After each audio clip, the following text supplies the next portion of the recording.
Jean Mahingabu. Here. Tyrell Stevens. Present. Melissa Hughes. Here. Heidi Silverio. Here. Corey Jones. Here. Michelle Fonce. Stephen Williamson. Here. Okay, You have a quorum. 8 members. Before we begin with the election of officers, we do have other matters scheduled on the agenda. We first do the Pledge of Allegiance, as is customary with our usual practice during the meeting. So I'd ask that we first do the Pledge of Allegiance. I pledge allegiance to the flag of the United States of America and to the republic for which it stands, one nation, under God, indivisible, with liberty and justice for all. So my name is Charles Ruggiero. I'm legal counsel to the Providence School Department. And as I indicated, the first business meeting begins with the election of officers. The first, given the absence of a president, a vice president, or a secretary from the previous board because of the reconstitution, the first order of business would be to appoint someone to officiate the election of officers. So I would ask, I'd like to make a motion to make Charlie the officiator. a motion has been made. Is there a second to that motion? Second. Second, the motion by Mr. Mahingabu.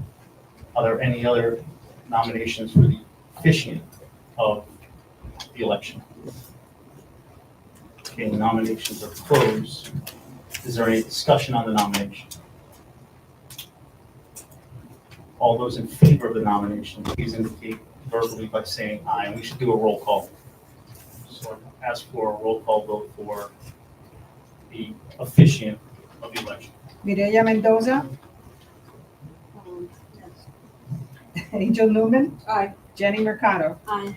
Jean Mahingabu. Aye. Tyrell Stevens. Aye. Melissa Hughes. Aye. Heidi Silverio. Aye. Corey Jones. Aye. Michelle Fonce.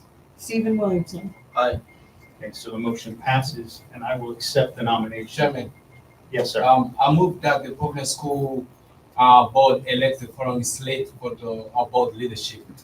Tyrell Stevens as president, Angel Newman as vice president, and Michelle Font as secretary. So I will call for a nomination of the slate shortly. Before we do that, I'd like to go over the procedure for the nominations and explain to the board, what the effect is of having one member absent and what potential abstention vote means for purposes of the nomination for new board members as well. So I'll entertain a motion very shortly for an election slate. So the way that we'll proceed tonight is first we'll entertain motions for a slate of officers. There'll be an opportunity for anyone to introduce a slate.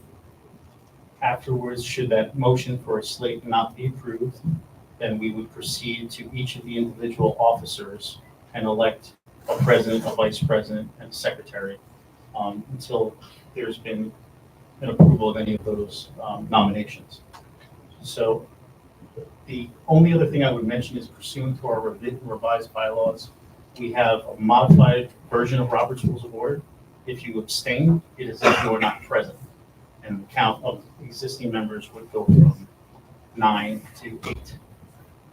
So I just would like everybody to know that the effect of an abstention is as if you are not present. It is not a no vote, as is traditionally the case under Robert's Rules of Order. So I'd like to also recognize Misha Fonce. Thank you very much.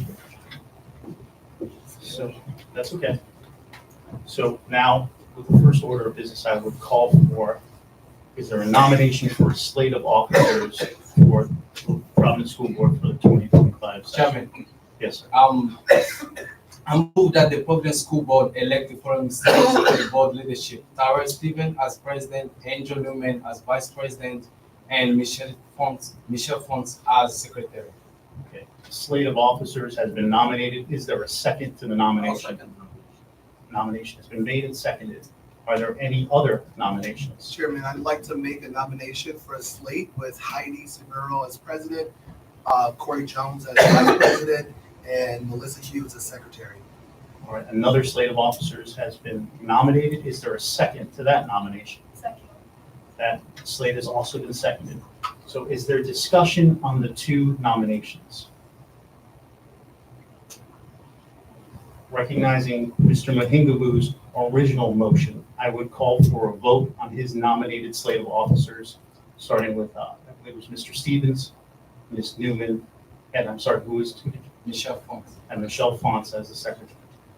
Can we do a roll call vote on that slate of officers, please, Madam Clerk? Yo voy a decir los nombres de la gente. Usted diga si sí o si no para ellos presionar lo que sea. Can we, Charlie, can we explain how to, like, confirm, like, you would like to see that move forward, or like? Sure, so the vote right now, the motion is Mr. Mohingabu's motion for the nomination and election of the slate of officers with Mr. Stevens, serving as president, Ms. Newman as vice president, and Ms. Fonts as secretary. So that is the nomination, the first nomination that is made, that is the first nomination we will vote on. So I'd ask the clerk to call a roll call vote on Mr. Mohingabu's nominated slate of officers. Mireya Mendoza, No. Angel Newman, Yes. Jenny Mercado, Steve. Najee Mahingabu, Yes. Tyrell Stevens, Yes. Melissa Hughes, No. Heidi Silverio, No. Corey Jones, No. Michelle Fonts, Yes. Stephen Williamson. Yes. How many in the affirmative? I'm sorry, five. Five. Five. 5 in the affirmative. 5 in the affirmative. The impact, as I said, of the abstention of 1 vote counts as if you are not present. So there were 9 members present. The motion passes by a margin of 5 to 4. So congratulations, Mr. Chair.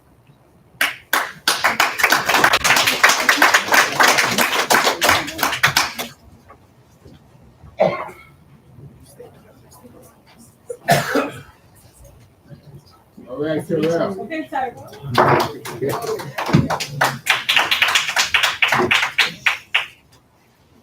And it's the second meeting. Okay. Hope everyone's doing well on today. Yeah, I am. Yes, thank you all. So we want to be able, so I want to be able to entertain a motion. I know we have a lot of people here that is in fact, from the public that wants to be able to speak on today. So I want to be able to make a motion to move public comment up above 2.0, which is the presentation on today. Second. You got to make a motion. Do I have a motion? Motion. Anyone second it? Second. Motioned it, Vice President Newman seconded it. Any discussion? All in favor? Aye.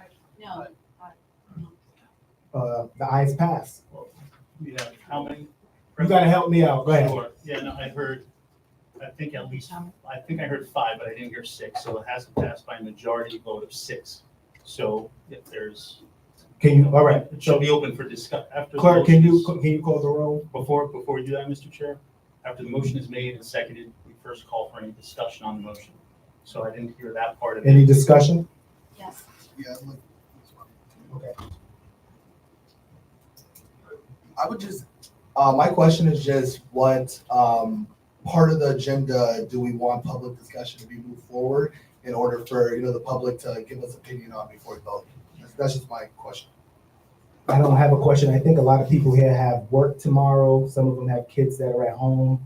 I know there's a lot of teachers here that have some concerns. I just want to be able to get through that on today and allow the community to be able to speak. I don't know what they're coming here to speak about, but I think that if we are able to get that out the way on today, I think that that'll be good. And I think also we ought to limit the time for public comment. I'm sorry, are you, Mr. President, are you saying to limit the time per person or limit the time overall? I think per person, anyone that, has signed up to speak. So I'll entertain a motion once we get there. So I would add in my discussion that I am so grateful that there is so much public interest in what this newly constituted school board is doing. My concern is that we have not met as a board in over 10 weeks. And we have some items on the agenda that I think may address many of the questions and concerns in the audience. Right now, we have on the agenda items that include an academic update. We have not heard any academic updates since November or December, and our students and teachers have been in the classroom that whole time. And I think it's important that members of the public and members of the board can hear that information first. I also think that all of us have at top of mind ensuring a safe and secure learning environment for all students. That is also on our agenda. And then we also have another action item that we might choose to postpone, but I think it's critical. I would make a recommendation that we hear our presentations first, hear from district staff, and out of respectfully to the community, like we all need to have information in front of us so that we can tailor our comments and make sure that we're not asking about something that we hear about anyway during that presentation. So that would be my recommendation. Thank you, really quick. Thank you, Ms. Hughes. Can I just ask, Mr. Williamson? are you offering an amendment to the motion that we move public comment up to before item 3 rather than before item 2? I'm not offering that amendment, but I might be more likely to support such an amendment. I will offer an amendment to the motion that we Okay. move public comment up to before item 3 rather than before item 2. Okay, So we would then, correct me if I'm wrong, we would then vote on my amendment first to see if everybody's cool with that, and then we would vote on the main motion, correct? then we'll come to Okay. Well, on the amendment first. So there's been a proposed amendment. Is there a motion to approve the proposed amendment? Motion's been made. Second. Seconded. Any further discussion on the proposed amendment?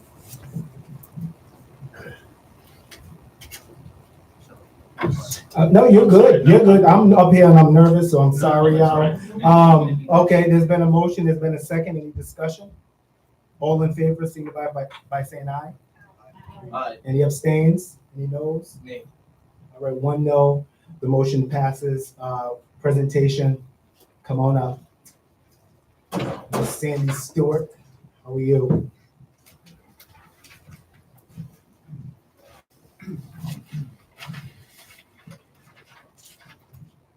No, you're good.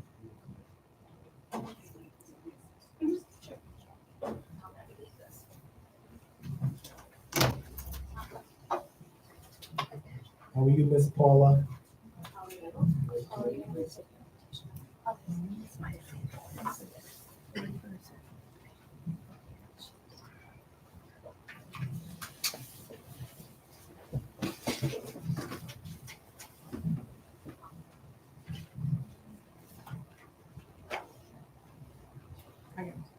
Oh, you got it, Mama? Begin when you're ready. This will be quick. Sorry. Take your time. It won't go on this one. Martha. Why don't we start with introducing ourselves first? How's that? Well, Martha is. Good evening, everyone. Congratulations to the new school board members and welcome back to all of our returning members. My name is Sandra Stewart. I am the Chief of Student Support Services and I oversee the Office of Multilingual Learners, the Office of Specialized Instruction, our Early Childhood, and our Wellness Department. Congratulations to the new board and thank you for having us. We're really thrilled to be able to have an opportunity to talk to you once again about our student outcomes. So my name is Dr. Paula Dillon. I am the Chief Academic Officer for Providence Public Schools. And tonight we'll be showing you exactly where we are in terms of the work that we've been doing with our students. Perfect. Everyone can see that? And I think you all have hard copies as Yes. well? Can we hear? Can anybody? Can you hear me? Okay, sorry.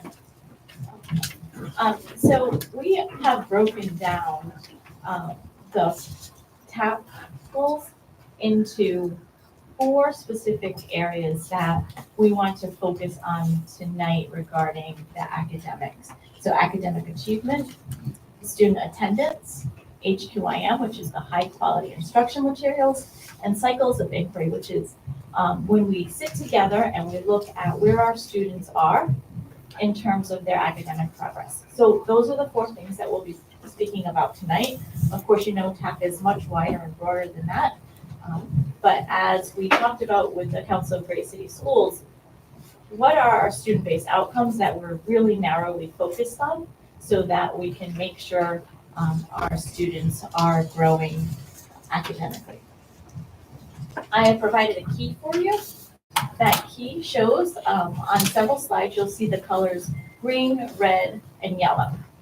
That indicates whether one of the goals or targets or indicators that we're working on is met, on track, or is not there yet, so red. First, we'll dive into academic achievement. And I want to preface this presentation by indicating that tonight you will hear about some of the work and achievements that we're extremely proud of, but we also want to show you areas that we have to continue to grow in. So you'll be hearing both our successes and our areas of need and continued growth. Oh, that's okay. I'm trying to rush. That's okay. I know everyone has many items on the agenda tonight that they want to get to. I think that this slide, though, is extremely important. So in 2027, in pre-pandemic, 2027 indicator was created, indicating that Providence would increase the number of students enrolled in 2-star or higher schools. Our students in our schools are ranked on a scale in terms of how well we're meeting their needs. 1 being the lowest, 5 being the highest in terms of stars. And so at that time, pre-pandemic, the goal was to increase the percentage of Providence students enrolled in a 2-star or higher school. We have made such progress in this area that we've actually updated the goal for 2025, 2026 to increase the percent of students and schools in 3-star or higher rating schools. Our goal was to move from 19 to 33% by 2026, this new goal, and we are currently at 29%. 29% of our students, of our schools are now 3-star or higher. So we are continuing to make great improvements in those areas. This slide shows you the indicators that fall under academic achievement and progress that we're monitoring closely. So increasing 3-star schools that we just talked about, also accelerating our growth for students.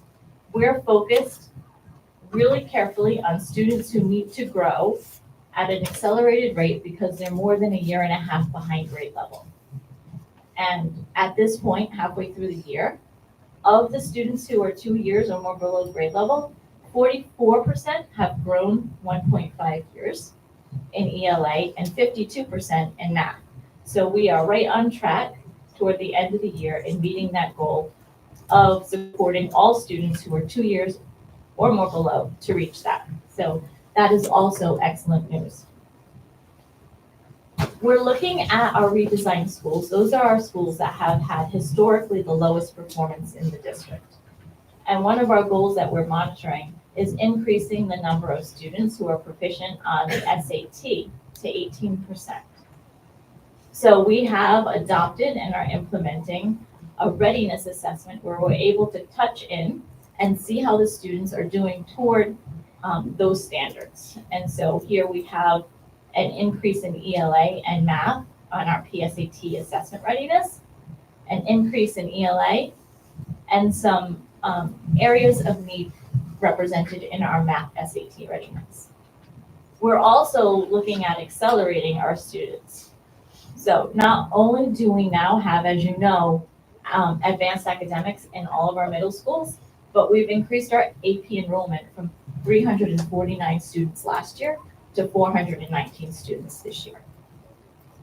We also are working on career and technical programming because so many of our students thrive in some of the most exciting careers that are out there today, and we're happy to be able to, under Brett Dickens, provide CTE programming. We have 28 CTE programs now available to our students, and we're continuing to find ways to increase those. For example, next year we are adding a dental program at JSEC. And we also met today with the opportunity to consider down the road adding cybersecurity as a potential CTE area. However, I said, we just talked about many of the successes, 7 schools improving star ratings, increases in SAT readiness for ELA and math, AP enrollment growing. We also have areas that we need to grow in. We need to boost our math and reading scores overall in terms of proficiency.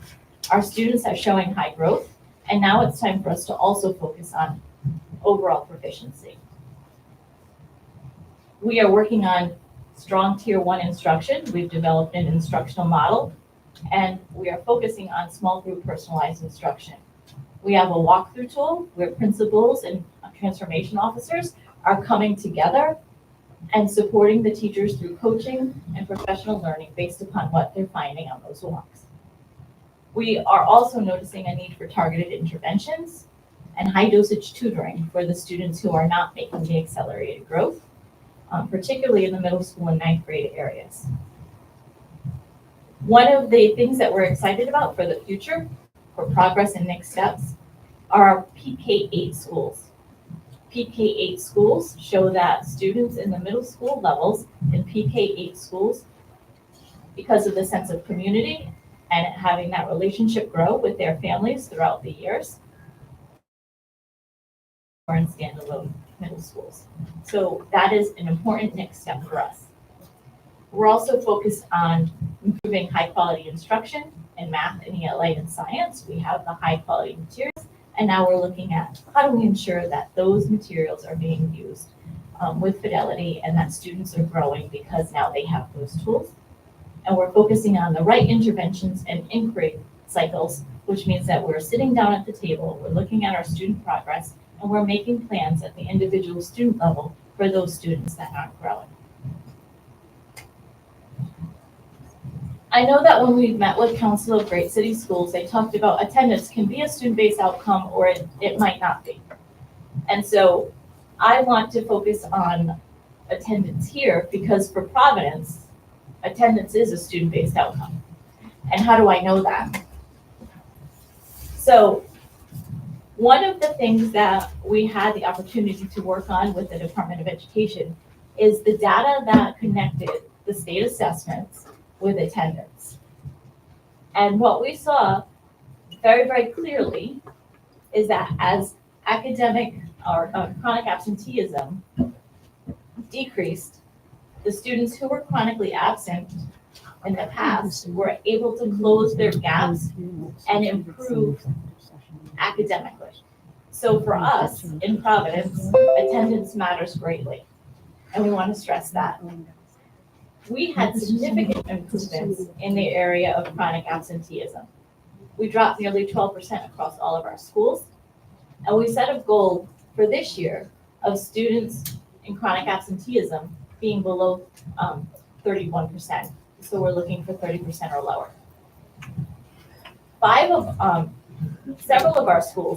Four of our schools actually showed growth, 5% increases in ELA and math on their state assessment, while decreasing their absenteeism. Those were Asa Messer, Reservoir Ave, Juanita Sanchez, and PCTA. Currently, right now at mid-year, our goal is to reach 20% or less chronic absenteeism, 31% in middle school and 33%. At mid-year, we're at 19% for elementary, 27% at middle, and 33% at high school. We have dropped significantly from the percentages that we experienced last year with chronic absenteeism. We're also looking at target population absenteeism rates because we want to make sure that we're serving all of our students. So I provided the chronic absenteeism drops, which are also strong across our different demographic categories. So Black students, 26%, down from 33% last year. Our Hispanic students, 30%, down from 37% last year at the same time. Multilingual, 28%, economically disadvantaged, 30%, and differently abled, 36%, all showing decreases in chronic absenteeism since last year. We also want to know mid-year, how are our students feeling How are they feeling in terms of sense of belonging? Because we know that if students feel a sense of belonging, they're more apt to come to school and be engaged with their teachers. So we took the questions around sense of belonging from what you know as the survey that the students do every year through SurveyWorks, and we provided questions to them to see where we are at midpoint. Our goal this year in TAP was 61% for K-5 and 36% for grades 6 to 12. At mid-year, we're at 57% for K-5 and 41% for 6 to 12. More students are coming to school. We have greater engagement in the classroom. We have stronger academic growth and attendance gains. And we're seeing that across math and ELA. We still have areas of continued growth, although we are meeting all of our goals in terms of attendance. We want to increase our students' daily attendance to 90% by 2027. So not just decrease chronic absenteeism, but make sure that 100% of our schools and 100% of our students are in school the majority of the time. So 90% by 2027. We want to keep our middle school students and high school students engaged. We talked already about the strategy of the pre-K-8 and how that will help. And we also need to focus closely on the students in middle school and high school where the challenges are the greatest and where engagement is the lowest. What are some things that we will do and are starting to do? Expanding outreach for families, making school a place where students want to be. We have established an early attendance warning system and a tracking system where we're able to see within a few hours every single day what our attendance is and which students we need to conduct outreach to.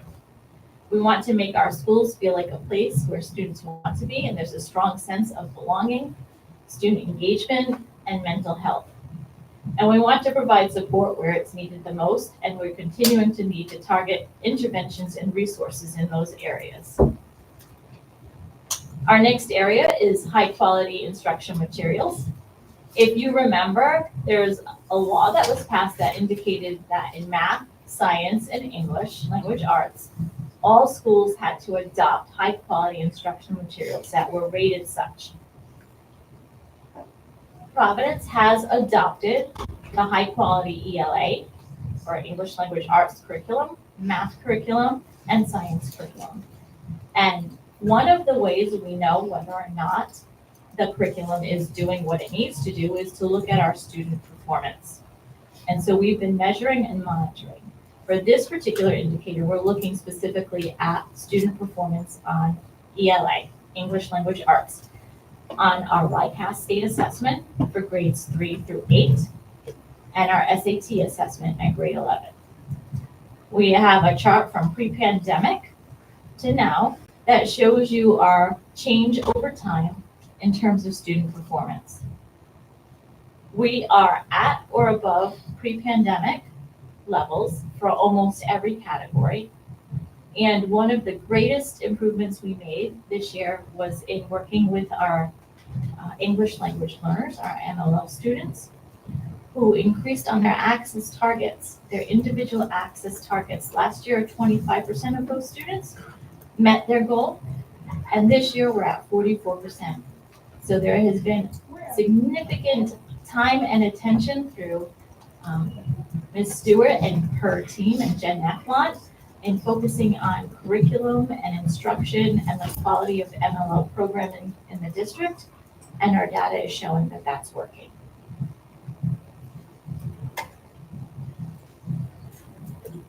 One of the areas of weakness that we found was text-based writing across all students. And so in our high quality curriculum, we have created multiple touch points of writing throughout the year. Our goal is to increase and improve district-wide writing to 80% on our curriculum-based assessments. At the mid-year, we're tracking toward that. We're at 52% for our grades 3 through 8, and we're at 50% at the high school level.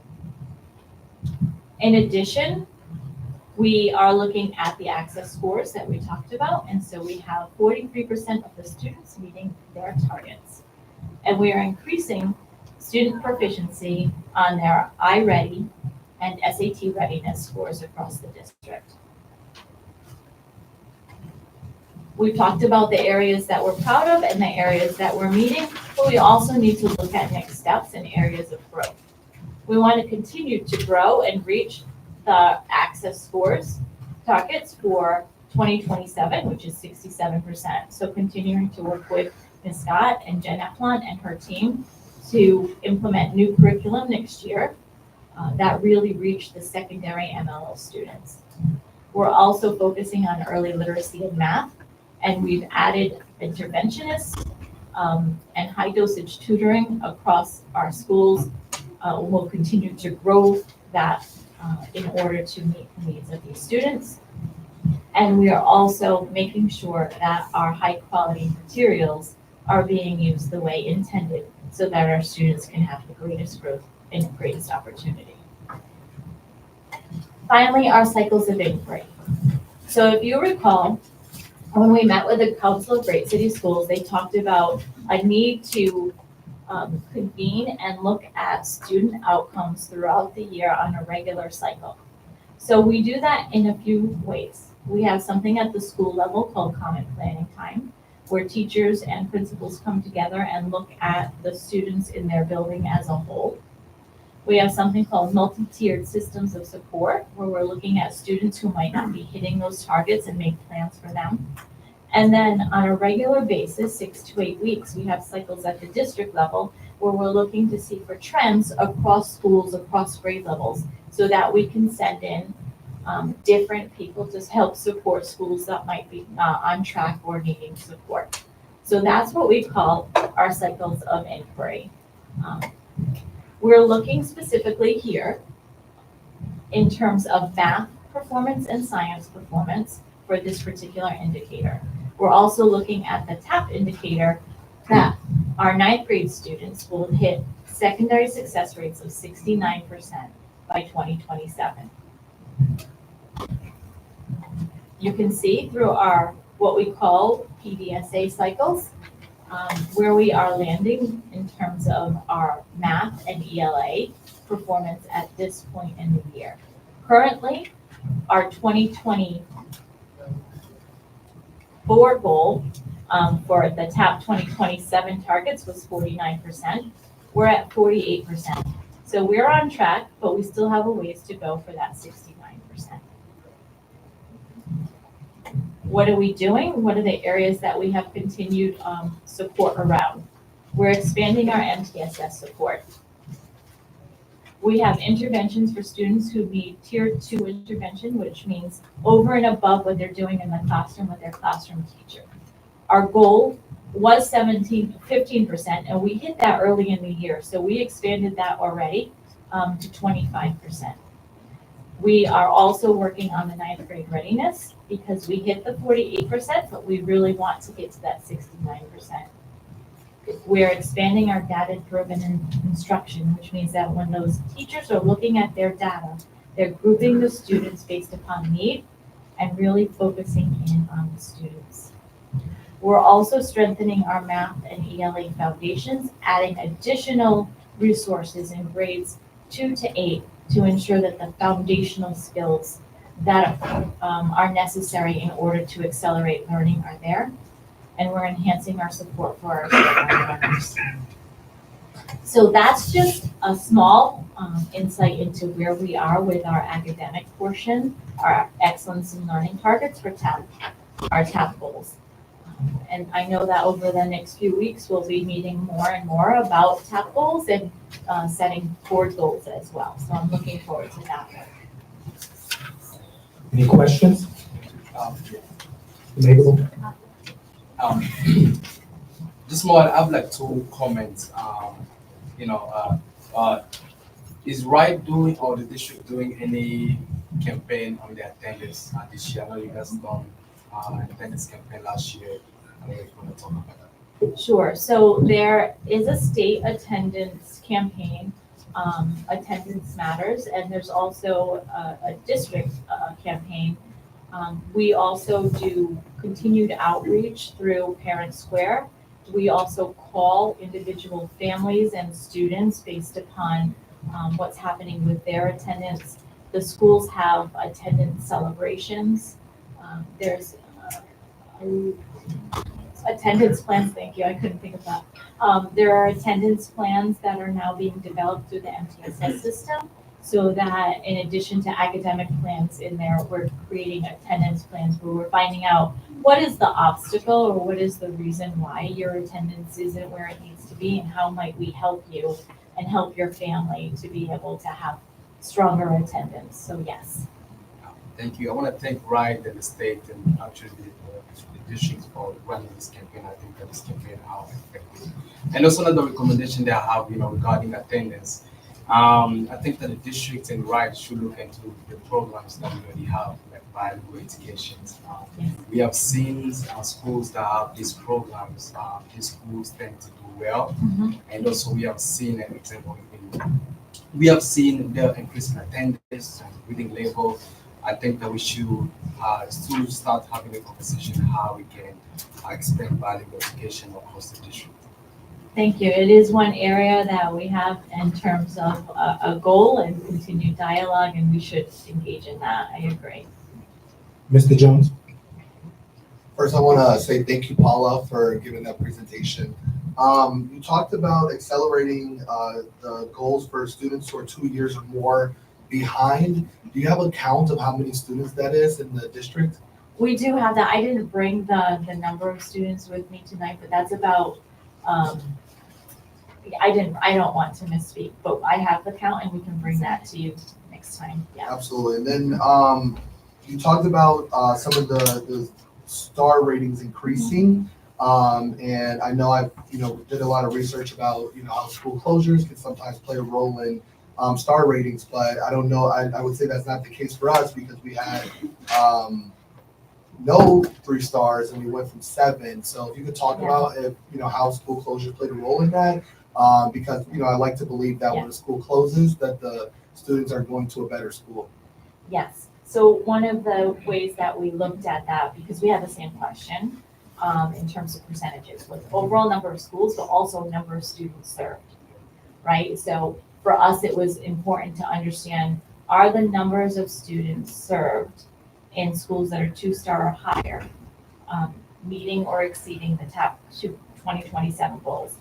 And they are. So we went from 2,397 students served in 2-star and higher to 4,520. So that was an important piece for us to look at as well. And I'm glad that you asked that question because I didn't mention it in the presentation. Thank you. So basically those kids did go to a better school. Yes. Okay, thank you. Well, or the school improved, right? So the schools improved. Yeah, it wasn't that the students went to a different one, it's that our stars, 7 more schools gained stars. Mr. Williamson? Yeah, thank you very much for your presentation. It was very informative. I applaud the efforts to increase school attendance, and I think it's entirely appropriate that we include that as a metric of student outcomes. I do think we need to clarify that, though, in terms of what the Council of Great City Schools defines as student outcome, because as I remember that conversation, they specified that the only things that qualify as student outcomes are measures of what students know or can do, and that therefore student attendance did not qualify as a student outcome. And also they pointed out that student outcome might depend on adult behavior, and for a number of reasons, they didn't want to include student attendance as an outcome within their metrics. And I just think that that's an important thing for us to be clear about. Yes, I agree. One of the things that we did after having that session was look and talk to RIDE about, is there a correlation between attendance and how the students are performing on the state assessment, which is a measure of what they know and are able to do. And for Providence, and this isn't true for everywhere, but for Providence, it was very much true. As the student chronic absenteeism went down for the same exact students, their performance and what they were able to do and know as demonstrated on the state assessment, was there. So for us, that measure is truly important, just as you noted, and it did correlate to student outcomes on state assessment. So I'm glad that you asked the question, and that's why we included it. Vice President Newman?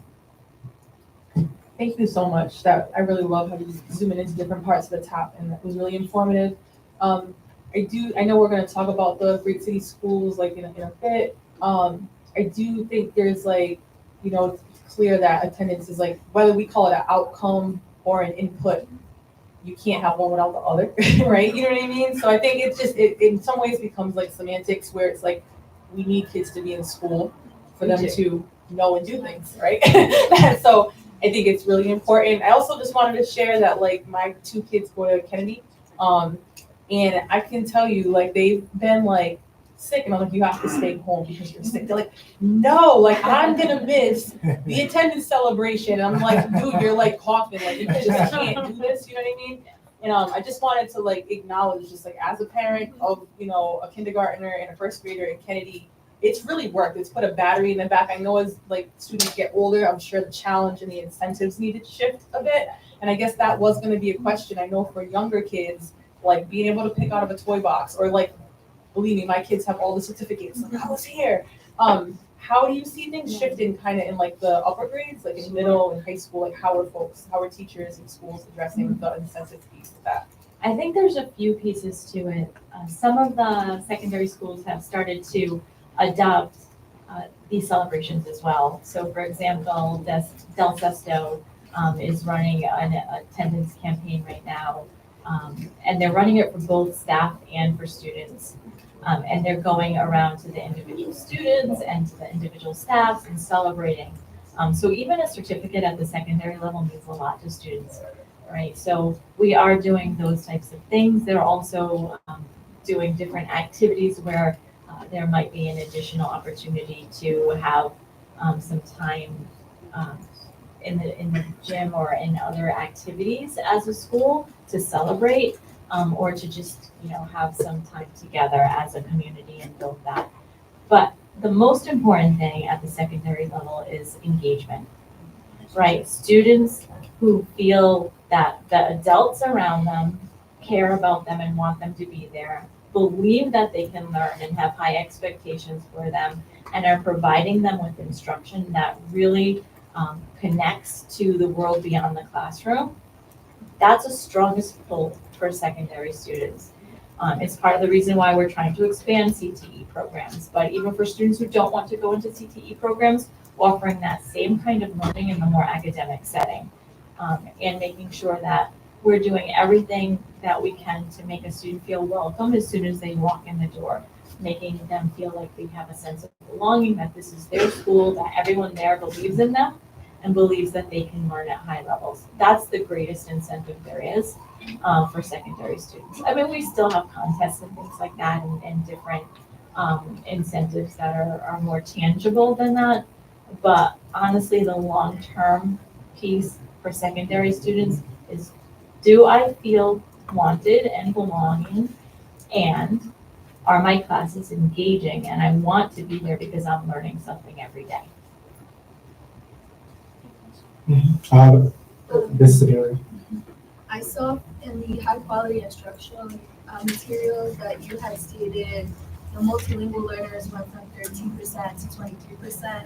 I just wanted to know, as the program expanded, what type of materials were given and resources were given to both teachers and students to make sure that we're able to sustain that growth.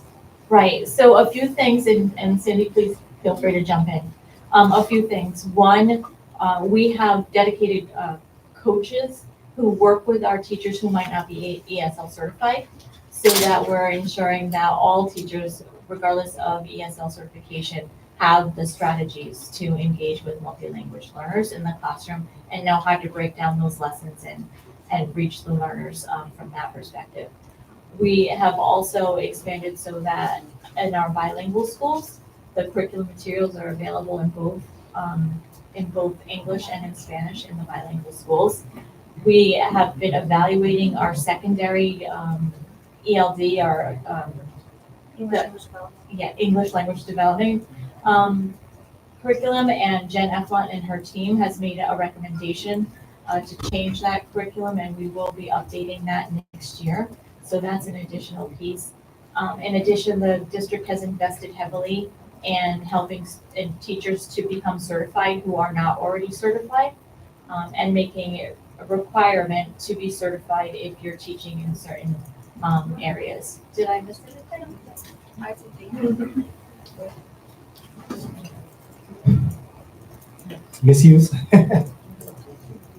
Thank you both so much for being here tonight and for sharing this level of detail. And just as a note, for those of you who might be new to our school board meetings, you can find a copy of this presentation. It's linked in the agenda, which is available publicly online if you want to go deeper after this meeting.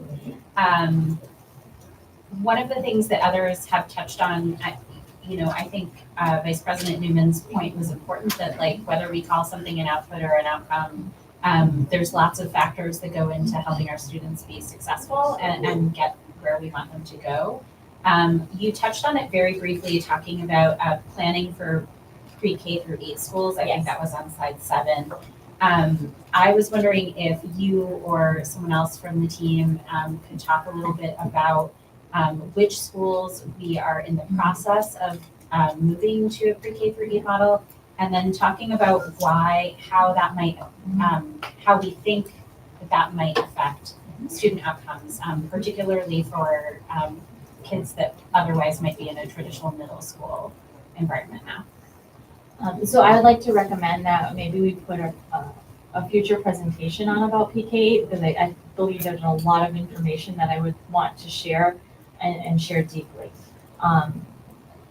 Generally speaking, in terms of our move to newer and fewer schools and high quality learning environments for our students, that one of the strategies that the district landed on after much research was the idea that students who are in their community schools for a longer period of time and have fewer transitions, that the student and their families have an opportunity to develop strong relationships in that school.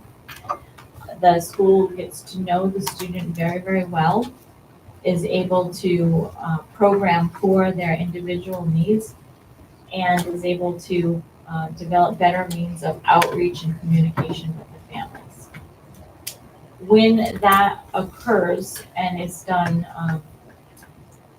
in a continuous way where the students stay together, right? So in 6th grade, instead of going into a standalone middle school, they stay together in 6th, 7th, 8th. Then what the research is showing is that those students have both higher academic outcomes, but also higher senses of belonging and fewer social emotional concerns that need to be intervened. So those are the reasons why, but in terms of each of the buildings and all the specifics, I would like to ask that perhaps we could have a presentation on that specifically alone, so that I don't miss out any details or get the timelines wrong. I would want to have all that information in front of me for you. Thank you, and I agree. I think it would be wonderful to hear more about that. I would also recommend that folks follow along with the school building committee, which gives updates on the sort of construction piece and the way that the facilities themselves would support and enhance the academics there. I know that currently in progress right now, we have the Spaziano campus. We opened a new elementary school a while back, and the middle school is right next door in construction right now. And other projects in progress right now are Fogarty and Kazarian, previously elementary schools, which will soon be pre-K through 8s. And then we have several other schools that will, in the coming years after that, be part of those projects as well, including Kennedy, where Vice President Newman was just talking about what a great space that is already, as well as the Asa Master West Broadway and the Lee Rent Stewart campus. So we have, and I'm probably missing some as well. Like we have a lot of projects in the pipeline to try to meet those needs. So thank you for addressing that. My one last question, if I may, I just had one more follow up about the high quality instructional materials or the HQIM, which is a super awkward little acronym there. Yes, it is. Can you just walk us through super briefly, like you mentioned that Rhode Island required recently for districts to adopt high quality instructional materials for English language arts, math, and science.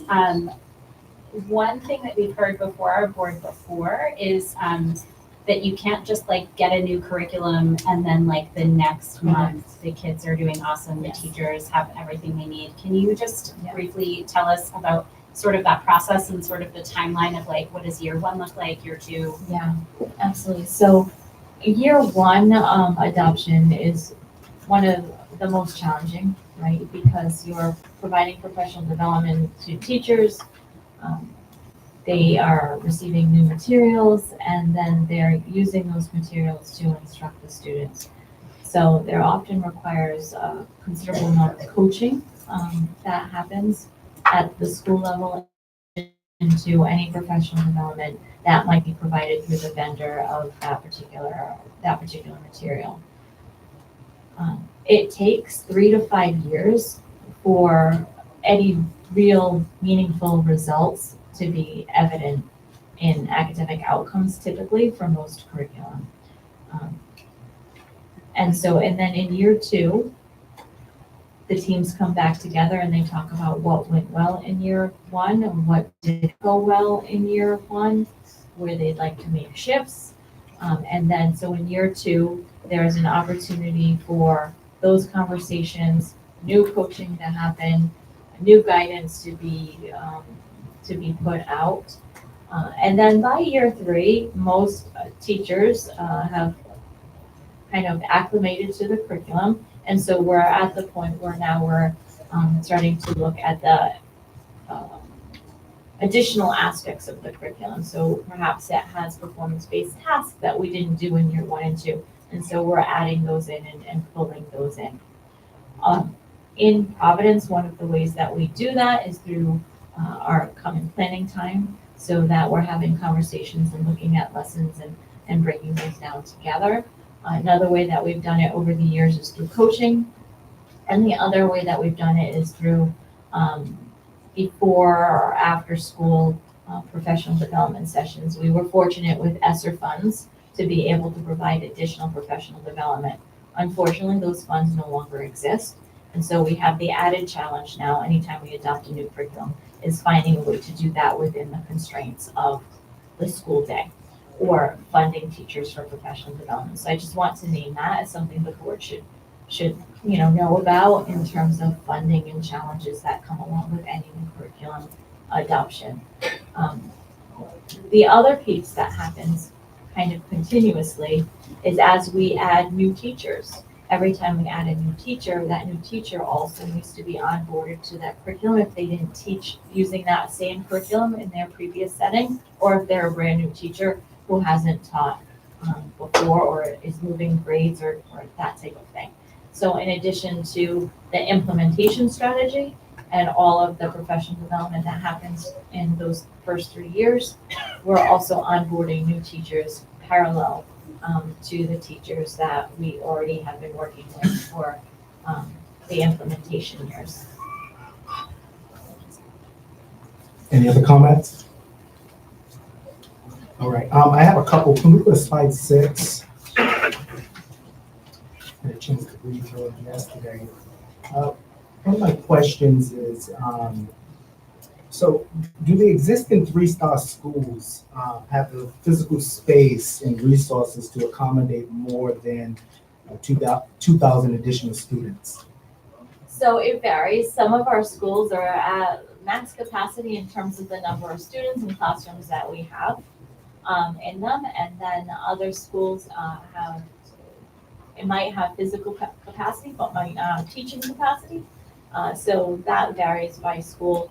One of the things that we're trying to also look at is how do we get all of our schools to be 3 and above star schools so that that's not a concern, right? So it doesn't matter what school you go to, whether there's additional capacity for more students because your school is a 3-star. So that's our charge, right? Making sure all of our schools get there. Absolutely. So I'm happy you said that. What is the plan to get there? You know, what's the developments to get there where all of our schools are at 3 stars, which we all want to see. We want to see 4 stars. We do. We want 3 stars, we want 4 stars, we want 5 stars. We want to go the whole way.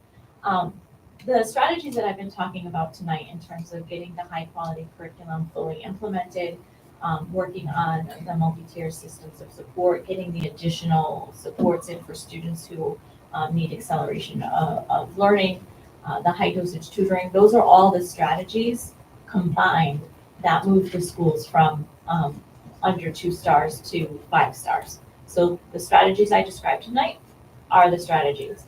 An additional strategy is working on family engagement to have the families as partners in this work, and then also bringing in community partners, right? So they can help us with things like our CTE program, but also bringing different levels of excitement about learning and career opportunities to even our younger students, because the more our students are engaged and excited about learning, the faster learning occurs. So we want to do all of those things. You noted the success of our bilingual programs. That's also a strategy for us. Absolutely. So say we don't reach this target, what would be our backup plan? What's the backup plan regarding, you know, us not actually getting there? So if that's where the cycles of inquiry that I mentioned come into play. So rather than waiting until 2027 and say, oh darn, we didn't get there, the cycles of inquiry, we're looking at our data every 4 weeks, every 6 weeks, every 8 weeks. That's telling us we're on track or we're off track. And so when we're finding that we might be off track, it's increasing the things that we're seeing in terms of data that's working. So if we're seeing high dosage tutoring is working, but we're not moving fast enough, then how do we get more high dosage tutoring to students? How do we remove barriers so that they can access it? For example, maybe students aren't attending high dosage tutoring because they need transportation home and that school doesn't have a bus after school. So those are the kinds of questions that we're asking ourselves. We do needs assessments, and then we do something, okay, these are the needs, and then we do something called a root cause analysis to find out, okay, what's causing that need to exist so that we're solving for the right problem, right? Because maybe it wasn't that the students didn't have busing, maybe they didn't enjoy the type of high dosage tutoring we were providing, so they chose not to go for that reason. We provided a bus that didn't change anything. We had to actually find the root was the program, was it something students were interested in? And so that's what we actually have to fix. Absolutely. Can we slide down really quick to slide 13? Just about, probably one question. Sure. And I just want to make sure I'm reading it right. I'm not an educator. Yeah. So really quick, we're like 3rd grade. So the reading scores, I guess we're currently at 22%, but the goal is 68%. Is it a realistic goal, you know, knowing that we are performing so low? So one of the things that we have talked about as a leadership team is that our CAP 2027 goals were established pre-pandemic. No one could have predicted COVID was going to happen, schools were going to be shut down, the emotional trauma that happened because of that, the number of students who were not able to go to preschool and that early childhood education. None of us in this room could have predicted that when the goals were set pre-pandemic. I believe that we can get there. I believe that the goals are extremely ambitious. I love that, all right? Really quick as well. So how many learning walks does typically, you know, some of the educators go on? You know, it's pretty crucial to do it beyond the learning walks. I know CU superintendent a lot of the times, you know, in the school's doing some. So typically, like, where do we want to be with learning walks? So our learning walks, what we've requested from the district level is that we're doing quarterly learning walks in every single building. And that the district team is doing that at least once a quarter. At the building level, we're asking for learning walks on a weekly basis. And that learning walk occurs with the principal, their instructional team, and their transformation officer. So we're doing 2 levels of learning walks, one quarterly from the district and one weekly at the school level. And those are so critical because then we have a pre-meeting. What are we looking for? What do we want to see? Then we do the walk. Did we see that? Why or why not? What do we need to do differently so that we do see it next time? Or, hey, that was amazing. Let's celebrate and let's move on to this next target that we're ready for. Absolutely. One question, one last comment. So how does middle school, preparation impact ninth grade readiness? Significant impact on ninth grade readiness, right? So what we want is that our ninth graders are at or near grade level when they're entering ninth grade. The further they are away from that when they exit eighth grade, the more difficult and challenging it is for the high school ninth grade team to be able to get them there. One of the strategies that we're using in the redesign schools that's proving pretty promising, however, are ninth grade academies, where we're able to focus in with more laser-like precision on our ninth grade students. So that's one strategy we're using there. A strategy we're doing at the middle school is increasing teacher time next year to be able to work together and to hone in on the students in time called common planning time, right? Because we know teachers are one of the number one impacts on student learning. So we need to provide them time and professional learning for that. And then the other thing we're doing is teaming at the middle school. So students will be in a team of a math teacher, science, English, and social studies teacher. Those teachers will know that team of students really, really well and be able to work together to say, hey, how is Tyrell doing in math? He's having a little bit of difficulty in my class. And the teacher says, well, here's a great strategy I learned with Tyrell. Why don't you try that? And so those are really amazing strategies because now you have a team around you rather than individual teachers around you. Absolutely. Appreciate that. One last comment, and then I'll just see if anyone has any final thoughts on this. I know when we had gotten to the slide with chronic absenteeism, it had the breakdown of the race and ethnicity. Next time we have the tap up day, just make a recommendation if we can have probably that same sort of breakdown for the academics portion. Sure. Yep, that would be perfect. Any other comments? All right, thank you so much. Thank you. Yes, Yeah, I'm staying for Mother's Day. yes, we Step now, aside for Ms. Lombardo. we now have the presentation, safe and secure environment, learning environment for all students. And then right after, we'll have public comment.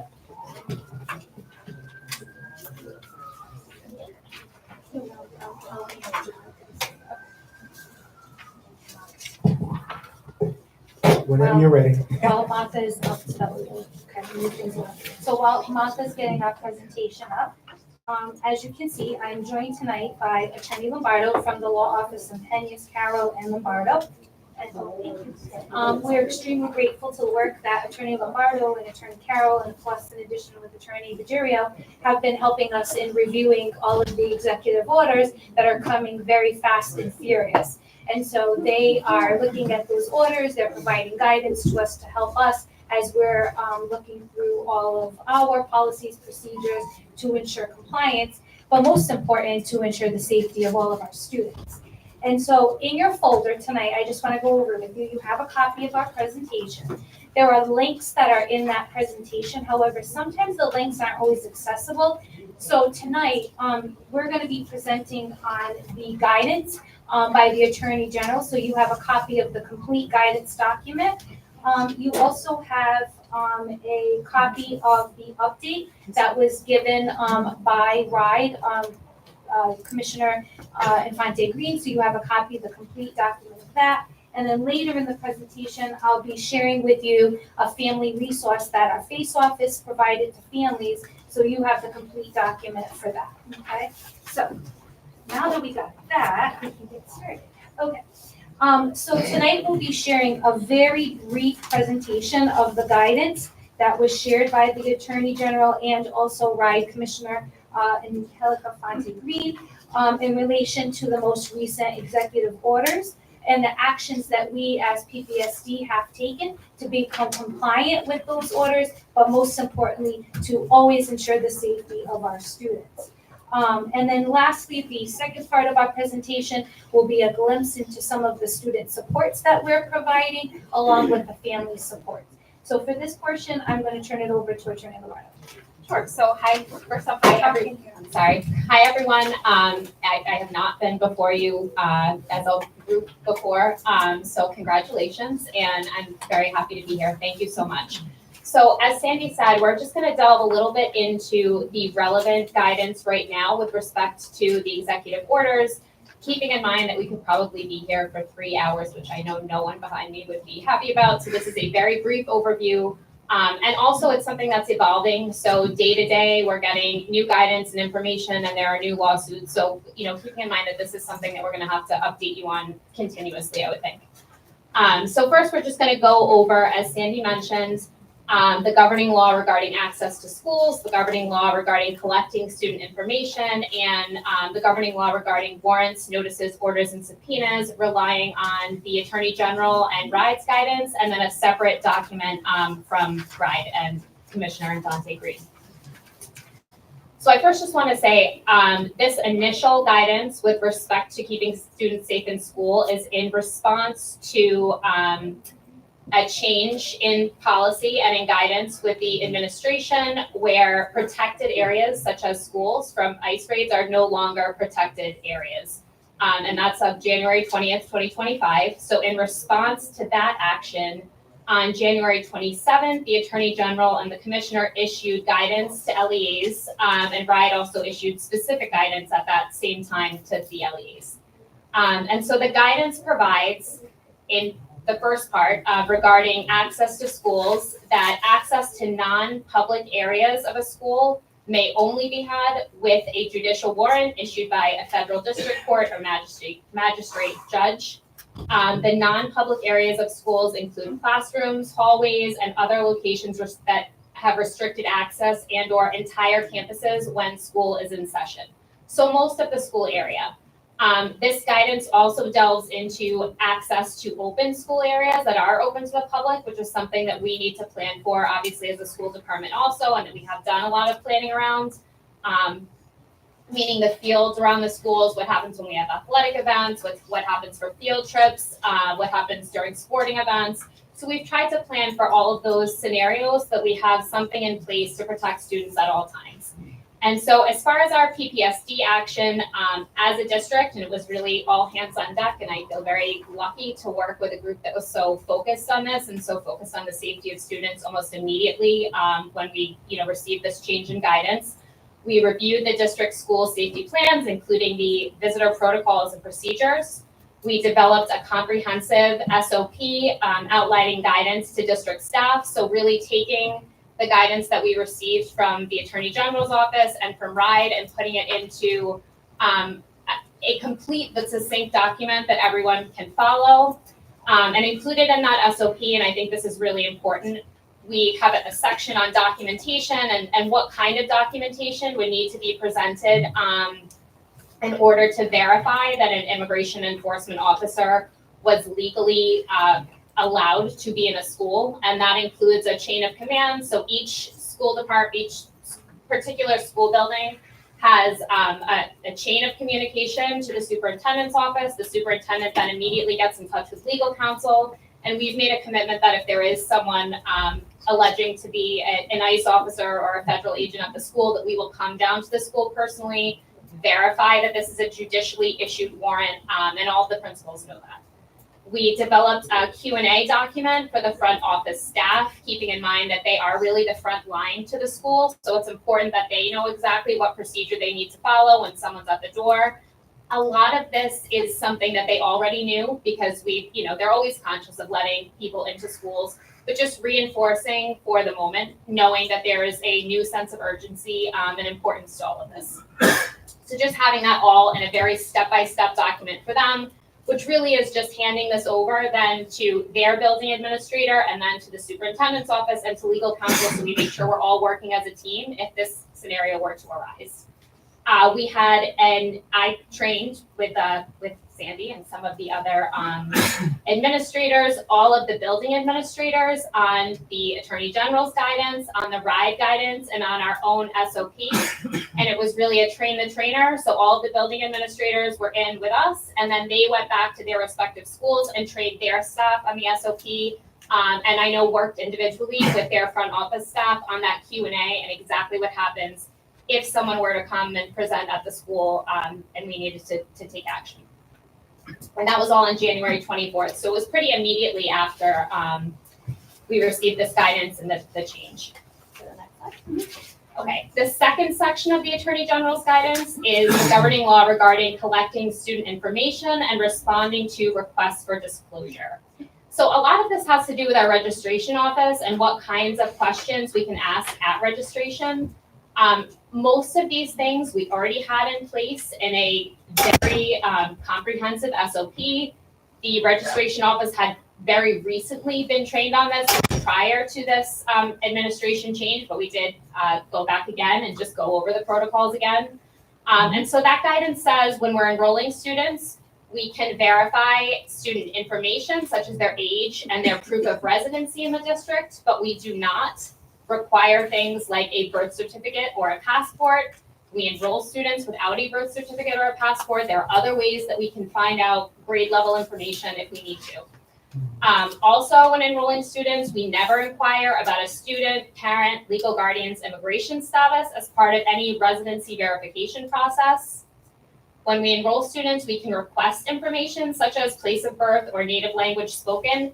That sometimes helps inform us as to what kind of program a student should be in, whether or not they need to be screened for eligibility as a multilingual learner. But we don't require families to provide that information in order to enroll them.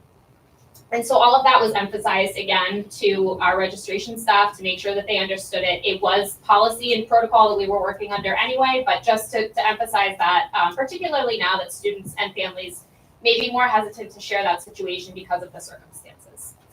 And finally, LEAs are restricted in providing access to student information under the Family Education Rights and Privacy Act of 1972. We reinforced everything that is in that act as well. And so the action that we took, again, we reviewed our current enrollment process, we reviewed our current enrollment documents. I met with the registration office and we went over the policies, procedure, and the new guidance from the Attorney General. But again, most of that was already in place and our registration staff knew not to ask those questions. It's something that we had been going over for quite a while, years back, but just re-emphasizing all of it. We also went over the handling of student records and protecting confidential information. We talked about what happens at night, making sure that in the registration office, everything is locked. We don't have any copies of records around, because we know that we have staff who are coming in and out at night to clean the buildings and just making sure that everything that is PII is locked away and is safe and secure from anyone who might be around.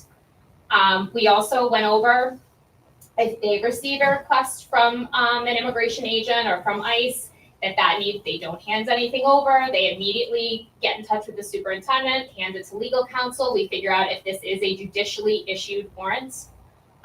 We developed, again, the standard operating procedure that we went through with them. They have the same Q&A at registration as we have in our other buildings.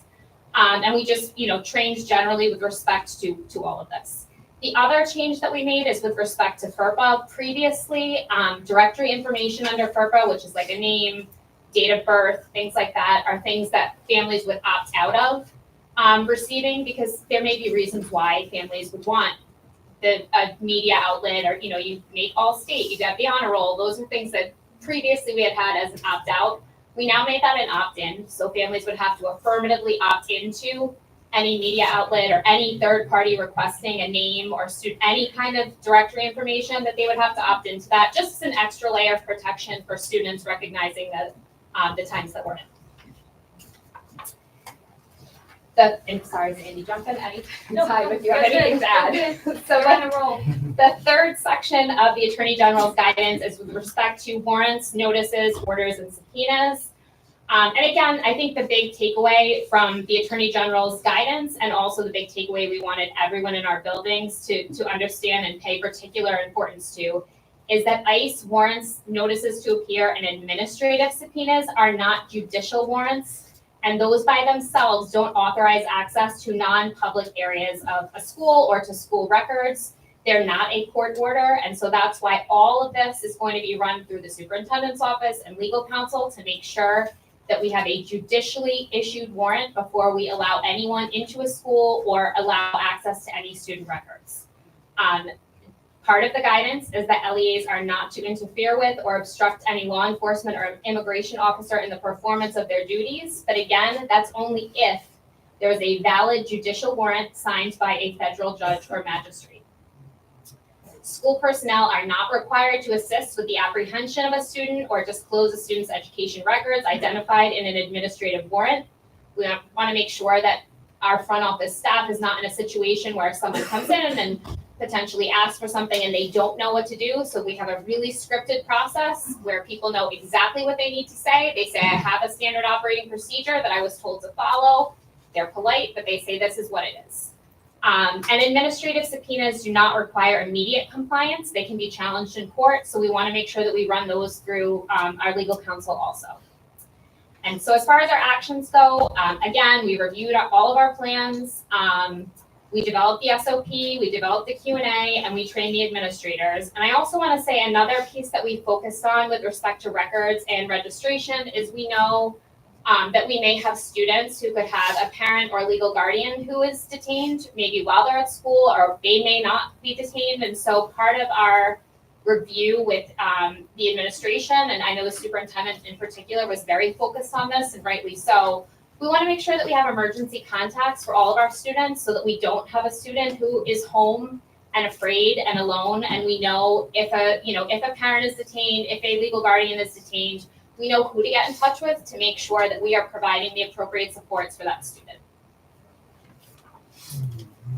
So that's our piece on immigration and the guidance with respect to the protected areas. The other guidance that I'm just going to talk about a very little bit is with respect to school administrators and educators on DEI and LGBTQIA+ students. So this is the part that I probably could talk about for 3 hours, but I'm going to try to give you the succinct version of this, knowing that this is something that's evolving day to day, really moment by moment. So the Trump administration issued executive orders which impact DEI and LGBTQIA+ students. I have the names of some of those executive orders in the presentation. On 1/27, there was a memo pausing federal funding for any relevant activity affected by the executive orders. That was stayed on 1/28. There was a TRO issued both in DC and here in Rhode Island. In addition to that, there was a Dear Colleague letter, which was issued on February 14th. That Dear Colleague letter said that schools had 14 days to ensure that their policies and actions complied with existing civil rights law, that schools needed to cease efforts to circumvent prohibitions on the use of race. It told them to stop reliance on third-party contractors that were being used to circumvent prohibited uses of race. And it specifically mentioned that it targeted DEI programs. It said that, that DEI programs may run afoul of the law. It's important to note, and I know many people are concerned about this, and we are keeping a close eye on in our office, that this memo, this Dear Colleague letter specifically said that it does not have the force and effect of law. It's a letter that went out. It does not have the force and effect of law at this point. It did say that there will be additional guidance within 14 days. That guidance has not come out yet. In addition to this, on February 21st, there was a preliminary injunction issued on all the executive orders pertaining to DEI, including in K-12 schools. That decision said that the definition of DEI was vague, that there was a due process vagueness. And so for the moment, all of that is stayed pending the preliminary injunction. Again, I think at this point, we need to know what programs we have that could potentially be affected by this, but there's no reason to take any change or affirmative action until we have more guidance. And then, the district can figure out next steps, and we will try to help them to do that so that we're keeping students safe and also compliant with the law. So as you can imagine, this, with like any change, has really led to many of our students having extra anxiety, confusion, concerned about themselves, concerned about their families.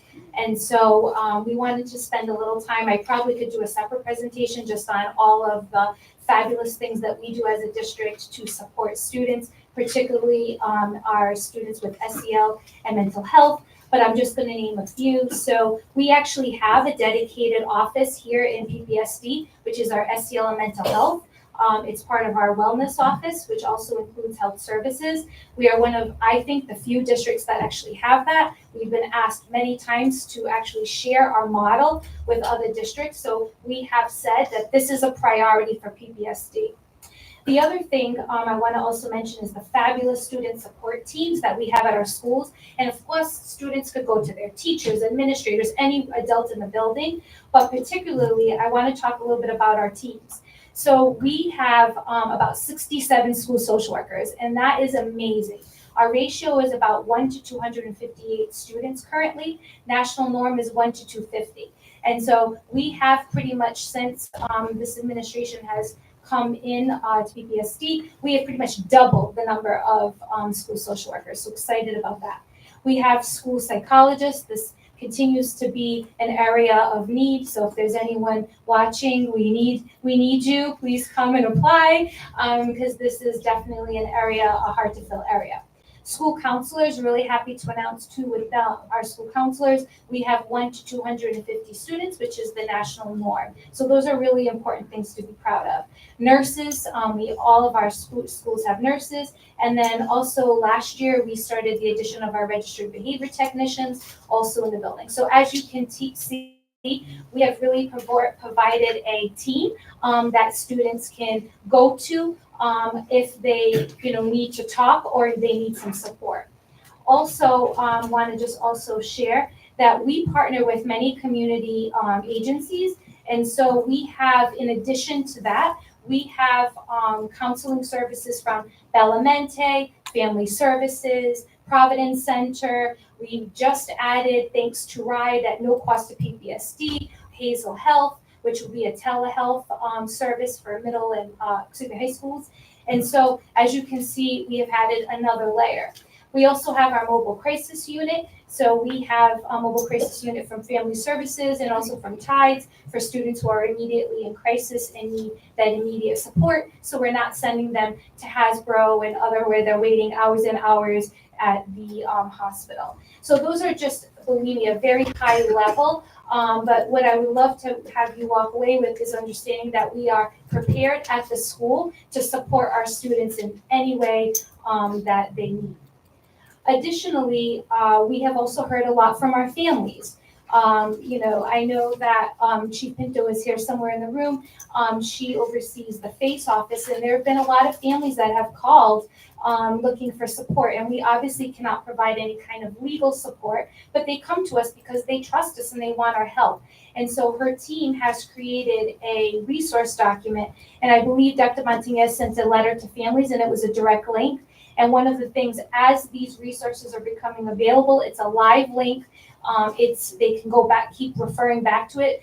Their office keeps adding additional resources, and it has also been translated in all of our five major languages, so that way all of our families have access to the information. And so this pretty much concludes our presentation. We really wanted to, share with you what has been happening, what our response has been, and how we're providing students. So thank you for allowing us that opportunity. Any questions? Mr. Berry. Thank you guys for the work that you guys are doing outside of the school board. I do a lot of work around immigration and a lot of the community work that I do. So thank you guys for providing those resources. Just a big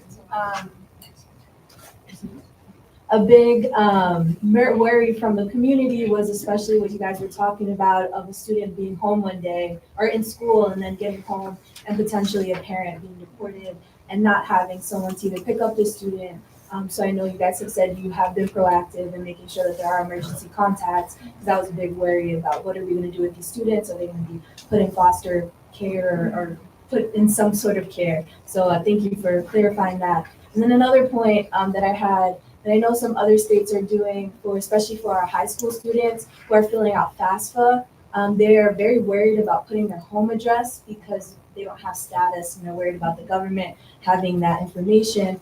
And I know the guidance in some other states is that they're able to put their school's address. Is that something that we're looking at doing here?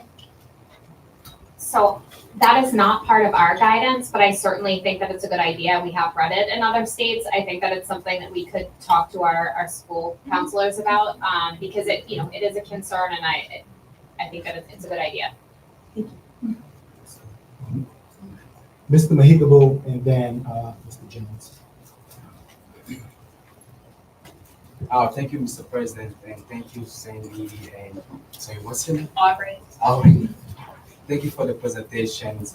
8 years ago, I came to this country as a refugee after living 15 years in the Congolese refugee camp. I want to thank the Attorney General and the Commissioner and also the Superintendent for issuing this guidance to school on the protection of students' rights, and providing access to safe, welcoming schools is essential for empowering them to excel regardless their immigration status. On this board, we are going to advocate for refugee children in our school to make sure they succeed here and also feel safe in our schools. I think I had the same question with Heidi, and I think you already answered that regarding if the parents get detained. If you reach out to the emergency contact, what if nobody's responding? What would be the school reaction?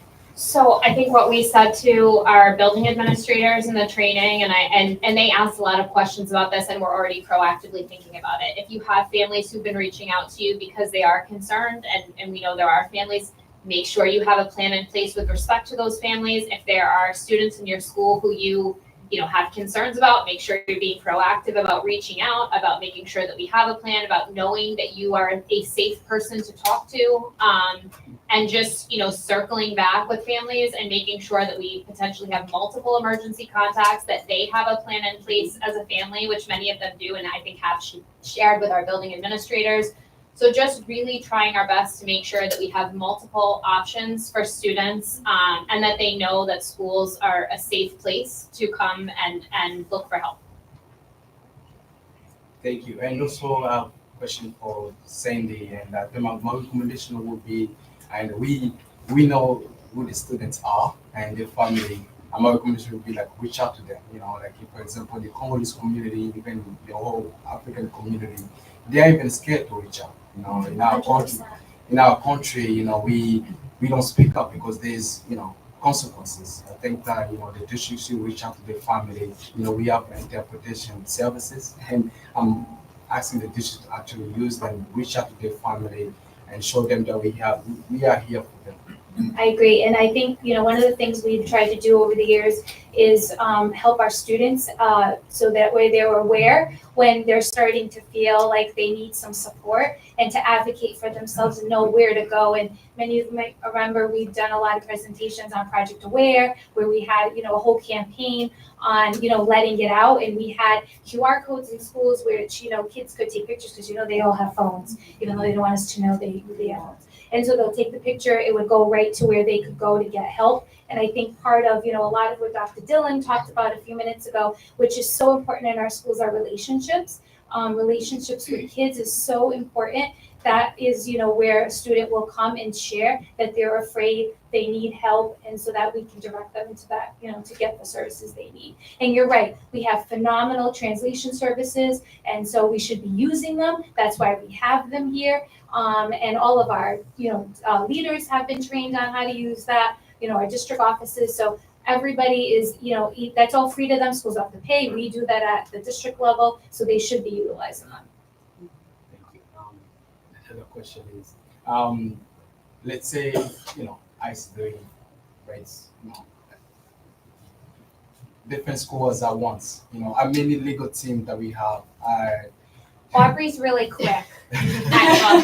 I try to be, but we do have a plan in place, so, especially because we represent a number of different school districts, we talked about a chain of command. If somebody is not there, who's the next person that we go to? So we do have an entire chain of command.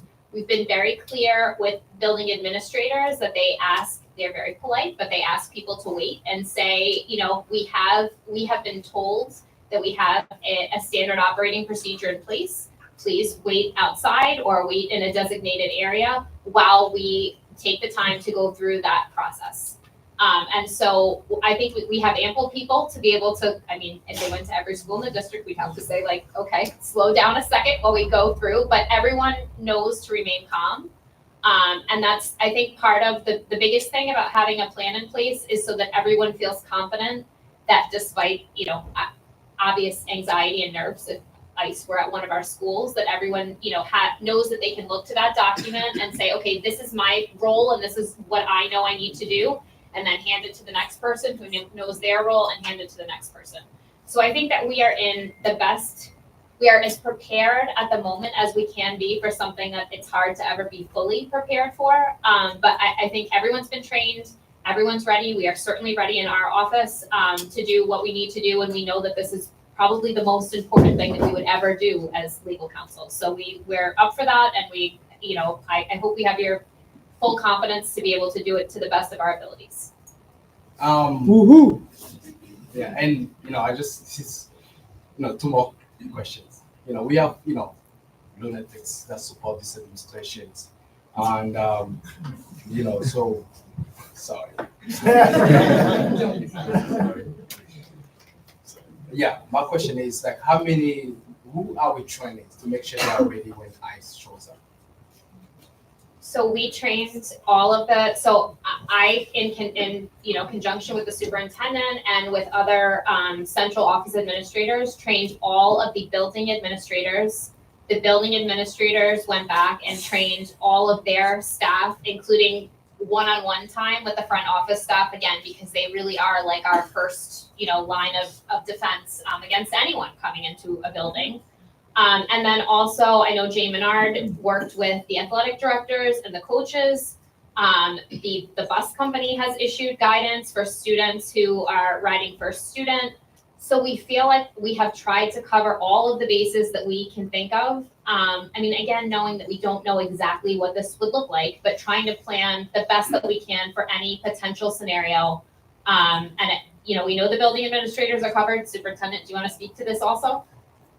I just wanted to mention that the work that we're doing to make sure that our students are safe, we've gone above and beyond to make sure we can do that. There's no 100% proof plan, but if you have no plan, then plan on failing. And we make sure that we went above and beyond to make sure we can do what we can to support, especially the office staff, because that is the first line of defense and how to follow the procedures to make sure it goes all the way up. And being respectfully, we ask them to wait.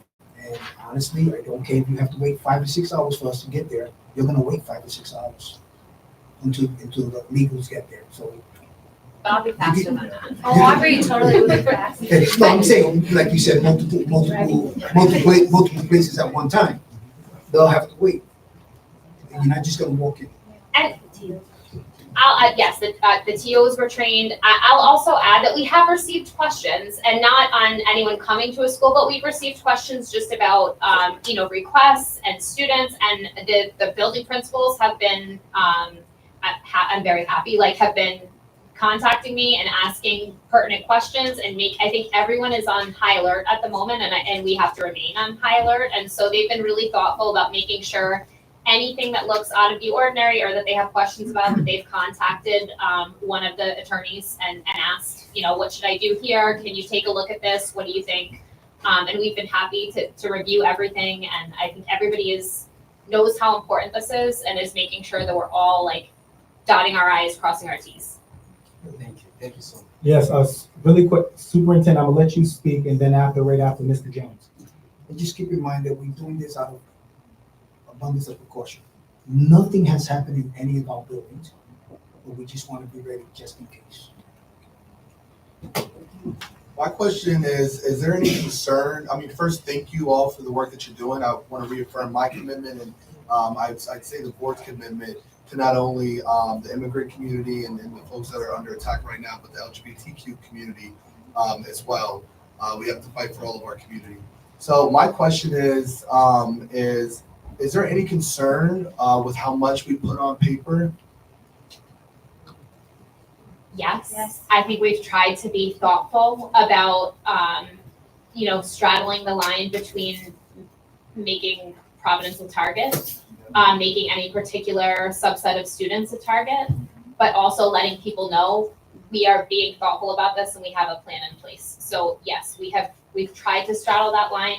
We're doing it the best that we can. I think we want to reassure people, but at the same time, we don't want to make our students a target. Absolutely, thank you. Jenny, and then Angel, Vice President. Thank you for your presentation. My question to you is, we know that we have many students, especially in high school, that are here alone in this country. What kind of support or procedure we're gonna do with the students when they come and ask us for help? What kind of rights do they have? Because I had that question this week and I couldn't provide a good answer.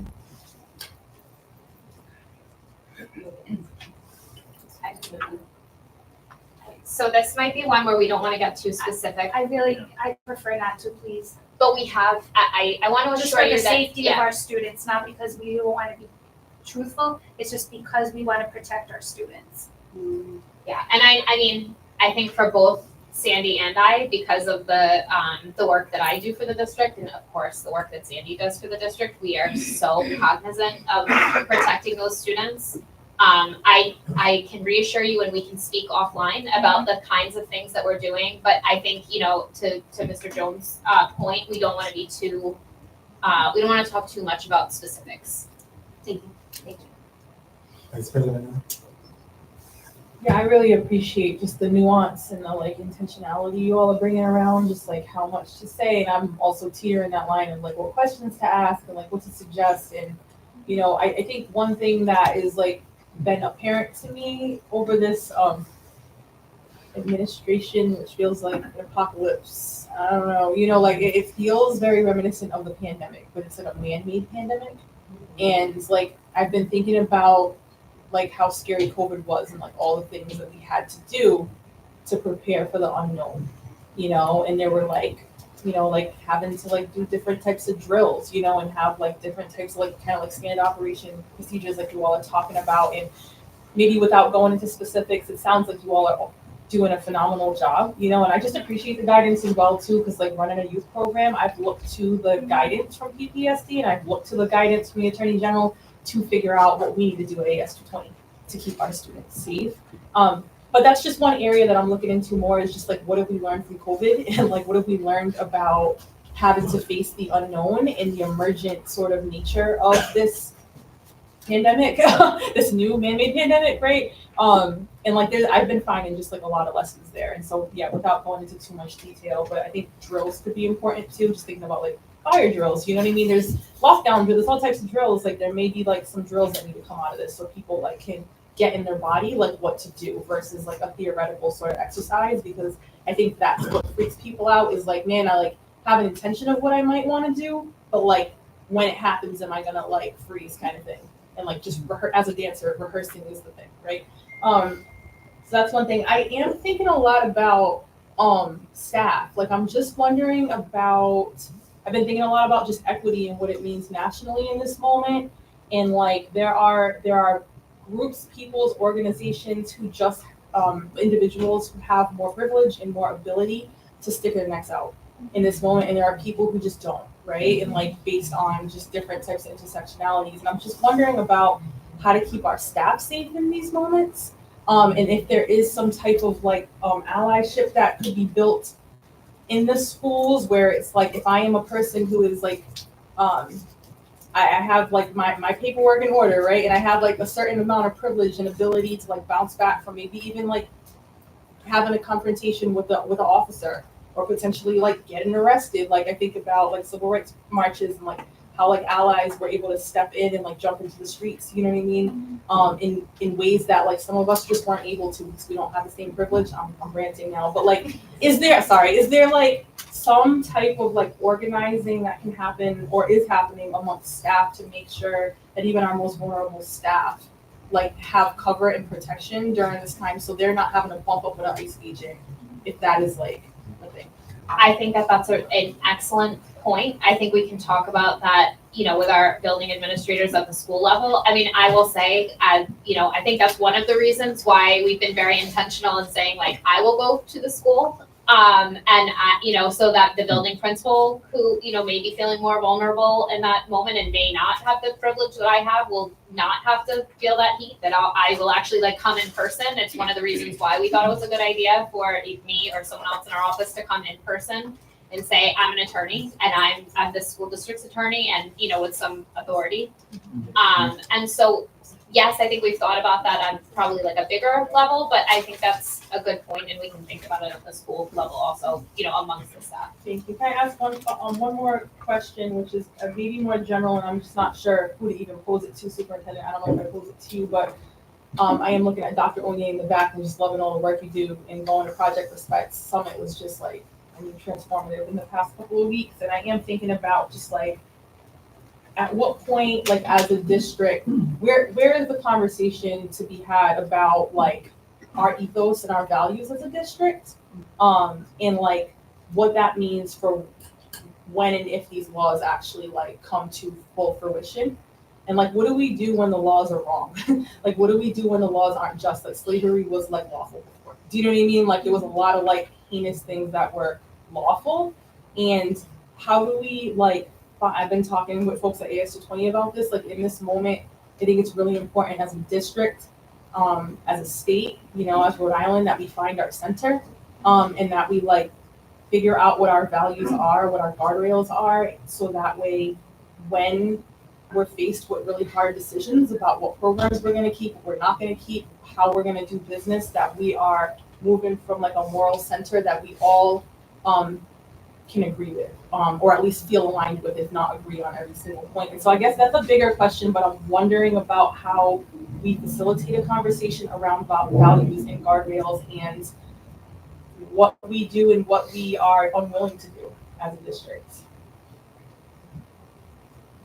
And that's for our community too, you know what I mean? Like I'm just, and not that anyone needs to answer it, but just as a community, we have to have this conversation because the amount of decisions, we're gonna get decision fatigue, and that's part of the like strategy of this administration is to fatigue people with the amount of decision paralysis and like over like stimulation of like this complete lunacy, like my board member Nate talked about. And I think that to stay above the water, we have to be really centered on our values.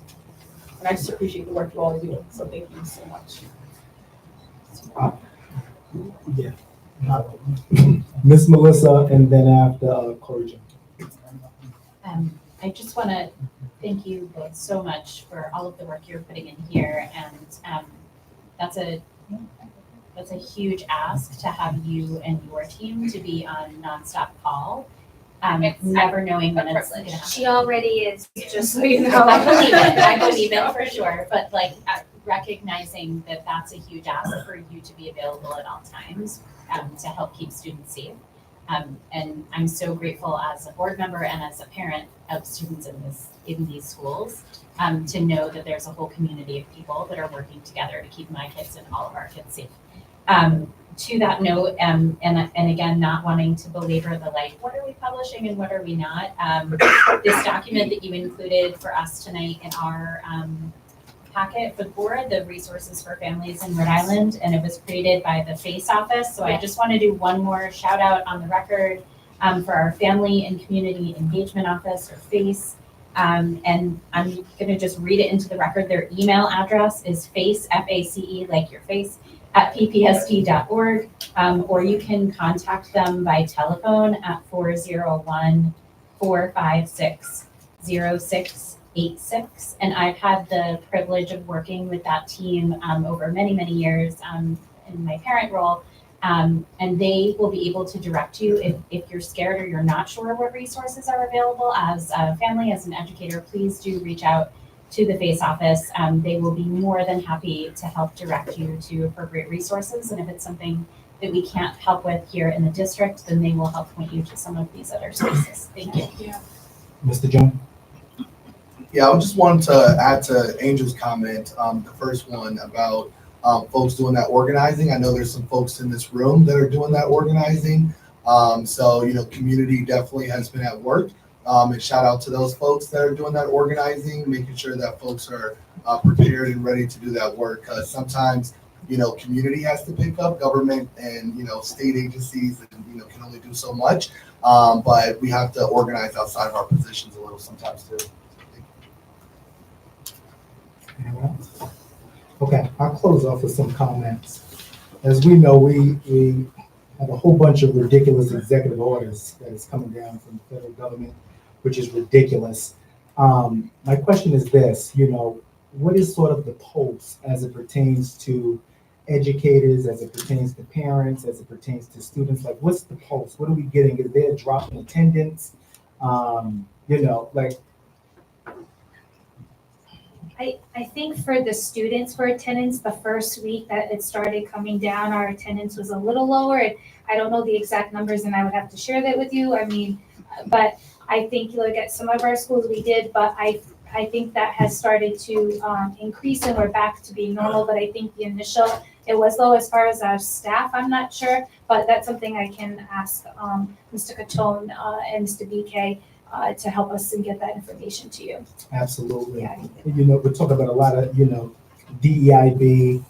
I want to know, where is the equity office playing in all of this? There's a lot of things going on, a lot of students that, and parents and families that don't feel safe, where is the equity office playing in, all of these? I'm gonna have Dr. Onye come and share that because I don't feel comfortable sharing about, I know she'll be more than happy to.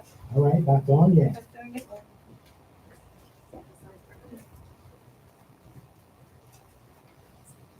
Good evening, everyone. Congratulations to the new school board and the new executive team.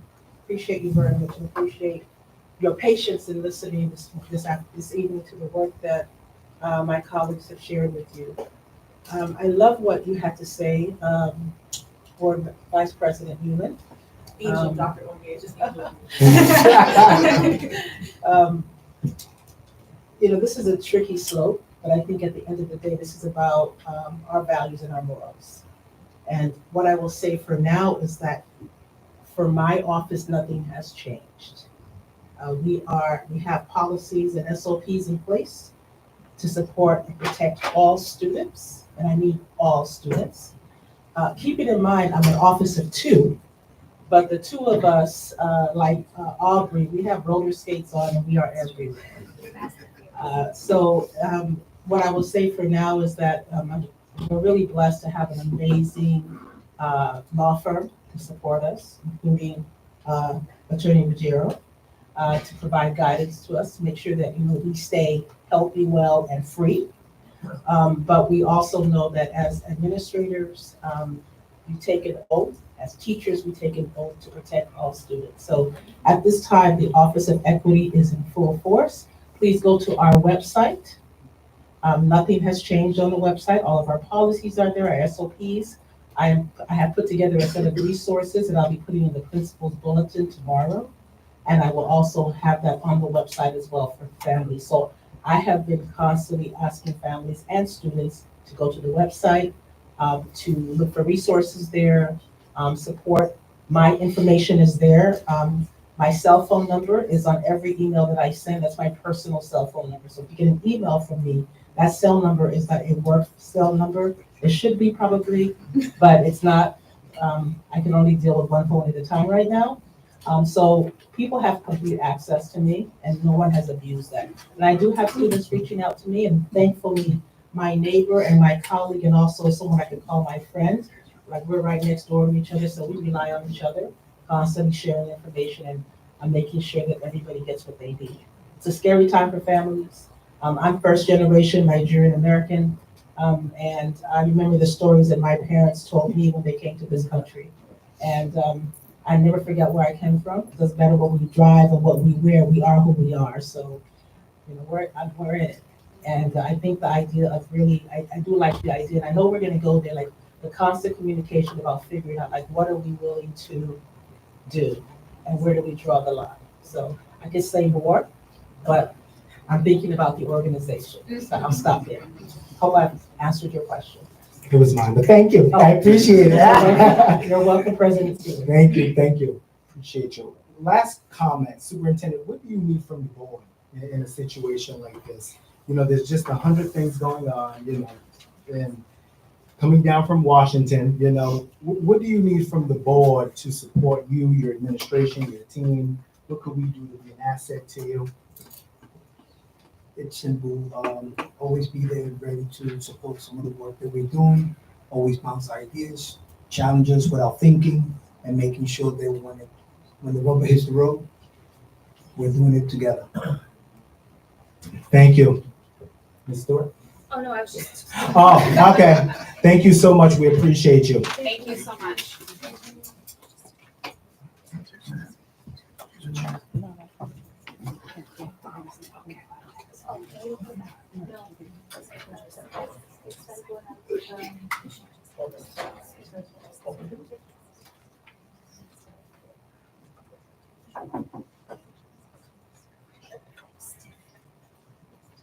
Okay, so we are going to enter into public comment ready to be heard. We have over 41 people that have signed up on tonight. And Mr. Solicitor, I want to be able to make sure that everyone gets a chance to speak. Typically, it's 3 minutes. I want to be able to shift that to 2 minutes. So what would be the motion? I think you'd ask the motion to reduce the time limitation from 3 minutes to 2 minutes for each speaker so that we can accommodate the 41 speakers. All right, do we have a motion? So moved by Ms. Hughes, seconded by Ms. Mahigable. Any discussion? No. Any discussion? Yeah, it's a bad idea. Yeah. Any No, let's have a discussion? discussion. I think it sounds like the community would like the full 3 minutes. Do we all agree? Let's take it to a vote. Could I have 3 minutes just myself? Everybody else can have 3 minutes. All right, if the board doesn't agree, we will vote no. If we agree, we'll vote yeah. So, okay. So all in favor, say aye. We're voting to On the motion reduce to reduce the time limitation from 3 to 2 minutes for each speaker to accommodate the 41 speakers we have signed up for public comment. Is it? Mhm. I would note, and it's frequently waived by the board, that the existing bylaws provide for a maximum of 30 minutes for total public comment. It doesn't seem as if we would reach that with 41 people signed up. But there has been occasions in which the board has waived that 30-minute limitation. Yes. So, maybe that's Okay. a good compromise.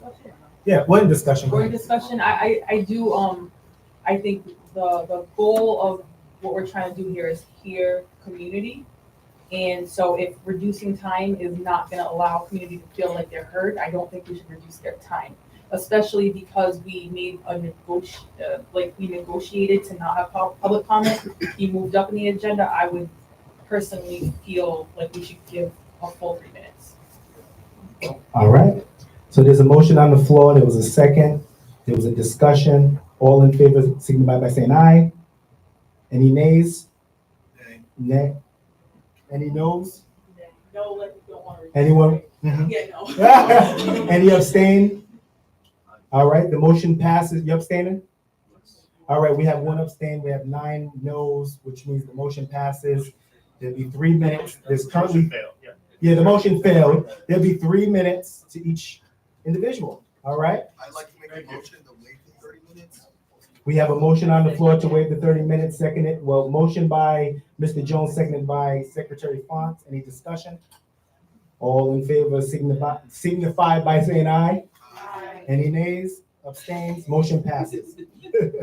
All right, we first have for public comment, but before we get to public comment, we have a couple of written comments, which I'll be working with Martha to make sure that we, get into the record on today. But first person that is coming up for public comment is Christopher Kennedy. Is Christopher Kennedy here? All right, Christopher, 3 minutes. Good evening. Good evening. My name's Chris Kennedy, and I am a 35-year educator. I've been teaching here in Providence for about 12 years now. And before I go on with my comments to the board, welcome, glad you're here. But I want to stop and just commend the district leadership and the presentations that just occurred, because they are spot on. You can tell they're very proactive. And I want to just affirm everything that they've said tonight, because I'm living it in my classroom every day. I teach 6th grade ELA, and I have a section of students who are academic advanced. I have a section of students who are in an inclusion environment with the second educator in the room. And I also have a section of students who are English language development. So when I say I'm living, everything that's been talked about tonight is true. And I need to tell you that the proactive work that's been done is really kind of ingrained in the life of my school for sure, in the district. So if we ever had a situation where we needed to have ICE wait at the door, for example, we have emergency protocols already in place that the kids already know. If our administrators call for a no pass policy, that's a clue that we maintain classrooms and lessons, but we lock our doors and we just have business as usual, but no one is in the hallways. Automatically, that school is basically locked down. So that's really reassuring, hopefully, to you. My comments to you tonight tie right into safe schools and learning environments, and it's a request to review the school dress code policies. I know in the past, the district has had dress code policy. It's kind of morphed away a little bit, and sometimes teachers and administrators don't feel they have a lot of power to help guide students with their choices in appropriate dress, if I can say it that way. In order to maintain a positive, safe, and inclusive learning environment, we need students to be responsible to dress appropriately for school. Students who wear apparel or present a general appearance that may be unusually provocative or violate the health and safety rules of the school impacts the school environment and disrupts the classroom. All kinds of touching upon the themes that we've been discussing tonight. Having a policy in place will only enhance opportunities for academic achievement and will promote that safe, secure environment in class that we will allow students to be more engaged. I've done a little bit of legwork for you. Thank you to Ms. Melendez for helping to pass out some information to the board members about 30 seconds. Different school systems around our area that already have policies in place for school dress codes.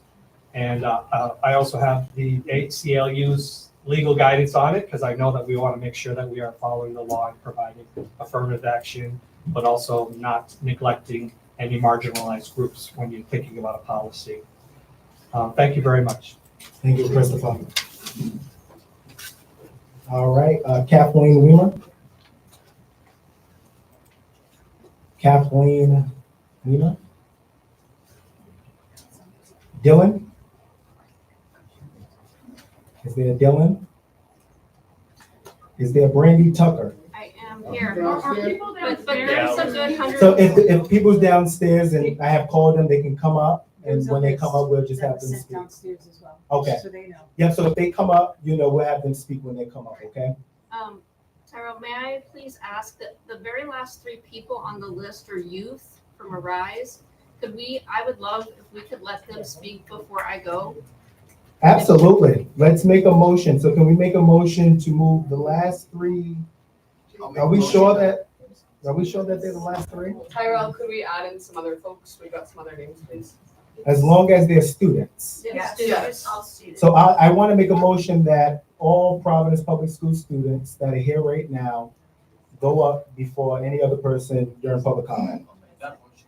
All right, motion so moved by Mr. Williamson, seconded by Secretary Fonts. Any discussion? All in favor? Aye. Motion passes. Any They're on students their that are way currently here? All right, come on up.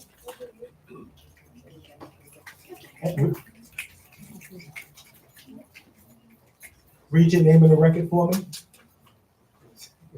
Hi, my name is Juliana Espinal.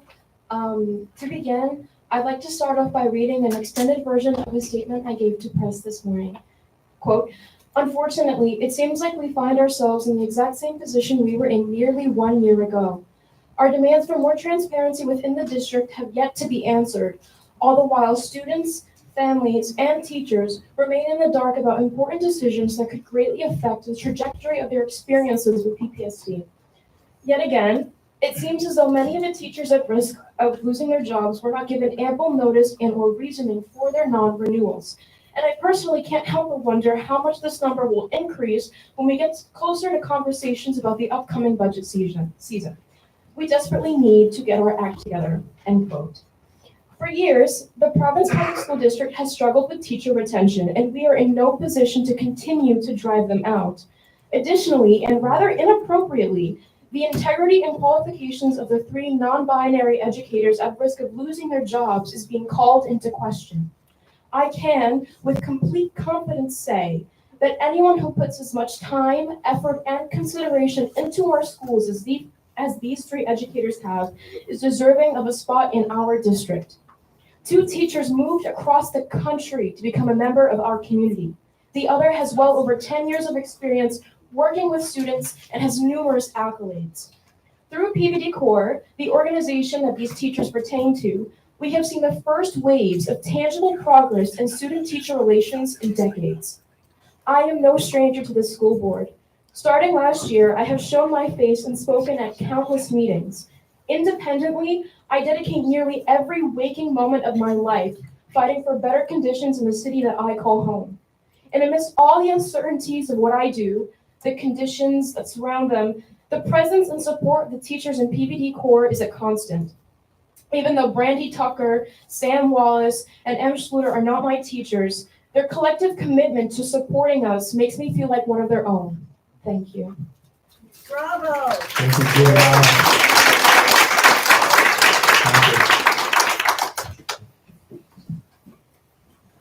Please read your name in the record for me. If you want to go more forward, Nicola, you're doing well. You have 3 minutes, okay? Well, each of you have 3 minutes.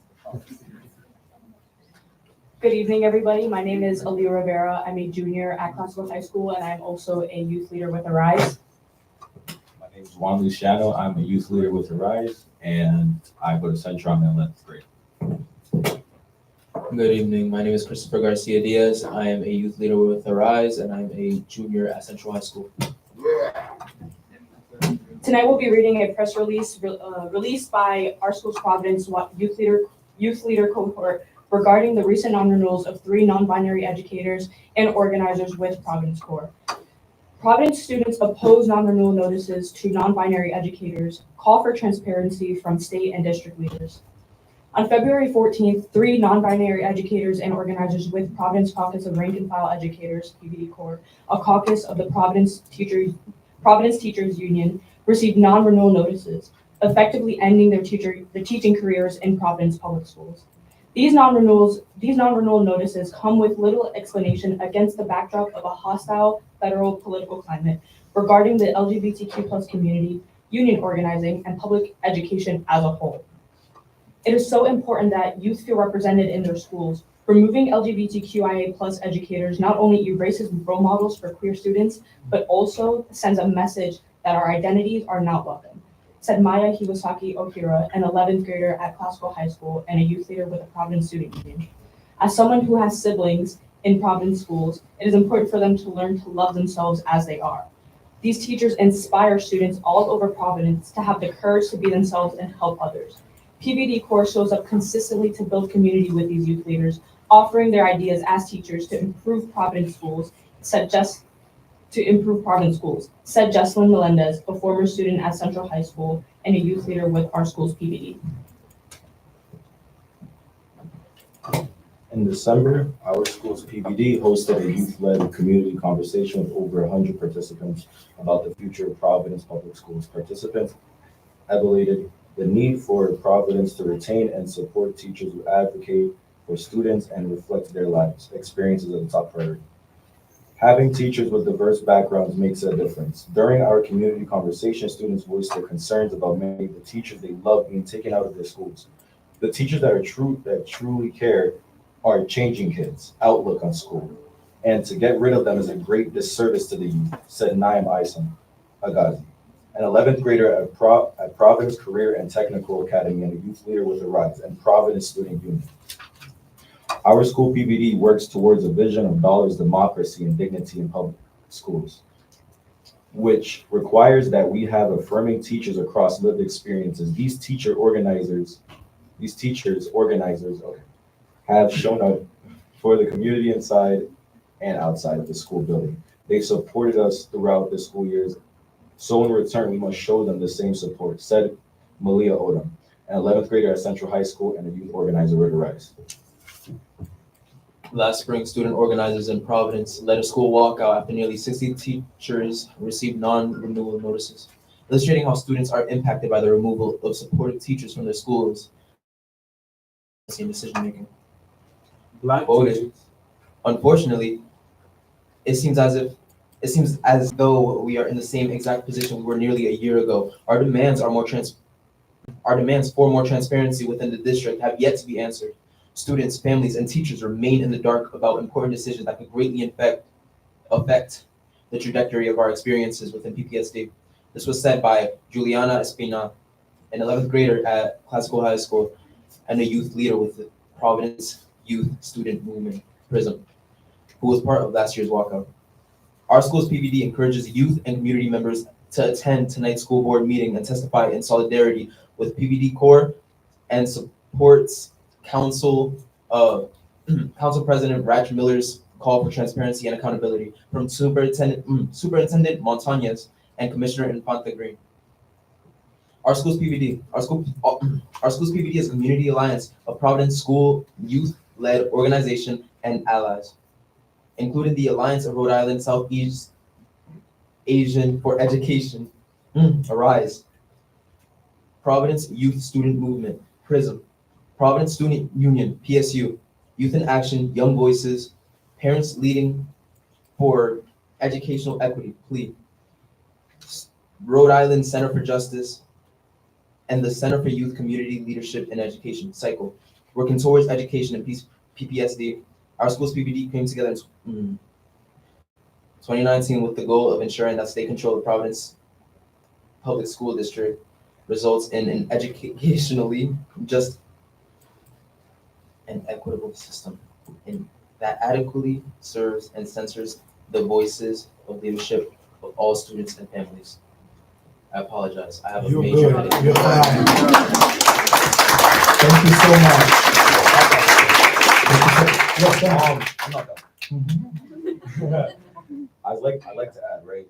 This one I wrote on my phone, so my bad if I'm looking at it. But as a school board and district, you all need to rethink about your priorities. The community and the students know what's best for them. They should not be towards the end of the agenda. Well, this is what we thought because we had apparently some of our how do we categorize them? Our Nancy, our lead organizer had to advocate us to even have us here early, because we were potentially supposed to go to the end, right? But these board meetings need to be more accessible and need to be more accessible for everybody instead of intentionally cramming everybody in a hot room. All these passionate people about fixing these problems that we are going through. That's it. Well received. Thank you. Thank you so much.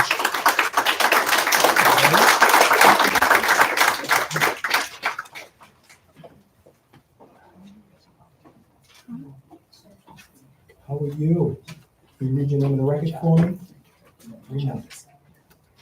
Hi, my name is Nevaeh Senecal. I'm a high school senior, but also the lead organizer for the Providence Youth Student Movement and an LGBTQI+ student dedicated to serving our district and community.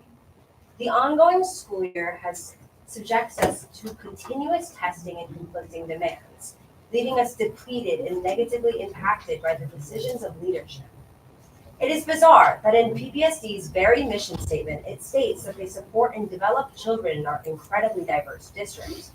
But that very mission begins with hiring teachers similar to their diverse students. The Providence School District has a history full of vibrant LGBTQ+ students and communities. More recently, teachers who identify as such have joined us. A teaching staff that mirrors the student body fosters a sense of community based on shared understanding, allowing us to move past biased and discriminatory curricula and experiences.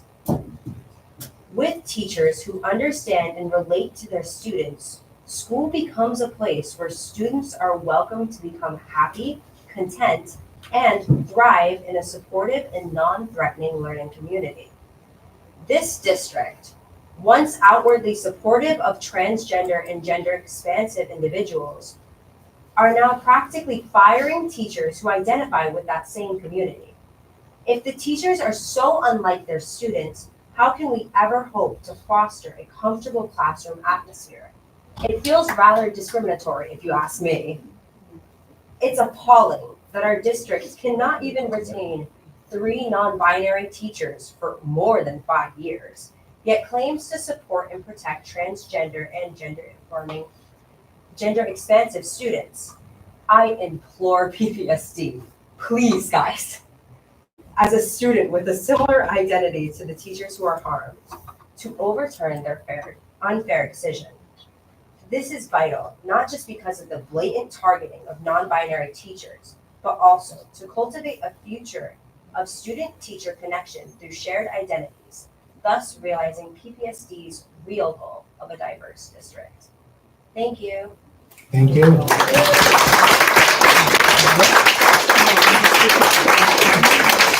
Is there any other students?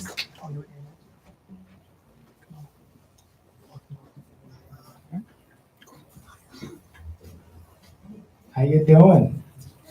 Yes, please read your name in the record and have 3 minutes. Each of you. Hi, my name's Naya. I'm an 11th grader from PCTA, and I'm a youth leader at Arise PSU, and I'm with OSPD. I'm here as a Black queer student to voice a lot of my concerns as well as my peers. Every teacher that cares about LGBTQIA issues that you get rid of is another reason for my peers and I not to show up to school. A lot of times when you don't see kids showing up or they're not interested in school, it's because we don't have that support. It's because we don't see ourselves in our teachers, and we need to see that. A lot of times as a student of color and someone that is queer, I feel isolated in schools. Not being able to see someone that I can relate to. The lack of POC and LGBTQIA teachers affects the students at PPSD and their learning. If you care about students' outcomes, you should care about that. I'm reminded every day that my Blackness, my queerness is a problem. From how the system is set up, how 3 queer teachers can get told not to teach because they're not fit, they're not good enough. What does that say about me? Am I not good enough? Like, that's the things that are going through most of the kids' brain, and it's insane to think that we can't even, like these people have said, we can't even retain 3 of some of the minorities in our teachers. It's insane to think that we have to wait in the basement down below for hours just to talk about a problem. It's insane that I'm sweating right now. I'm hot. I'm tired. I feel like I've been marching. Like, that's sick. It's Black History Month. 2 hours. Oh my goodness. This it's just insane. It's insane to think that the bare minimum, which is to see someone that looks like me, that represents me in a school, that I can see someone that reminds me that, hey, I can do it. I'm already in an engineering pathway at my school. I'm at PCTA. I don't already see people that look like me. So for me to hear this in the news that there's not diversity, there's not equity, there's not inclusion, and it tells me that I should be ashamed. And why should I feel ashamed? That's not okay. And I know it's not okay. But now I have to realize that my younger cousins have to grow up in this district. So what happens now is going to affect not just me, but my cousins, my friends, my work. Like, this matters. Thank you. Please just read your name and the record, okay? My name is Miro Meek. I am a 12th grade student at Classville High School, and I'm a co-director of the leadership team at the Providence Student Union.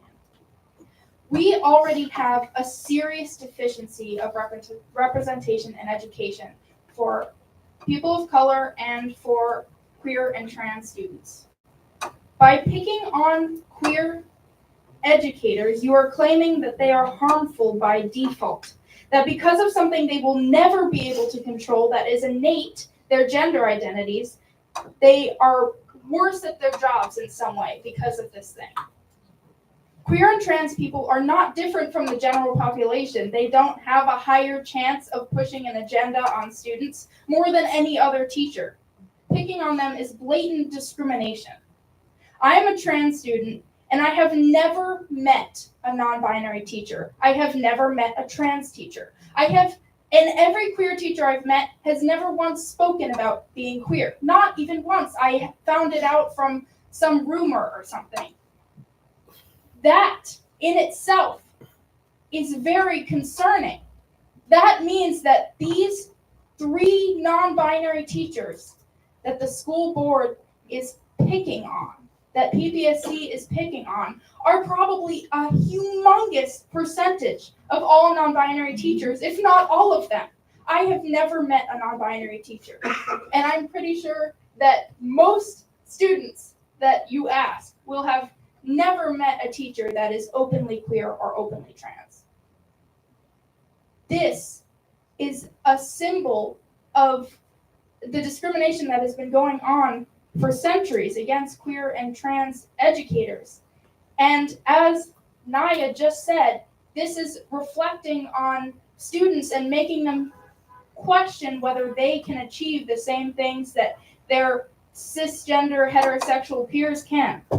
This is telling students that maybe you can't be a teacher if you're queer, if you're trans, because just because you're not seeing your people, just because you're not seeing people you identify with teaching you, it kind of makes you subconsciously, slowly doubt yourself a little bit more every time your teacher is the same white cishet guy in every single history class.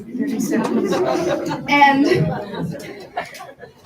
we deserve to see ourselves reflected in our education. That will only improve our education. If you care about us and if you care about your education, you have to care about this. Thank you. Thank you so much.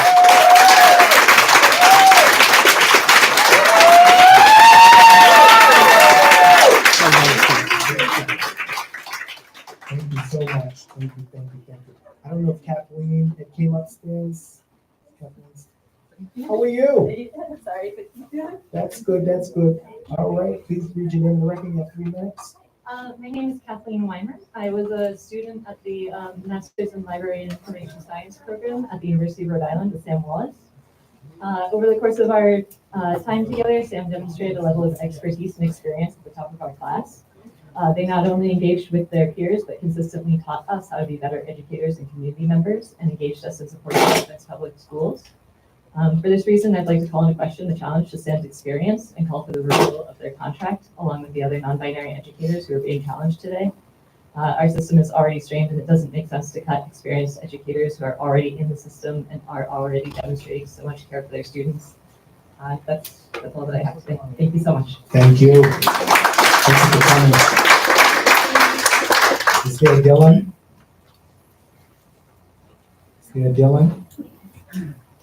Brandy Tucker? Hey, Miss Brandy. Hello, Tyra. Nice to see you again. Nice to see you. Please Wish read- it was better off. Better circumstances. Please read your name and record. You have 3 minutes. Hello. I'm Brandy Tucker. I'm a 5th grade ESL teacher at Webster Avenue Elementary. And as you all know, I am non-binary. I am also a member of Providence Core Caucus of Rank and File Educators that was formed last year after the district chose to close 360 out of the blue, or at least it seemed like to us. And in our support for those teachers, we came together and formed our caucus. Now there are so many things I want to talk to you about tonight. I only have 3 minutes. One of them was never myself, because I don't like talking about myself. And many people have signed up tonight to talk about me and about what they see that I do. So I'm going to let them handle that piece. I want to tell you about something that happened yesterday. Yesterday, the union brought together all of the teachers who were non-renewed. There are 17 total. 9 of us were physically present. Out of those 9, there are 2 special educators, 2 male teachers of color, 3 math teachers. These stats alone, and 1 librarian, with 4 open librarian positions in the district, these stats alone are super concerning, considering all of those are hard to fill, and we need more male and teachers of color. Plus, 9 of us in the room, 5 of us are queer. 5. I don't know the other 8 teachers that were not present, but 5 of 9 being queer is 55.5%. And if it's 5 of 17, that's still 29% of the non-renewed teachers falling under the LGBTQ umbrella. When it's reported by Ed Working Papers that was published in January 2025, that it's estimated that approximately only 3.3% of the queer population becomes K through 12 educators versus non-LGBTQ at approximately 4% of the population. Now those percentages, they don't sound like they're all that far apart. However, and they wouldn't if the population were 50% queer. The estimated adult queer population in the US is approximately 13.9 million versus non-queer of 248 million. And now let's look at these numbers in teachers. The queer K-12 educator population is estimated at 459,000 teachers in the United States. That's it. 459,000. 30 seconds. Versus non-queer at 10.9 million. That is huge. This is a statistically astronomical number that it needs to be explained. How do you explain our jobs, what we've done, that we choose to be in Providence? We want these jobs. We want to be here. And we do good jobs. We're good at what we do. So why have we been non-renewed? Thank you.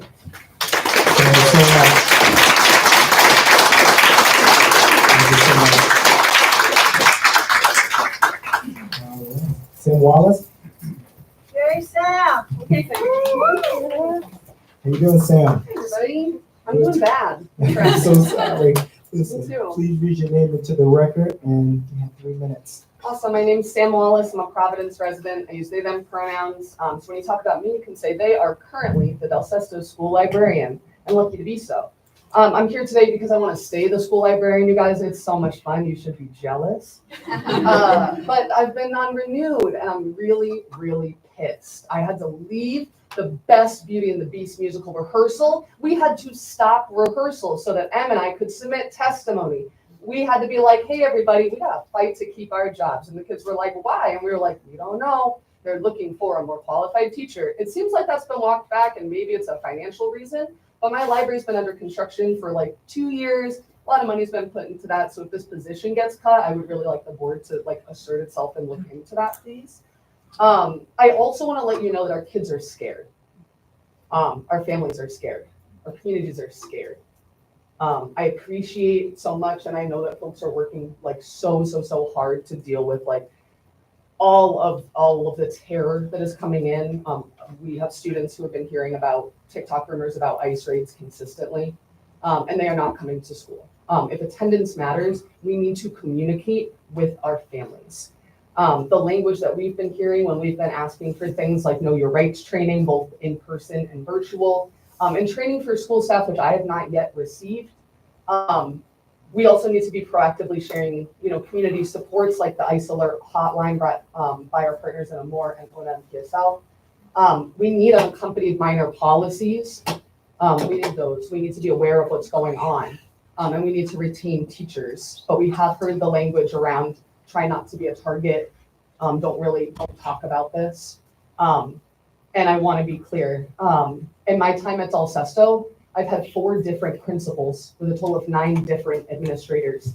Without constant leadership and consistent leadership in schools, we faced huge challenges. We have over 100 vacancies in the school, so although that presentation was great, it looks very different on the ground, vacant rooms. I've pointed this out before, and I worry that my participation in both my community action board, my community advisory board, school improvement team, and instructional leadership team have put a target on my back. I'm an organizing teacher. I organize because my kids are unsafe. And it really, really matters. And when I organize, I get fired. Who's targeting? These non-renewals are not just a blatant attack on queer educators. It also hurts our belonging score, listed on slide 11. 30 seconds. Thank you. I'm also in a redesign school, as I've pointed out, but truth of the matter is I need the board to stand up. This is the second time that the commissioner has bypassed the board, and I want to be in this school. My students have watched kids leave. I was one of the people when Gilbert Stewart closed to advocate to have those students have transitional events and support as they have come in. We got none of those. I talked to a Gilbert Stewart student today who had 1 educator all of last year. Time. 1. Thank you so much. Appreciate all the work you do. Do they have Anna Kuperman? Hope I'm pronouncing it right. It's Anna Cooperman. I'm Hi. so sorry, Don't worry Anna. about it. Don't worry about it. All right. I've been working on like trying to say my name right. I You gave me the chance. You gave me the chance. I appreciate you. 3 minutes, all right? Yep. Is there a timer anywhere? Somebody will just tell me. Okay. My name is Anna Cooperman. I'm a teacher at Classical High School and also a parent of students in Providence, and I live in Providence. I've worked with Sam and Brandy in PUD Core, but also in Teach for Black Lives. It's a group that we've had for a couple of years where we meet once a month, and we in the past had run PDs for other teachers with the idea of trying to bring curriculum ideas that are inclusive to all of our teachers. And through that work, I got to know these 2. And I also worked as a new teacher coach for a little while. I haven't been in their classrooms. I couldn't tell you like what their instruction is, but I could tell you that I can tell that they love students and that they care very deeply about families and the community of Providence. And that is, I think, crucial to being a teacher in this city, that you have to have that kind of heart. You have to have that kind of love. And they have that. And I have seen that in the way that they talk about their families and their kids. And they talk about it like that, with the words love and as if they are their families and their kids. And I think it would be a loss to say that we don't want people like that in our schools. And in addition, the identity piece that the students just brought up, that the wanting to see teachers who are like them. It's,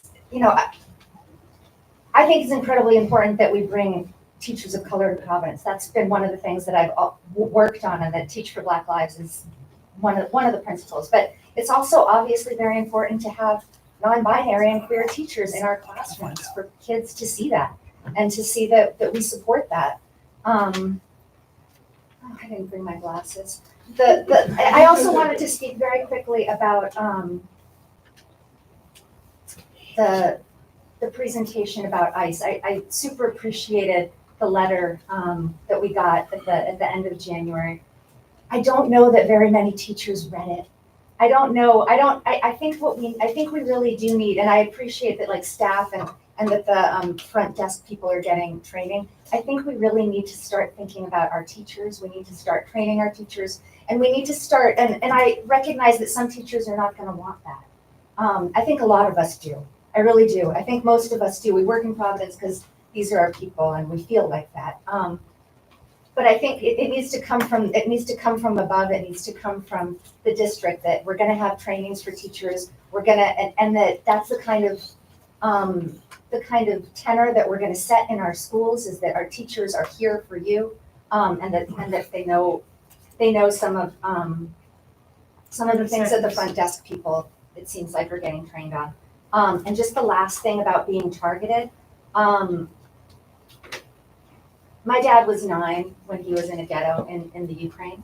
And the whole idea of keeping your head down and not speaking because people are gonna see you, that's, bullies and fascists don't listen. That's not how they work. They're gonna target us either way.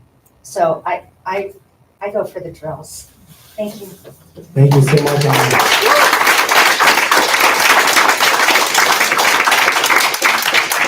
Ophelia, please read your name in the record for me. 3 minutes. Hello, my name is Ophelia Ravinia. I am a school social work intern at Spaziano Elementary School, which is one of Providence's dual language schools. To go off of what some other folks have been saying, as part of my internship, I had inquired about doing a Know Your Rights training for the students, families, and staff at Spaziano Elementary School. When I inquired, the answer I was given was, we do not want to put a target on ourselves. We're talking about a dual language school in a sanctuary city. If you think that that target doesn't already have flashing LED lights, then I don't quite know what to tell you.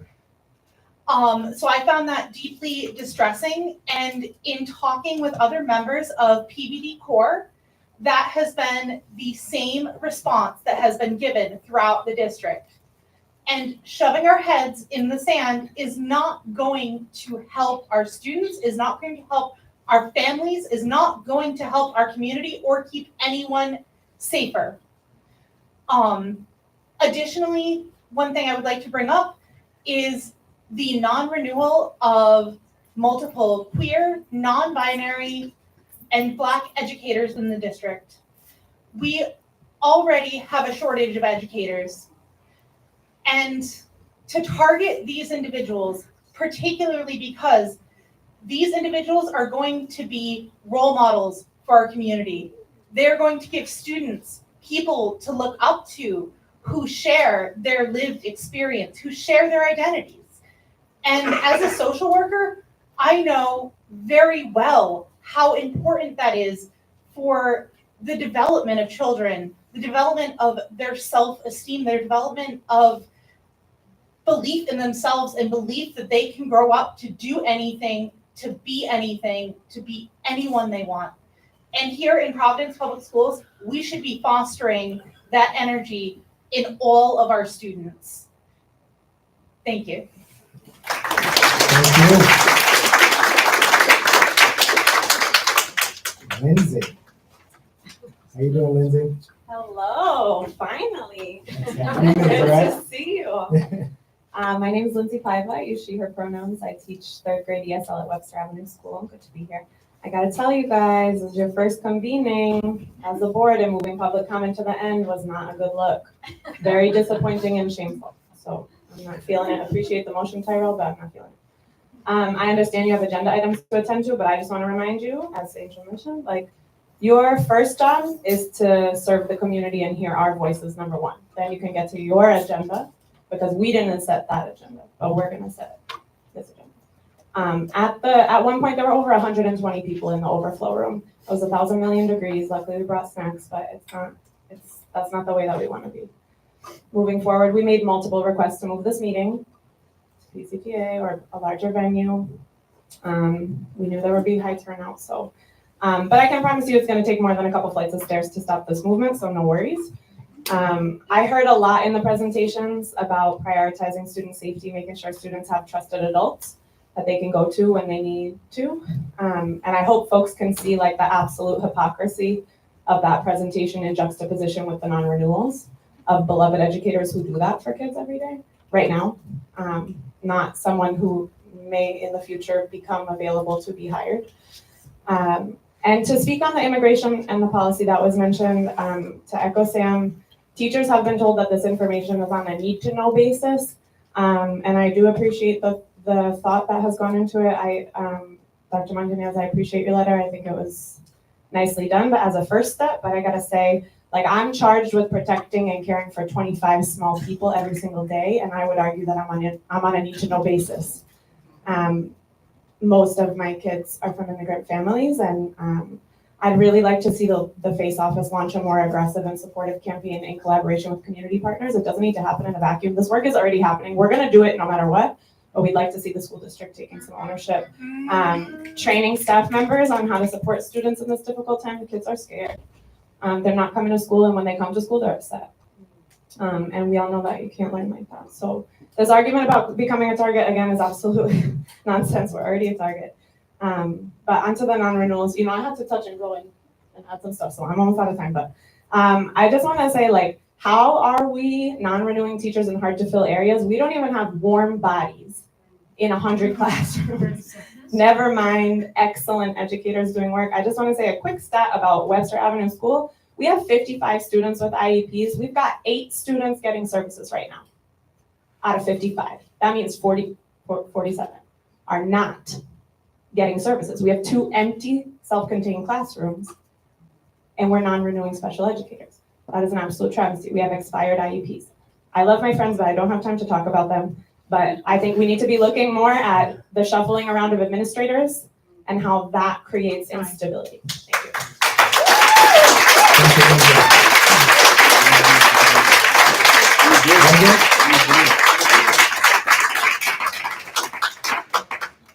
you. You, Megan? Yes, I don't know who's speaking. I am Rehan, I'm sorry. Have 3 minutes, all right? Great. I am Megan Chambers Lindquist. I'm not an educator nor a student, but I am a Providence community member as well as an LGBTQ+ community member. I won't need 3 minutes to say this. It is unacceptable to have these non-renewals happen to queer teachers, especially when there's such a need, especially with this administration handing down insane executive orders that are affecting our community. We need all the support we can get, and I would like to call for those non-renewals to be reversed. Thank you. Thank you so much. Thank you, Megan. I can call this next person by this name, Mr. Q. He was my librarian. That's the CEO. Hi. Mary Moen had requested to speak and for me to speak for her, so I don't know if you got that information. What was her name? Mary Moen, she wasn't on the list, but she had She's not here? I don't really, and she couldn't be here, and she asked me to. All is well. I don't need 6 minutes, Okay. but I'll do my best. All is well. Is this on? Okay. So I'm Peter Cannell. I am a retired school librarian. And I was in the district for over 20 years and a resident of Providence. And Heidi, I am your constituent, so it's very nice to meet you. And just to summarize my comments, I really wanted to speak about Sam Wallace.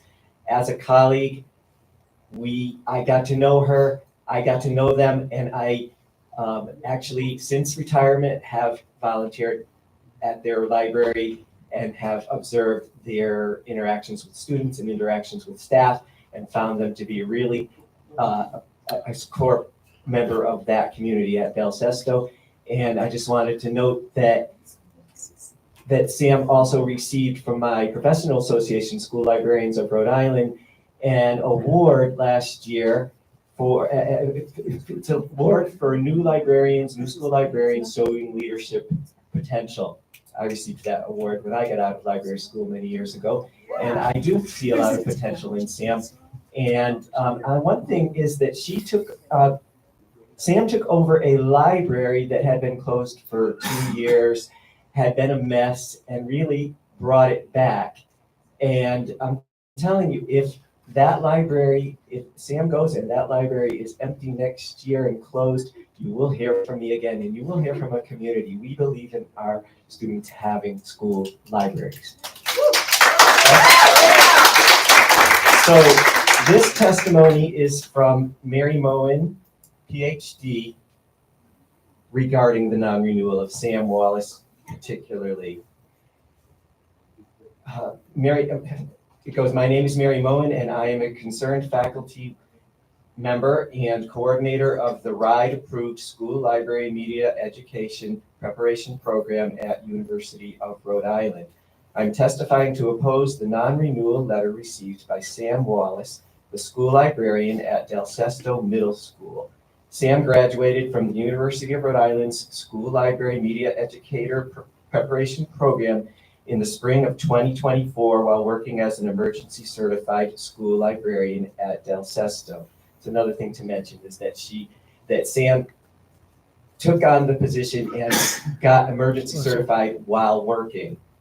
Sam was one of the strongest students in the program. The School Librarians of Rhode Island, our professional organization of which I am currently president, selected them to receive the competitive Maurice Tugas Award, which recognizes the hard work of an emerging professional and their potential as future leaders of the Rhode Island library community. As Sam's advisor, instructor, and university supervisor, I feel extremely qualified to speak on behalf of their competence as a school librarian. My evaluations of Sam's teaching lessons and assessing their progress towards demonstrating the American Association of School Librarians, School Librarian Preparation Standards consistently indicated It's okay. that they met the professional standards. There's just a little bit more. Appreciate you. Thank you. Could we have the remainder of that Into the record, please. Yep. Thank you. M? How are you, Em? How do you think I am? Doing good. Please read your name to the record in 3 minutes. My name is M. Schluter. I'm also non-binary. I'm part of CORE. I'm a second-year teacher at Del Sesto Middle School. For a break, I was handed a non-renewal notice that said they desired to find a more qualified teacher. I'm not from Rhode Island. I moved here from California in 2021 to serve with City Year AmeriCorps. I was placed in a 5th grade dual language classroom at Carl G. Lauro, and I stayed there for 2 years. I would have liked to stay there, but Lauro got closed. After that, I transitioned to Del Sesto. This is my 2nd year in a 6th grade ELA ESL position. As of right now, there's currently 6 vacancies for my position. There's another vacant 6th grade ELA classroom on my floor. My non-renewal is just adding another vacancy, and you're taking away a consistent educator who's stable and a supportive adult for these students, and this is going to impact their learning. Okay? They already don't have enough teachers. Most of my kids have maybe half teachers and half vacancies. They only have maybe 5 stable adults in their school for the day. I have students from my 1st year City Year that are in 8th grade at Del Sesto right now that are gearing up to graduate and move on to high school, and I would like to be celebrating that with them. And like Sam said, our kids are doing the musical. They're so excited. I couldn't focus on that today because I had prepared for this. I want to focus on my kids, and instead I'm here trying to fight for this. And I just want to continue to contribute to my community. I'm teaching students I've known since they were in the 3rd and 4th grade. I'm teaching siblings of students that I had in 2021. It's more than a school to me. This is a community of students and parents and faculty and staff who have supported me and believed in me. And I just want to return that favor. Brandy, Sam, and I, we show up every single day. We are working beyond our contract hours to ensure that we're giving our students the best education they deserve. We are out and proud educators. We ensure that all of our queer students know they have someone that's listening to them, that's advocating for them, that understands what their experiences are. I know I'm a new teacher. I'm learning and growing. I'm actively seeking feedback. I love feedback. And I'm implementing that. And I am in 2 graduate programs right now. I'm doing my ESL and my secondary, and PPSD is helping fund that education. I'm doing the best I can for my students. I know there's going to be other students in other districts, but this is my community, and this is where I want to teach, and these are the students I want to support. So I'm asking you to please consider sending these. for both myself and Sam and Brandy. Thank you. Thank you.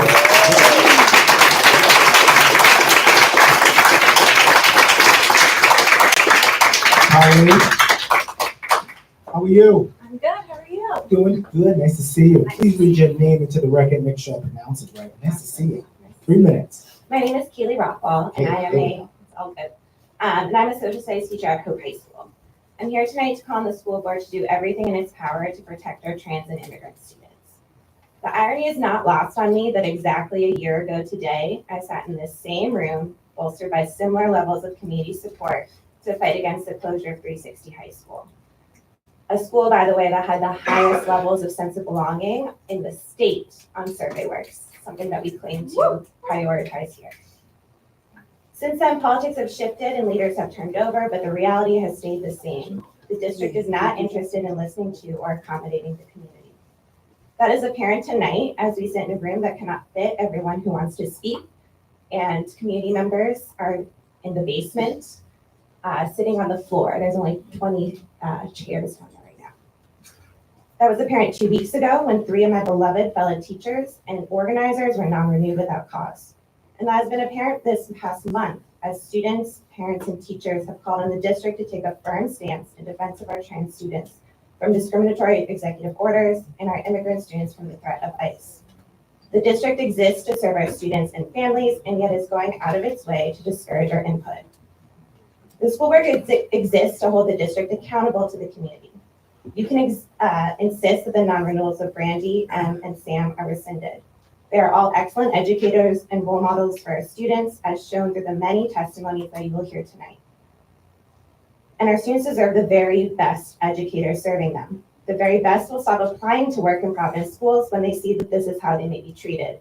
This happened at 360. We lost a third of our educators from the district when we closed our school. You can also insist that the district releases clear, accessible, translated resources that explicitly outline the protections that our schools provide. You can insist that they post know your rights trainings for families and for staff, as mentioned before, and that the SOPs for staff are available to everyone who works in a building. Districts across the country are showing their communities that they are unafraid of protecting our students. We know that Providence will be targeted anyway. We need to ensure families that our schools have their backs. This is how we build a better district, listening to the experts, which are the teachers, the students, the parents, and serving their needs. Protecting our teachers means higher quality instructions and easier recruitment of world-class talent, part of the top goals. Protecting our students and families means higher engagement, higher attendance, and higher public opinion of our schools. I urge the school board to take action immediately and make its power known. Our people are worth fighting for. Thank you.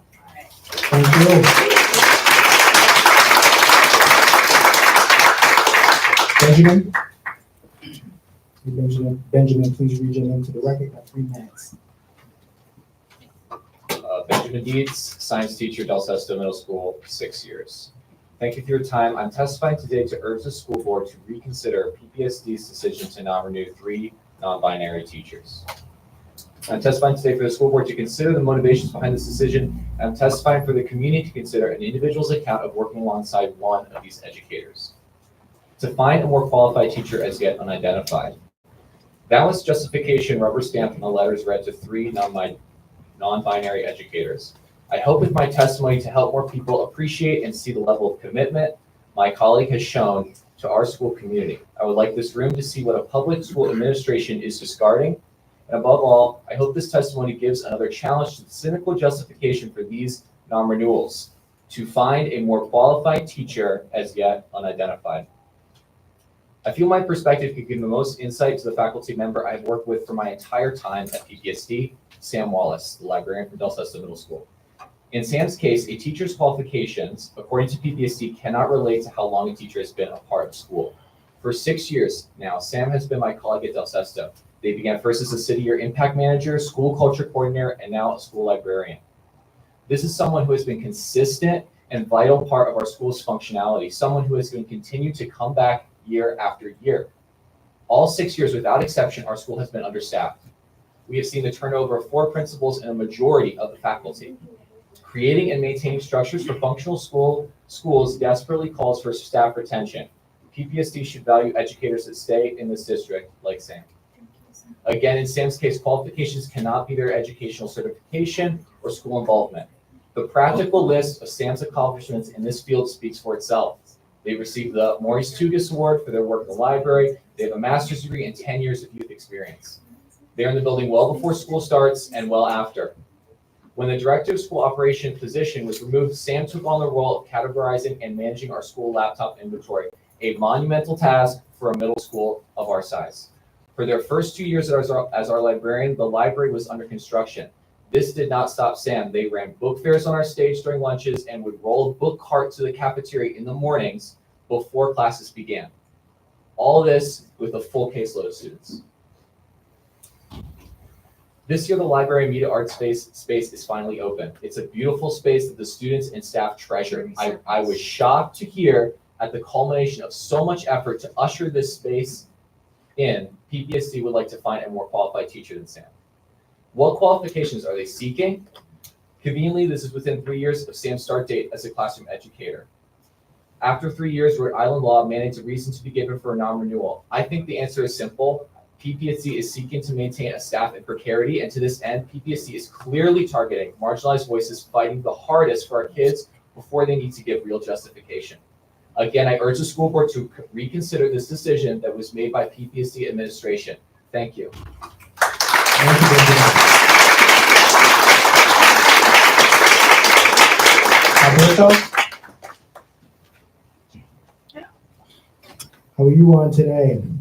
Well, how are you? Doing good. Please read your name and record. You got 3 minutes. My name is Alberto. Buenas tardes. I go by they, them pronouns, and Providence has been my lifelong home. I'm Brown University alumnus and a first-generation college student. I grew up on Chalkstone Avenue and was raised by my parents, who emigrated from Mexico. Both my mother and my father were undocumented.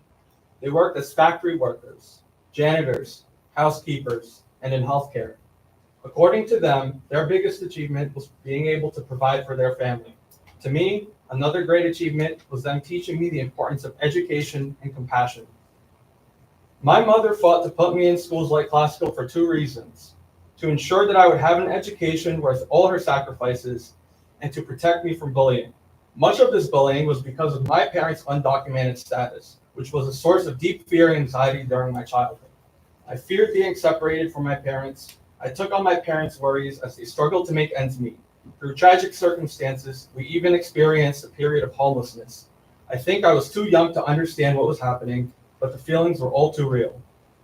The federal government has made it clear that they will carry out an agenda of fear, chaos, intolerance, and violence. They have let us know that 2 of the reasons are papers and pronouns. Superintendent Dr. Javier Montañez, why are you issuing these non-renewals at the cost of our community's livelihoods? Are you preemptively supporting the agenda of Donald Trump and Elon Musk? These non-renewals also further worsens the teacher shortage we have in our community. Be transparent with us. I am disappointed with the lack of respect and urgency towards this matter. In essence, all I heard from the session, the agenda item on the safety of students was, we will comply, and then we'll send the kid over to a therapist so they can deal with the loss of with family separation. I'm also disappointed to hear that the legal team is spread across several districts. Are we not deserving of a legal team that is able to respond with immediacy and urgency to the presence of ICE and federal agents at our schools? I heard another comment that also disappoints me within the school board, that what do we do when the law is unjust? The law is unjust right now. Not all teachers were trained in the SOP. I also heard another comment during that session that students advocate for themselves. I was not able to advocate for myself when I was in Providence Public Schools at a younger age. The community, you mentioned that the community has to pick up for the government. That is true. The community will do a lot of the work that is needed to advocate and to organize around these crucial issues. However, I'm also of the belief that the government should be the community. And if these are not your goals, then it is, of course, obvious to me that you're not up to the job. Thank you. Thank you so much.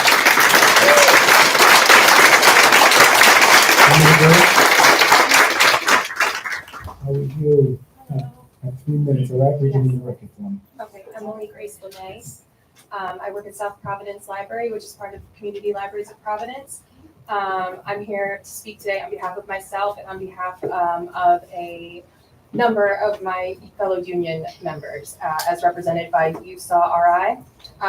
My statements do not necessarily reflect the stance of the library as a whole organization. I just want to state that. We would like to make the following statement, however. On behalf of CLPDD union staff, as represented by USAW, we wish to affirm our support for our fellow workers. Despite pressure from the federal government, we want to see robust local district-level policies in place that protect all of our students and staff, especially our LGBTQIA+ and immigrant and/or undocumented populations. As fellow union workers, we also want to echo City Council President Rachel Miller's concerns about these educators being additionally targeted for their role as union organizers, which has been reported to be an increasing pattern. To quote, union members should have confidence that their jobs will not be at risk if they organize for better working conditions. The public needs assurances that employment decisions in our schools are being made fairly and in the best interest of students. We agree and we demand the same. My own personal statement, and then I'll be done, is I am shocked and dismayed by the decision to not renew these 3 educators' contracts for what appears to be discriminatory and personal reasons. I know of Sam Wallace's wonderful work and commitment through my role as a public librarian, also serving our city's youth. They're a fixture at events around Providence, fighting on behalf of others. So I'm here today to fight for them and for their colleagues and for the children that we all take care of every single day. Thank you. Thank you.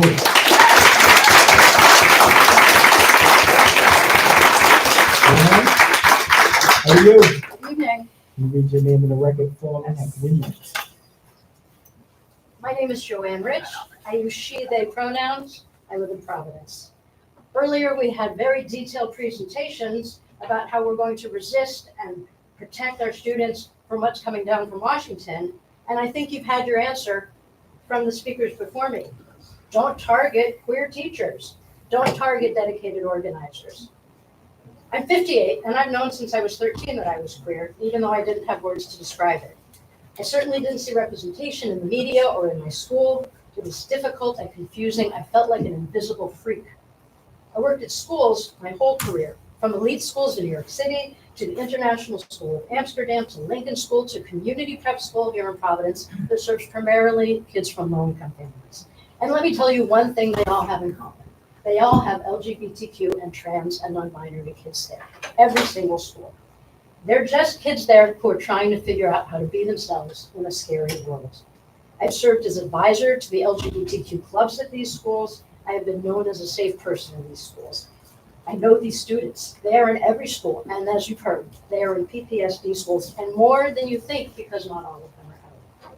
There are many non-binary and trans people in my life, many of them young adults whose journeys have not been easy, in spite, for many of them, of having loving and supportive families. Society makes it hard, and school should be a place to learn and thrive and feel safe and cared for, and not a place to struggle. In some ways, it's better now than in the 1980s. There's more representation, more resources, more communities, but in some ways it's much worse because the hostility is so much greater, because the hate comes to LGBTQ plus trans and non-binary students 24/7 on their phones, because it comes to them from their president, who they should be able to admire and not be terrified of. Non-binary and trans kids take their lives at terrifying rates because of this hate and invalidation. And I know about this from my daughter's friend circle. What message do you think it sends to them to see their teachers fired and think it's because of their gender identity? I can tell you, it says, you are worthless, you are unwanted. If you are yourself, we will destroy you. From tonight's presentation, it doesn't sound like that's the message that PPSD and RIDE are trying to send. Shouldn't every kid feel valued? Shouldn't they have teachers who are role models and reflect what they're going through in life?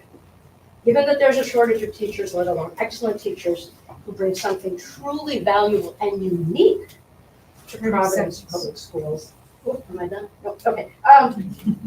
Being non-binary is especially, I'm just gonna say that quick, is especially valuable because the world wants people to be cisgender. Non-binary especially should not be targeted. Thank you. Thank you.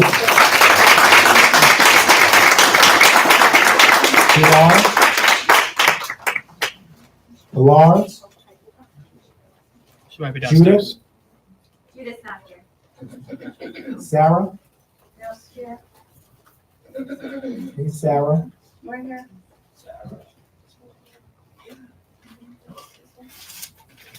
Please read your name in the record. You have 3 minutes. All right, thanks. I might be 5. Hello, everybody. My name is Sarah Mornon, and I am a retired PPSD school librarian. I was a Green for 15 years. And so I've been an employee. 2 of my kids went to Providence schools, and I still live in Providence. One of the very few, I have to say. So I welcome and accept all non-binary people as educators. And I don't care whether they're LGBTQ or plus, it doesn't matter. They're here and they're excellent. And I know Sam Wallace. So I'm here in particular for Sam. So I also am curious about whether or not part of the rationale for getting rid of these 3 educators is because they are supporters of PVD Core, which, if you ask me, the union could use a little shaking up. And so if that's it, either one of those reasons for getting rid of these educators would be not only wrong morally, but also most likely legally. So other people have mentioned this, but PPSD has vacancies and substitutes up the wazoo. So keeping good people like Sam, where's the problem? I don't understand it. I have volunteered with Sam. I helped Sam work on one of the Scholastic Book Fairs. So the next thing about Sam is, and for all school librarians, is you don't have anybody who's really qualified to evaluate a school librarian. Because, and this is where the part where I'm not going to be so polite, nobody in the Providence School Department seems to have a clue as to what the 21st century library is supposed to be. Not a clue. And believe me, I've been to school board meetings. I've met with various superintendents, and I've offered to come do a training for them on what school librarians are supposed to be doing, what the program should look like. So to me, the administration at PPSD has their heads stuck in sand because they do not know, and they are apparently not reading all the reference and research material that I've sent out. And I have done it, believe me, a number of times. The other thing about it, and other people have mentioned COVID, is that, after our kids went through COVID, all the more reason to not just moan and groan about reading levels, which are horrendous. No offense to the TAP presentation. But the dismal reading level, really, they need school librarians. They need to have choice of reading material. They need to have, a socialization around reading. And, you read any article and it's not there. Kids really suffered after COVID. So, Time. Give you 15 seconds. Okay, PPSD, in my opinion, does not utilize the school libraries properly. And, you have the elementary librarians in the lunchroom every single day. You all know that? Why aren't they in their library having a reading club, a book club? I mean, really, it's crazy. So, in regards to the TAP people, I love their presentation, but the dismal stats and stuff, there's not that much to be gloriously happy about. Thank you so much.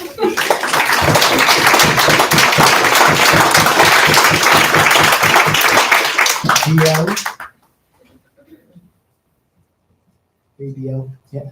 Please read your name into the record. I have 3 minutes, all right? Sure.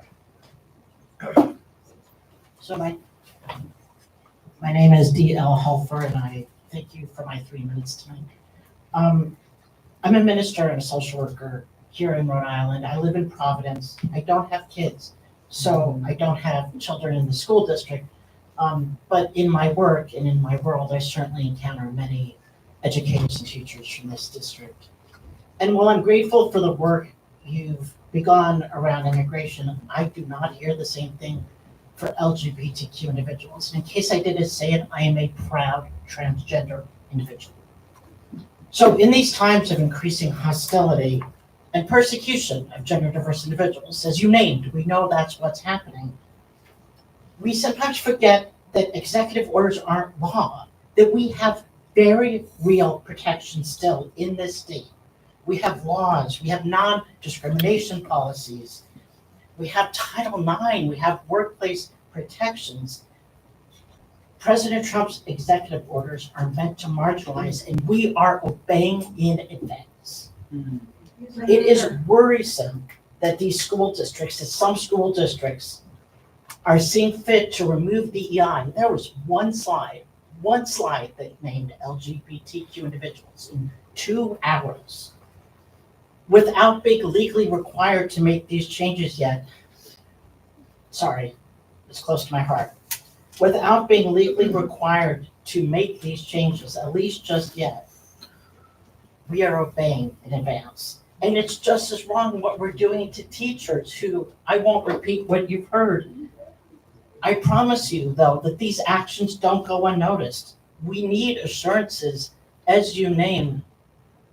Oh, Angel. Angel. That we need to know our moral core. We need to know right now who we are and where we're going and where we're drawing our line.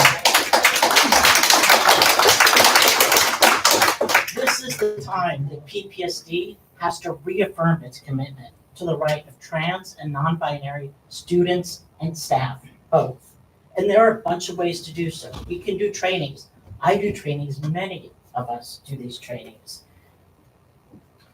Your students and your teachers need you to remember what's at stake. Someone talked about suicide. 1 in 4 kids, trans and non-binary kids, will commit suicide unless they have one strong adult in their life, and that adult is so often at school. So I'm just gonna stop. I wrote too much because I'm a minister. But I ask you to reverse these renewals and to remember that they are doing the work we need right now. Thank you. Thank you.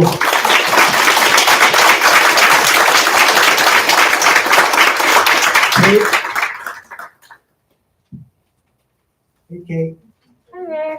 Please read your name in the record. Yeah, hi, my name is Kate Jones. I am a per diem middle school sub at PPSD. I work in different schools, but have mainly spent time at Del Sesto, West Broadway, and Nathaniel Green. I am here to express extreme concern and outrage over the issuance of non-renewal notices for beloved PPSD educators Brandy Tucker, Em Schluter, and Sam Wallace. I also want to express my support of 1, trans and non-binary students and staff, and 2, immigrant and undocumented students, staff, and families. I'm strongly encouraging you all as a powerful part of PPSD's leadership to collectively reaffirm your own robust support of an expansion of resources for these impacted communities within PPSD. I also just want to add, I'm voting for the drills, and as a sub, I haven't received any of those SOPs. And also, I just want to add in response to dress codes, let's not police students' bodies with dress codes. But anyway, through subbing at Del Sesto, I can attest to the beloved and impactful presences that both Em Schluter and Sam Wallace embody for their students and colleagues alike. I have subbed in Mix M's room, and not only is there evidence of thoughtful and relevant instruction and warm decor around their classroom, the students are also often leaving them notes about how they miss them or coming into class and sad to hear that Mix M is out that day. When I see them with students in the hall, Mix M also always seems to exude a kind and grounded presence. They've also been supportive to me as a sub in the school, leaving plans for subbing if they are out, which is not a given, and letting me borrow a needed supply or material. Mix Sam is another powerful presence within Del Sesto, incredibly kind, open, knowledgeable, and they have an easeful way of holding students' attention that can only be garnered through building relationships based on mutual respect. I was able to witness them bring students into the renovated library for the first time. The way they balanced letting something like 40 or so super excited students freely explore a seemingly new space while holding safe boundaries was impressive, to say the least. As a sub, it's always helpful to run into them in the hall on a day when there is testing or schedule changes, because they always seem ready and happy to support fellow staff in any way they can. I would hope it would go without saying that it is imperative that LGBTQ LGBTQIA+, and all students get to see themselves in respected elders. As openly non-binary educators, Mix Sam, Mix M, and Mix Tucker shows these students that there are possibilities for them in their queer futures and presence. I cannot believe that these dedicated and highly treasured teachers have been given non-renewal notices and may never be allowed to teach in PPSD again due to the administration's desire to do what we've heard.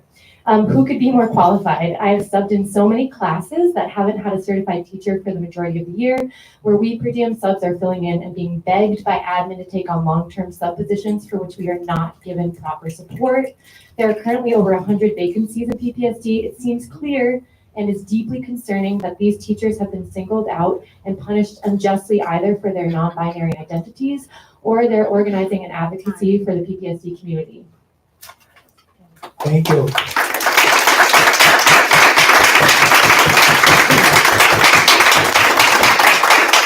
Arlie Diaz.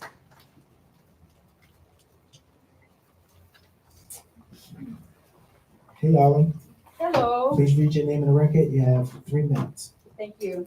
Good night, everyone. My name is Aurelie Diaz. I'm a Providence resident and a sibling to a former PPSD graduate from Mount Pleasant High School and the public schools.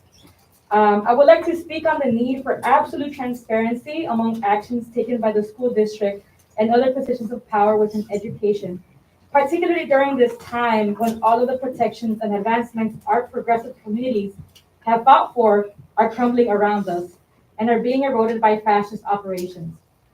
In particular, we are seeing individuals that are part of marginalized communities being asked to leave our schools, and that does nothing to help our marginalized students who create connections with these educators. When you remove educators that actually care and want to make a difference here, you are eroding the kind of change that this district needs. At least 2 of the educators that you have provided non-renewals for are ESL or English language learner educators. I would not be here testifying in English if it were not for ESL educators. Providing non-renewals to educators that can help bridge the access needs for particularly our undocumented students is a huge disservice to this district. At least 3 of the educators given non-renewals identify as non-binary people. Trans students, non-binary students do not have unlimited spaces to feel safe. Why are we then deconstructing the spaces that these educators are helping build for these current and future students? Within this political climate, it is more important than ever to build and empower our students and educators that are part of marginalized communities. These non-renewals do not provide us the community with faith that this district is working to support our undocumented, our non-binary, and our marginalized students at the full level that they should be. I hope after tonight that this can be rectified and that the district and the state can listen to the community and work together to implement the kind of changes our students really need. And one particular point on safety of students, the presentation on safety in schools, I noted that there was a point on school personnel not being required to assist with the apprehension of a student. I think that should be changed so that no personnel should not be allowed at all to apprehend any student or assist with the apprehension of any student. Teachers should never be supporting ICE or police in apprehending any student because that further erodes the safety and the trust within the schools. Thank you. Thank you.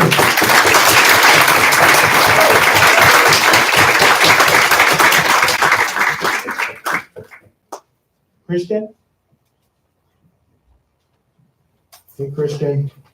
How's it going? Going well. Nice to see you. Please read your name and the record. Christian LaChapelle Miller. Most of them CJ.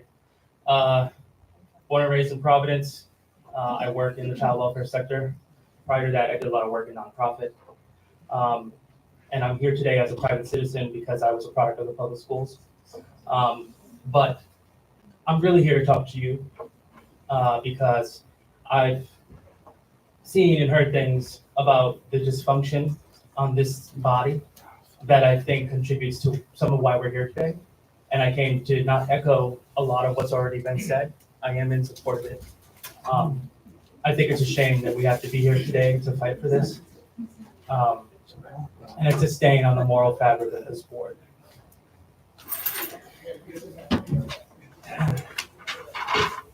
As leaders entrusted with the future of our students, it is crucial that we define what excellence in leadership looks like, not only for the sake of our schools, but for the communities we serve. At the heart of effective board leadership, school board leadership, is a singular, unwavering priority, should be at least, the best interest of our students. Everything you do as a school board must be rooted in that mission, ensuring that every decision made, regardless of the subject, has a positive, lasting impact on the children and young adults in our schools. It is a part of your responsibility to remove barriers to learning, create opportunities, and empower while ensuring students are well equipped to thrive academically, socially, and emotionally. This kind of leadership begins with a deep understanding of the needs of the students and the educators. It also requires board members to stay actively involved, to listen intently, and to remain vigorously attuned to the unique challenges that our students and educators face each day. It means engaging with teachers, parents, and the community at large, and understanding that every voice counts, especially youth voice. A good school board leader, like I imagine many of you presume yourselves to be, is one who listens before offering their perspective, who humbles themselves enough to allow for a differing of opinions and views without becoming confrontational, as I've seen on some viral videos, or belligerent toward one another. As members, you must embody the very essence of compassion and understanding, because we know that the more we embrace these qualities of leadership, the more informed and effective our decisions will be and the greater impact you can have.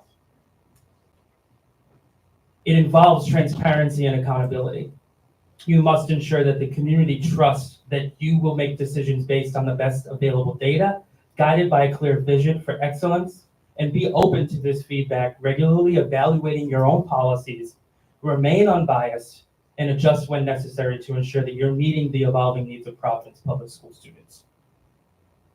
As a Providence native and product of public schools, I trust those here tonight will rededicate themselves to the work that matters most. Thank you. Thank you, Kristen. Colin? Is there Colin? Lexi? Oh, Colin. All right. How are you? Good, how are you? Doing good, doing good. Could be better. I know. Yeah. I'm sorry. Please read your name in the record. You have 3 minutes. Sure. My name is Colin Whitney. Hello, everyone. I'm a ESL teacher at Del Sesto Middle School.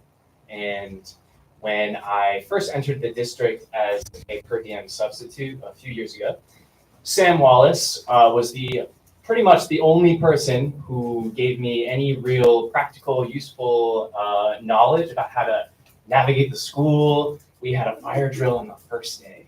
And I had no idea what to do with my first day in Providence schools as a sub. And there was no red folder like this, but Sam helped. And so we all got outside in an orderly fashion and we were all safe. And that's just one of the many ways that Sam is so supportive of their fellow staff, of their students. They are an essential educator. And honestly, I don't know what will happen to Del Sesto if Sam is gone. I just want to read real quick some student testimony from some students who we both had in class. Dear Providence School Board, I'm a student at Del Sesto Middle School. I'm currently an 8th grader. I'm writing this letter to support Mick Sam and how you guys should rethink this decision y'all have made. First, I want to start with Mick Sam is a wonderful librarian teacher. They also have a master's degree showing how capable they are. Side note, I wonder if you can find a more qualified teacher. Most of us students, I'm a student again, have good grades because of Sam. I got into my CTE program thanks to Sam. I'm very grateful to be able to call Sam my librarian teacher. I will no longer be at Del Sesto Middle School next year, but I believe Sam should. Mick Sam organizes the school dances and many other things. I was on the basketball team and we won the city championship this school year, and Sam announced it the next day in the morning, gave us snacks and said congratulations to us. I know it doesn't seem like much, but it was for me and my teammates. You could ask anyone, and they would tell you how much Sam has helped them. Sam lets us go to the library with a teacher's permission. This is a student who wrote that, by the way. And lets us work on homework, schoolwork, anything, showing how much they care about us and our grades, our future. I'm tearing up because I care about Sam. And this is deeply, deeply, deeply, deeply unfair. I'm one of the teachers who relies on Sam for their collaboration. Sam helps with research projects. They're an excellent librarian. I heard somebody speaking earlier about what a library should look like in this day and age, and Sam has mastered the art of it. Multimedia, relevant curricular materials, you name it. Here is another excerpt from a letter. They do their job correctly, but they also make it fun so the kids actually love to participate. Sam does so many things for the school, including organizing plays, dances, book fairs, and so much more. They should be able to continue to enjoy what they do as much as they already do. Please let Sam stay here at Del Sesto and keep doing what they love most. I also have the distinct pleasure of working with Mix M. Schluter, who is an excellent 6th grade ELA teacher. As an ESL teacher, I work closely with M and can attest to their character and their excellence as an educator as well. Let me just add that this does not look good.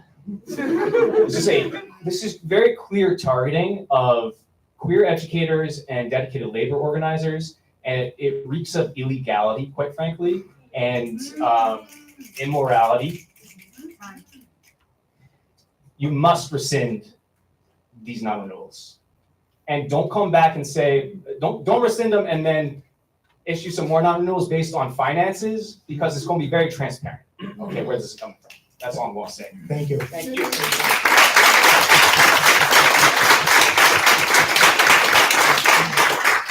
Lexi?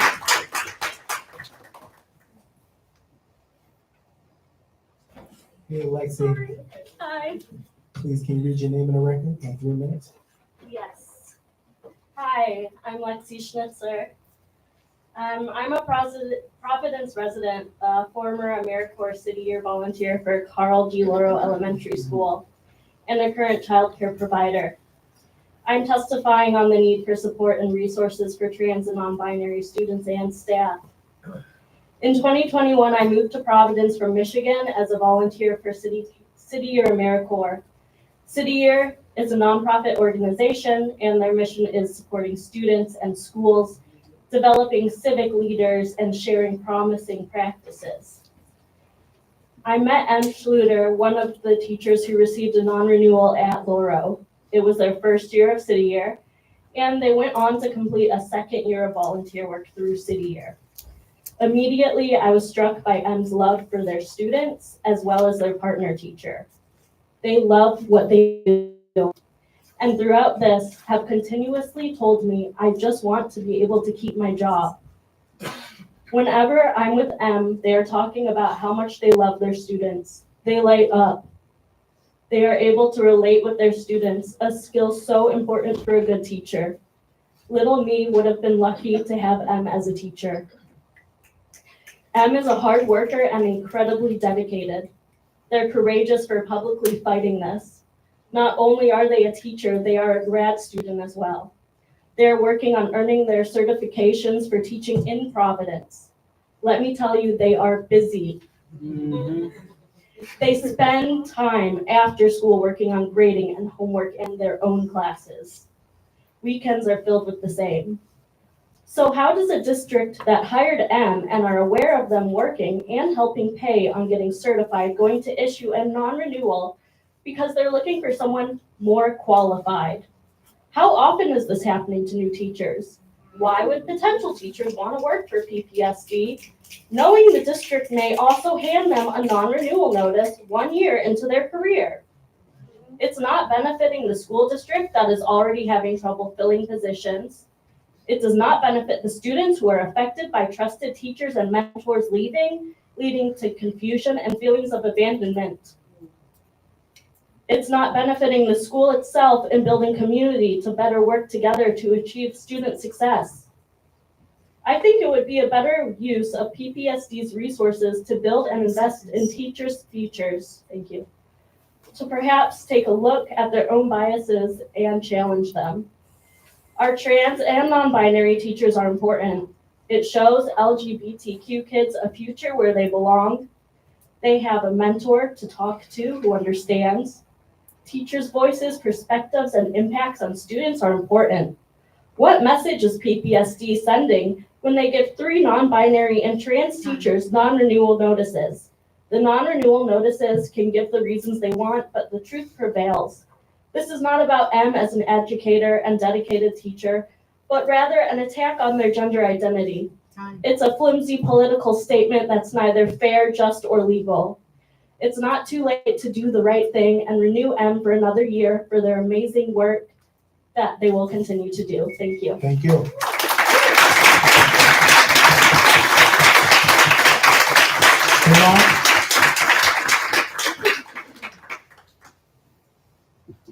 Hey, Tamar, please read your name and the record. In 3 minutes. Hi, my name is Tamar Paul. I'm here tonight as a concerned queer educator of 28 years. I'm also the parent of 2 queer trans middle school students here in Providence, so I can testify that they are here in our school system. Our family was actually new to the Providence Public Schools last year, after many years in independent schools. We've been grateful for support from the Office of Equity and Belonging, as well as many caring and skilled educators. Alongside special education supports, my children have also benefited from gender support plans through Providence, which ensure their ability to participate in sports, to use restrooms that are safe and comfortable, and generally give us peace of mind as parents as we send them off to school in the morning. It's not easy these days. With each executive order, the country grows more hostile to families like mine. Despite the growing worries for a teacher and a mom like me, Providence has mostly felt like a safe place for my 6th graders. With the recent non-renewals of several trusted queer educators, along with the lack of communication to families from the school department about standing up to the anti-trans executive orders, that sense of safety is starting to erode. I want to echo what was said earlier, that our family really appreciated the communication around how the schools will stand up to ICE. And I reached out a couple days after that to the superintendent and I forget who else, asking if there would be a similar communication about supporting our trans and non-binary and queer students, and I heard nothing in response. I question how a school department that would discard skilled, hardworking, beloved non-binary teachers will stand up for my non-binary child. I worry that our students whose identities already put them at great risk are losing valuable role models. I know from my own experience decades ago that having confident, loving LGBTQ adults at school can be life-saving for a queer child. And I know from my role as a GSA advisor in the middle school where I teach that out and proud adults raise the confidence and self-worth of our trans and queer children. I worry that the protections my family has depended on for our children to safely attend school in Providence are no longer valued and won't be upheld by our superintendent. We heard earlier tonight about attempts to improve chronic absenteeism and specific attempts for target populations, and those populations, it was not mentioned that would include trans and queer kids, who I would say are at great risk for chronic absenteeism, as well as many other things that we know. I implore you to stand up to the small-mindedness and bigotry, rescind these non-renewals, reaffirm support for our trans and non-binary kids, and don't be quiet about it. Our children need to know that we stand by them and that they will not be erased. Thank you.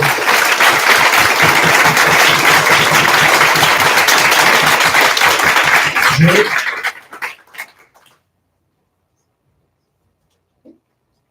Hey, Jake. Hello. Please read your name and the record. You have 3 minutes. Hello, my name is Jake Gogatz. I was one of the non-renewed teachers many years ago. So this has been going on for a long time, and I'm here to tell you a little bit about that story. Harassment and removal of queer and politically active teachers is essential to how Providence Public Schools function, and it has been. It's not just because of Trump's executive orders. This has been going on for a while. So when I first came to Providence, I had graduated from Brown. I was a first generation college student. I got a full scholarship to go to Northwestern to get a master's in teaching. I come back to Providence because I love it so much that I come back from Chicago to teach here. And my first year was the year of lockdown and potting in places, which was what my principal used to call it. And my principal was so incompetent that when I emailed someone to get a fan in my room, which was expected for every room at the time, he went on to call me toxic and hated me the whole school year. He told me not to speak Spanish to my students because I speak Spanish fluently and I had a room full of Spanish-speaking students. I thought maybe that would be helpful in this year. And he told me never to do that. He harassed me for the whole entire year and then he non-renewed me. Why was I still teaching for 2 years after that? Because, well, it's very arbitrary how this non-renewal stuff works. The reason why I wasn't non-renewed that year was because the school board meeting was taken up by toe popper business. If you know, you remember that. So I was able to teach. So what happened is they shuffled me to Hope High School. I taught at Hope High School for 2 years. Then what happened? One day I walk into school and I get called down to the office and they say I have to leave. So I go home, I get no information about why I was suspended. I'm suspended for months. I get very little information. What I find out is that I had an old Twitter account doxed by conservative charter school activists who identified my name, said I was the reason why Providence schools were bad, and made a video about old tweets that I made that were so unsavory, such as a tweet where I said I was so happy that I started an LGBTQ club at my first school. So these people had the power to get me fired because basically I was gay on the internet. So this happened 3 years ago. It traumatized me. I don't want to teach anymore. I can't do it. I still substitute in East Greenwich, so clearly I'm not so much of a menace that I can't teach in front of children. But that's what happened to me. I was subjected during my second non-renewal process to a humiliating experience of being in a room of 17 fellow teachers who were also being non-renewed. Everyone there had no feedback. They were saying, oh, I don't know why I was non-renewed. They all seemed so sad. They seemed like really passionate teachers. And I was told by my union president and the lawyer that we had no chance to fight this. Well, clearly that was a lie. And I wish I had PVD Corps at that time to fight for me. So I want to say, PVD Corps, you are the future. You guys are fighting for the renewal of these teachers, not just the 3 non-binary teachers, but all those teachers, because we all know that those people were also not treated fairly. So you should renew all of those teachers. Just because if you can arbitrarily do it because of toe popper business, you can do it today. Those people deserve respect and dignity in that process. And PVD Corps, keep fighting. We got your backs. Thank you. Thank you.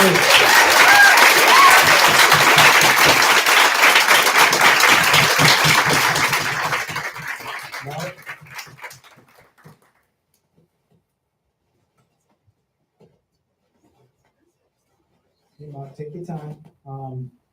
You have 3 minutes. Please read your name for record.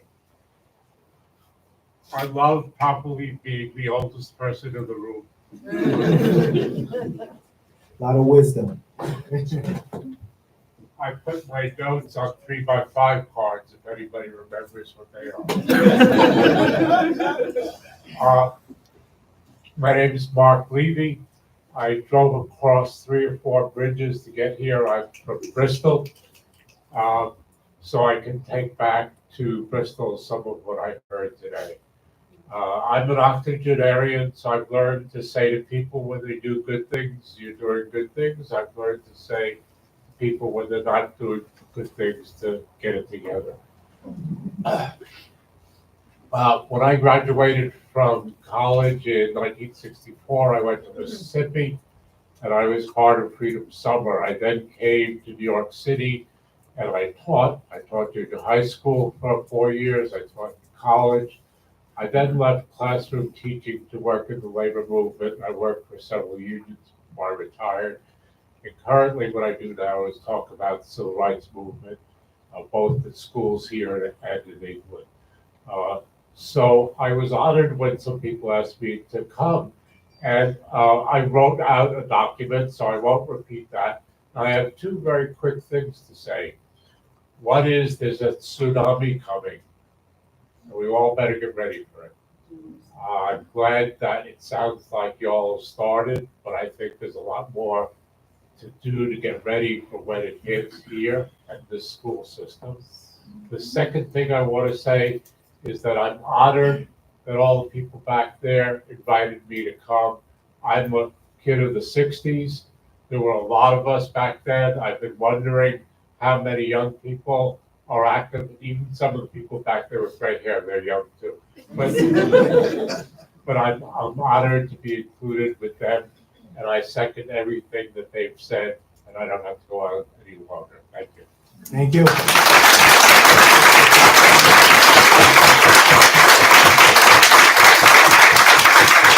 Is Valerie here? Valerie?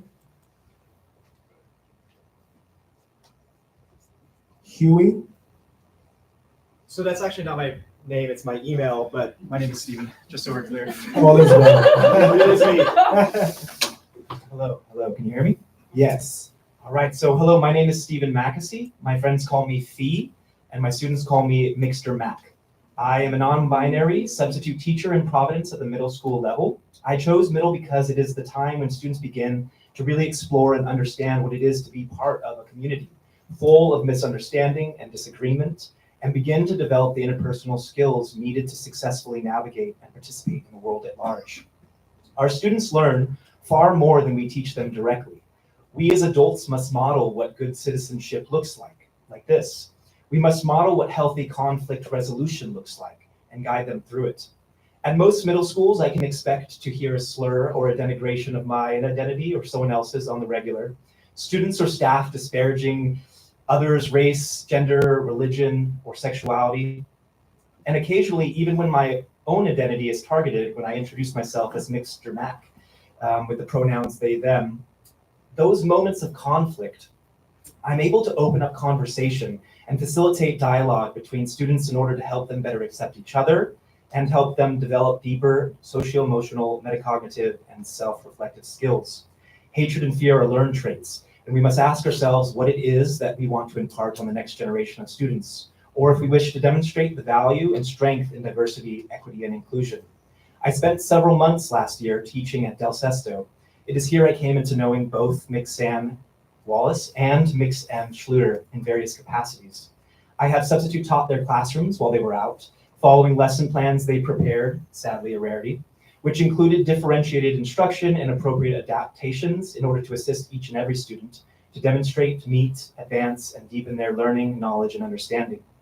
I have taught beside them while covering special education collaborative features, where I have had direct observation into the evidence-based English language educational strategies both Mix Sam and Mix M implement, aimed at fostering content-specific academic language and developing higher-order thinking skills such as analysis, synthesis, evaluation, interpretation, and transfer.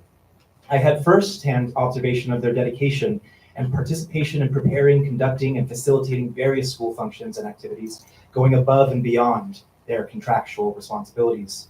I can tell you that not a single student who wanted a yearbook last year at Del Sesto was unable to do so, as Mix Sam was able to produce and sell them at a cost for something like $3 per.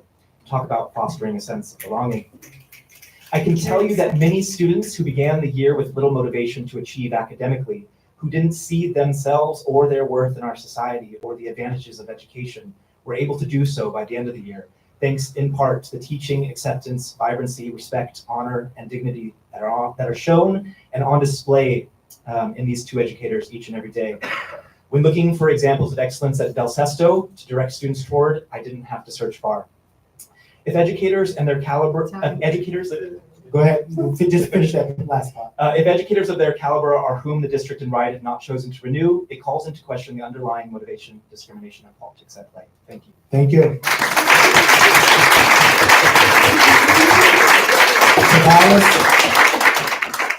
Tobias?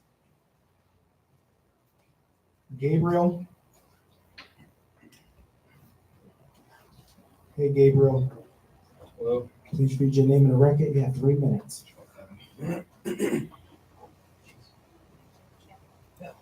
All right. My name is, yeah, good. My name is Gabriel Torres. I'm not in Providence. I'm not from Rhode Island. I live in East Providence, but you don't need to be of in order to speak for what's right. Today, I'm here to talk on the unjust non-renewal of all these different teachers. And it's hard to ignore the greater context at play here.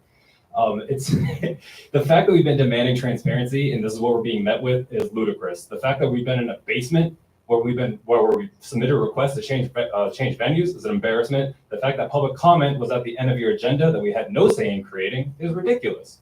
The fact that we've been demanding transparency again, this is what we're being met with. So the fact that this board is following suit in the attacks from the Trump admin on LGBTQ educators and working people in general is incredibly disheartening. To see that the school board is bending the knee to such attacks by mandating the non-renewals of educators such as Sam, M, and Brandy is ridiculous. Why? Why, when there's a teacher shortage, even less representing LGBTQAI+, is this happening? What sense does it make to let go of teachers and outright ban them from working in Providence when you're actively struggling to find more teachers? This makes zero sense. Who does this benefit? Is it benefiting the students? Is it benefiting the remaining faculty and staff? Do you all like staying here until 9:30 at night? I'm hungry, y'all. We're tired. This isn't funny, yo. These are people's jobs. These are people's livelihoods. These are kids. There's a saying out there, right, that our teachers' working conditions are our students' learning conditions. So what are we doing about that? What is your answer to that question? Because I don't think we've seen that answer tonight, and we hope to see that soon. Thank you. Thank you.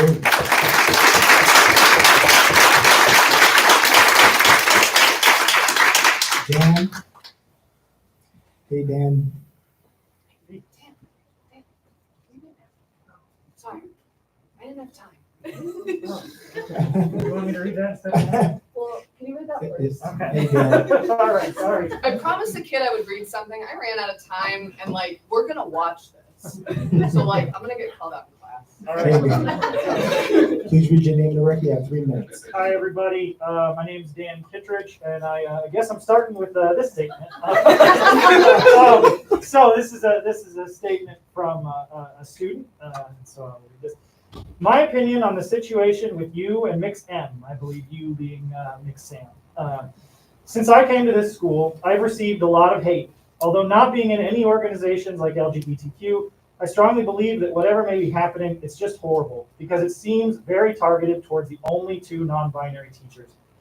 On top of that, Mix Sam is the only teacher I have looked forward to most of the time. So it just feels wrong to what I view it to be banning the only 2 non-binary teachers in the school from teaching anywhere in Providence. If these 2 are going down, I'm going down with them. Wow, that's a great sentiment. I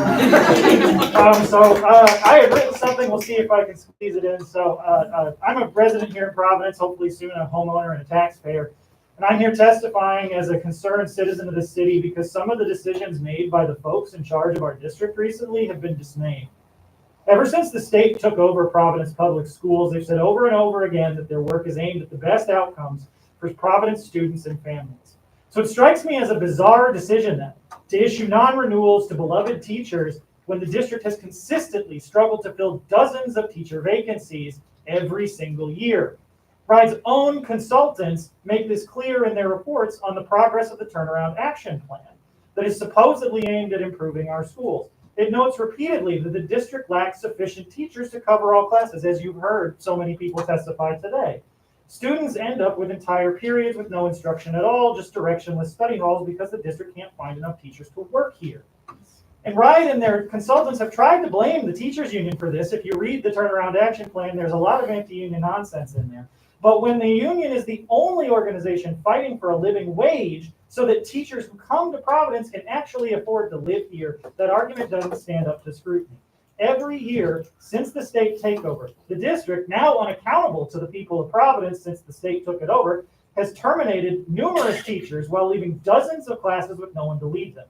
Now the district is trying to do the same thing again, continuing to perpetuate the same teacher staffing crisis they claim to be working to solve.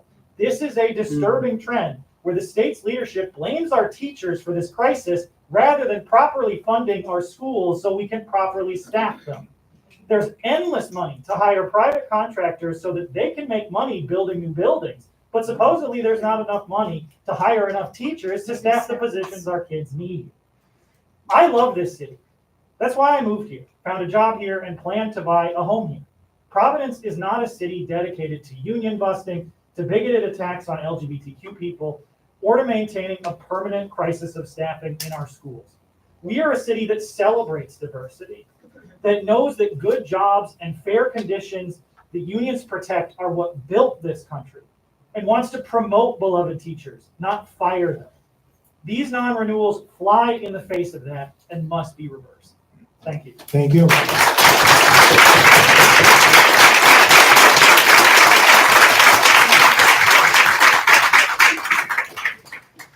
Mika, how are you?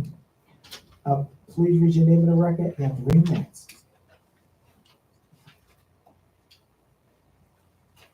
Hi, my name is Becca Yang, and I'm here to read on behalf of Annalise Neff, who's a parent of a Providence student. I'm writing not only as a concerned parent, but as a firm believer in the values of inclusivity, equity, and representation in our public schools. Our 6-year-old daughter is a student at Asa Messer, a Providence public school, and she absolutely loves her kindergarten class. As parents, we made the conscious decision to enroll her in our local public school because we wanted her to grow up surrounded by a diverse and vibrant community, one where friendships extend across cultural and socioeconomic lines, and where she learns from an early age that everyone matters. However, I am deeply troubled by efforts to erase or marginalize members of our school community, particularly non-binary teachers and faculty. Representation matters. It matters in our classrooms, in our leadership, and in the daily interactions that shape our children's understanding of the world. The presence of non-binary educators not only enriches our school system, but also ensures that every child, regardless of their gender identity or expression, can see a future in which they are respected, valued, and safe. I'm particularly alarmed by the recent non-renewals of several beloved educators in PPSD, Brandy Tucker, M. Schluter, and Sam Wallace, faculty members who have dedicated their time, energy, and expertise to helping our children learn and grow. When a teacher is non-renewed, they not only lose their current position, but are also effectively banned from teaching anywhere in Providence. Even more distressing, they are denied the opportunity to apply for other similar positions within the district, abruptly cutting short their careers in our public schools. To make matters worse, these educators are expected to continue teaching through the remainder of the school year, fully aware that they are being pushed out of the very system to which they have devoted themselves. This is unacceptable. It is a direct attack on the integrity of our education system and a disservice to the students who thrive under the guidance of these exceptional educators.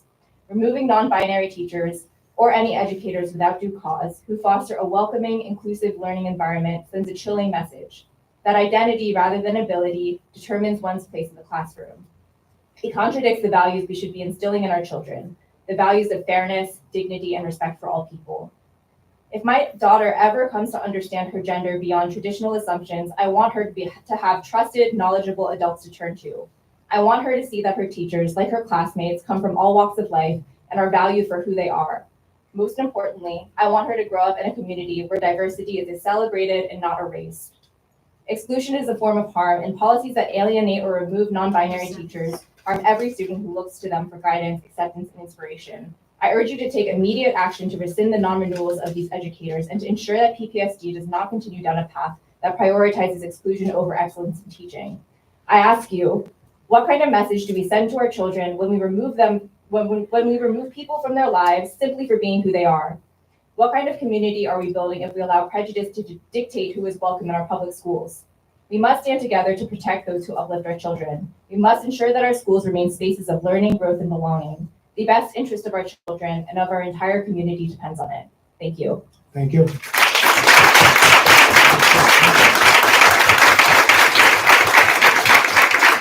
And the last person we have is Farida. Is Farida here today? Valerie? I don't have it, Valerie. Oh, is Valerie here? Farida's here. Okay, come on. Is Valerie here too or no? Okay.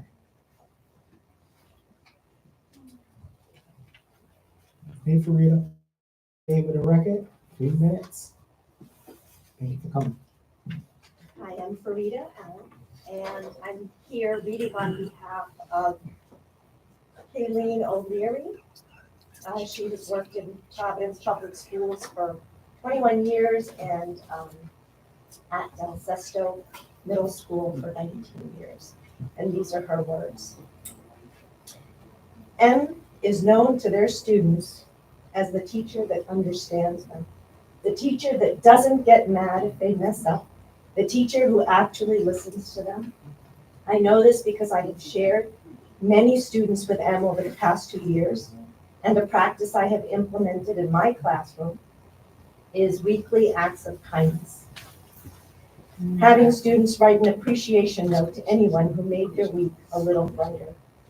I cannot tell you how many students have chosen to write notes to M.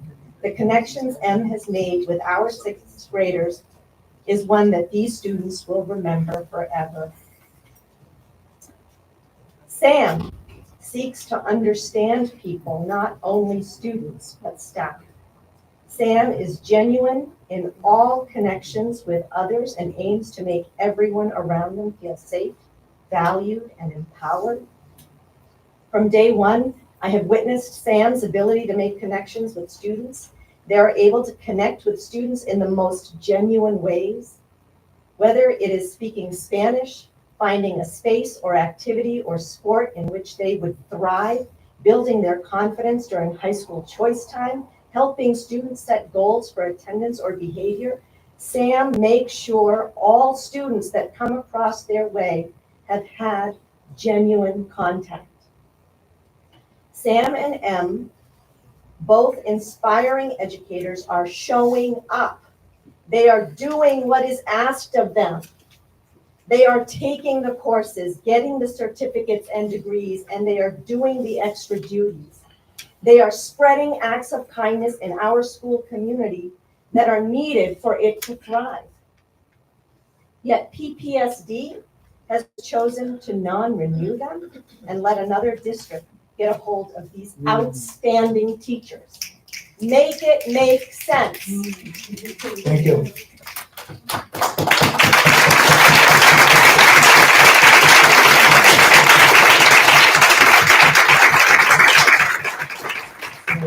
So we have concluded public comment, but Mr. Solicitor, I don't know how to, because you've been correcting me all day today, how we could open up the floor.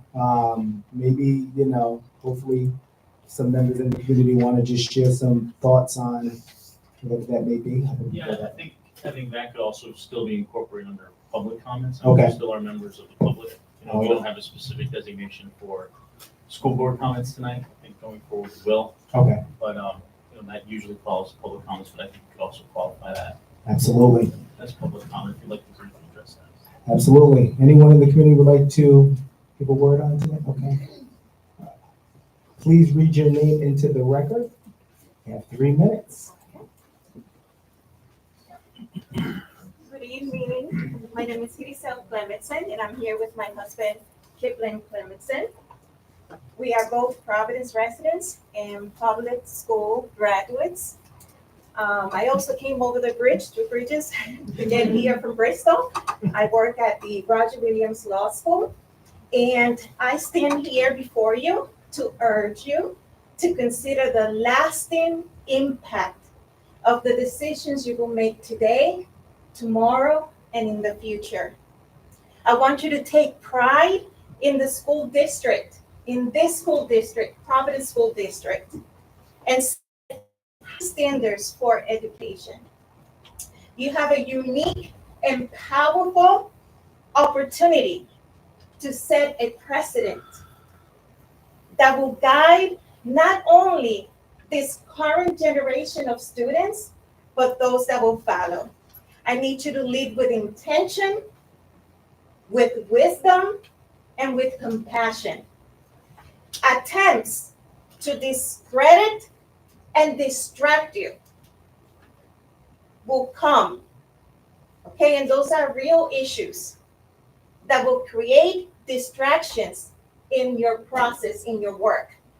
But your focus should always be and should always remain in fighting for our students, ensuring that our schools receive the resources that they need, and to advocate for policies that benefit families and educators. If not now, then when?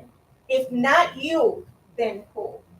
You have the opportunity, and I thank you so much for taking this leadership, for coming here and taking this position as a school board member to represent our families, our students, and our teachers. Thank you. Thank you. Anyone else? Representative Morales, welcome. Thank you, President Stevens and members of the school board. My name is David Morales, he, him, and I proudly serve as a state representative here in the city of Providence. And as referenced several times throughout the night, we are at a turning point within our public school system where we are still facing a staffing crisis, one that continues to grow specifically as it relates to teachers who have ESL certifications, in addition to school librarians. And so when we talk about the 100+ vacancies, it is important to remember that these aren't just numbers and statistics. They reflect the lived experience of Providence Public School students and the reality that their families have to live with, knowing that their children are receiving a public education without a permanent teacher in their classrooms. And then we question why not enough progress has been made in our classrooms. It's because the level of connection and relationships that our students are able to build, whether it's a long-term substitute or a day-to-day substitute, is not the same level of relationship that they are able to build with a full-time permanent teacher that has job security and the reassurance that they can count on the fact that they will be back the following school year. I'm frustrated that we have to take the time as a community to be here, to talk not only about the 3 impacted educators, but also those other educators, our Black and brown educators that look and reflect the needs of our students, because we recognize that this staffing crisis is growing. So it doesn't help when there are letters of non-renewal being shared. And I quote, "The department desires to find a more qualified teacher," end quote. But there is no greater qualification to be an educator and a teacher than one's ability to build a relationship with their students. And that is what we have heard tonight. And down below in the basement, you will see 3 different poster boards that were designed by PPSD students, highlighting and emphasizing across different sticky notes the impact that these respective educators have had on their lives. And at this moment, I want to redirect my comments, not to the board, because I know many of you understand the magnitude of this issue, but to our superintendent, whom I have lots of respect for. But hermano, you know that when those letters are signed, it is your name that is at the bottom. When it comes to those letters of non-renewal, it is a reflection of the school district's leadership. Our teachers deserve levels of transparency, but the reassurance that when it comes to the difficult working conditions in the most diverse school district in this state, that they're going to have a district that supports them. And so I urge you to work with the bureaucrats within central office and start working towards reversing these letters of non-renewal. We have all heard the public comments from fellow educators, from families, but most importantly, students. And I hope that moving forward, there is a more transparent and thoughtful process in the letters. Because if one is to be non-renewed, there should be a greater explanation than just saying we desire to find one more qualified. Thank you. Thank you.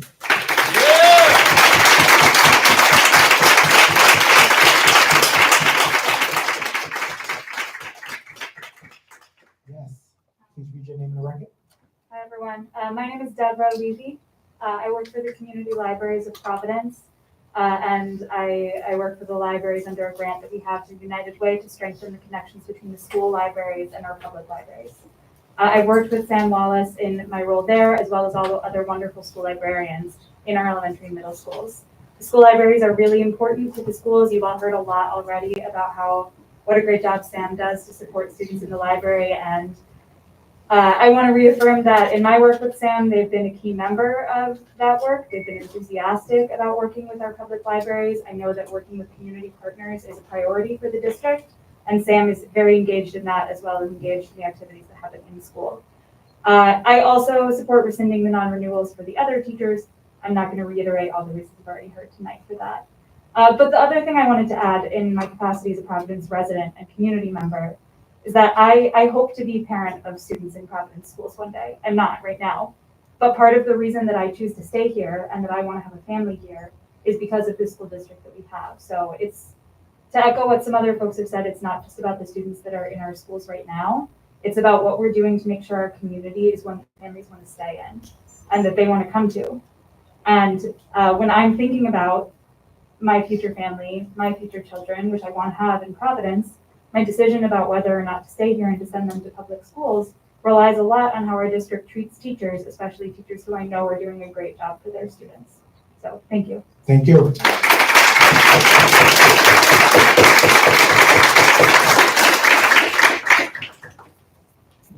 How are you? Hello. Yes, please read your name and the record. 3 Sure. minutes. My name is Andy Wilson. I'm a former Providence community member. I live in Boston. I drove here with my heart on my sleeve to talk to you all this evening. I'd like to tell you a few words about my friend M. M. Schluter teaches. Teaching is not something everyone has a natural disposition for, and is not something everyone is capable of.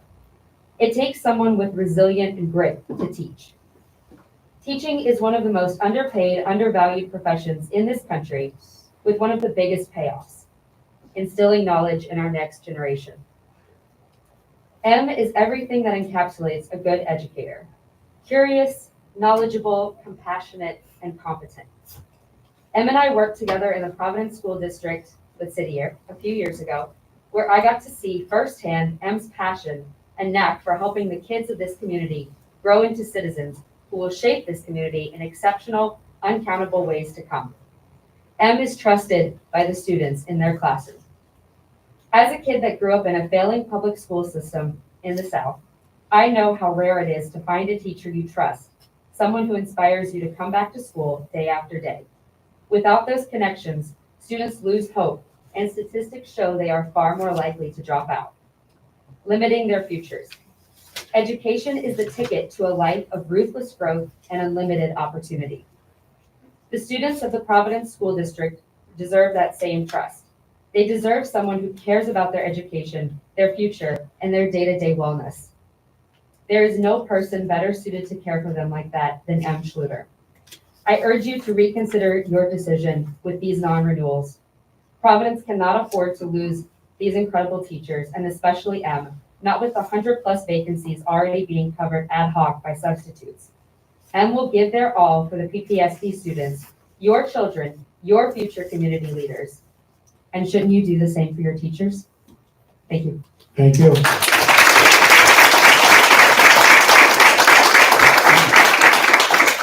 Anyone want to give final comments? All right, please read your name and the record. 3 minutes.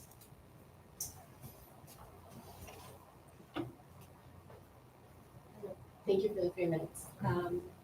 My name is Victoria Antonetti. I'm a graduate student at Brown University, and I'm the vice president of our union.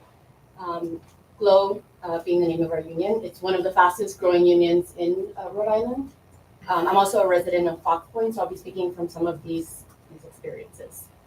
GLOW is an anti-racist feminist local. We take that very seriously. I'm also, sorry, I forgot to mention, I'm also an educator in math, where folks like me, women and Afro-Latinas, are very few and far between. I'm also a student who needed ESL instruction. I'm a student who needed to see herself in queer educators as a queer woman. And now I'm an educator who has heard time and time again from her students the impact of my presence and my advocacy on their behalf. Leadership in education needs to set the example, like workers and people of conscience have done throughout history. The federal government is not the only lever of power. Us workers have power, and you as a board have power. Use your power and don't give it to the federal government. It's your power. Use it to protect education. Use it to protect our educators.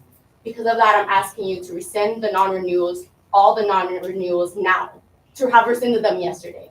That's my time. Thank you.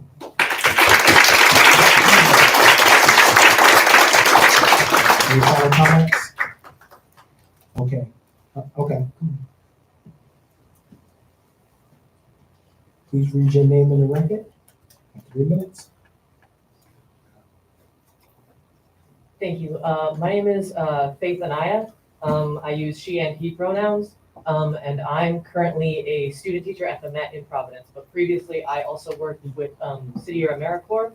I moved from Colorado all the way out here to be part of the Providence community, and I found that it is a community that I do not want to leave. I worked at Del Sesto for 2 years in City Year AmeriCorps along with Sam, and they are probably one of the primary reasons that I decided that middle school was right for me. I'm currently a graduate student at URI, pursuing teaching in secondary mathematics, wanting very desperately to, once I complete my master's program, to return to Del Sesto. That is the biggest goal I have in my heart. It is an amazing community built by the people like Em and Sam, who foster sort of the kindness and the openness and the generosity of their time and their spirit. But the other thing I want to talk about is sort of the perspective of PPSD as a whole, from the stuff that I've gleaned from my fellow like prospective teachers in my master's program. In that program, PPSD is not talked about very highly. There's no direct discussion that prospective teachers shouldn't go to PPSD. They talk around it. There is suggestion that maybe you should look far and wide beyond Providence to find places to go to teach. That's the vibe, that's the understanding, that's the way people talk about this district. And it breaks my heart because I have seen the dedicated community and the dedicated people who are making up this district. But what am I supposed to say to them when this is what happens to the dedicated teachers who want to come to Providence and want to teach in this district? That before you're even able to try and get tenure, you will be non-renewed. You will be hounded and asked to do things beyond your capacity with very little support. 30 seconds. And so I want to come here with the idea of like, I am a prospective teacher desperately wanting to come back to this district. And I don't even know what to say to my fellow prospective teachers who look at Providence with disdain or with fear because of the things that are happening to the teachers here. Thank you. Thank you.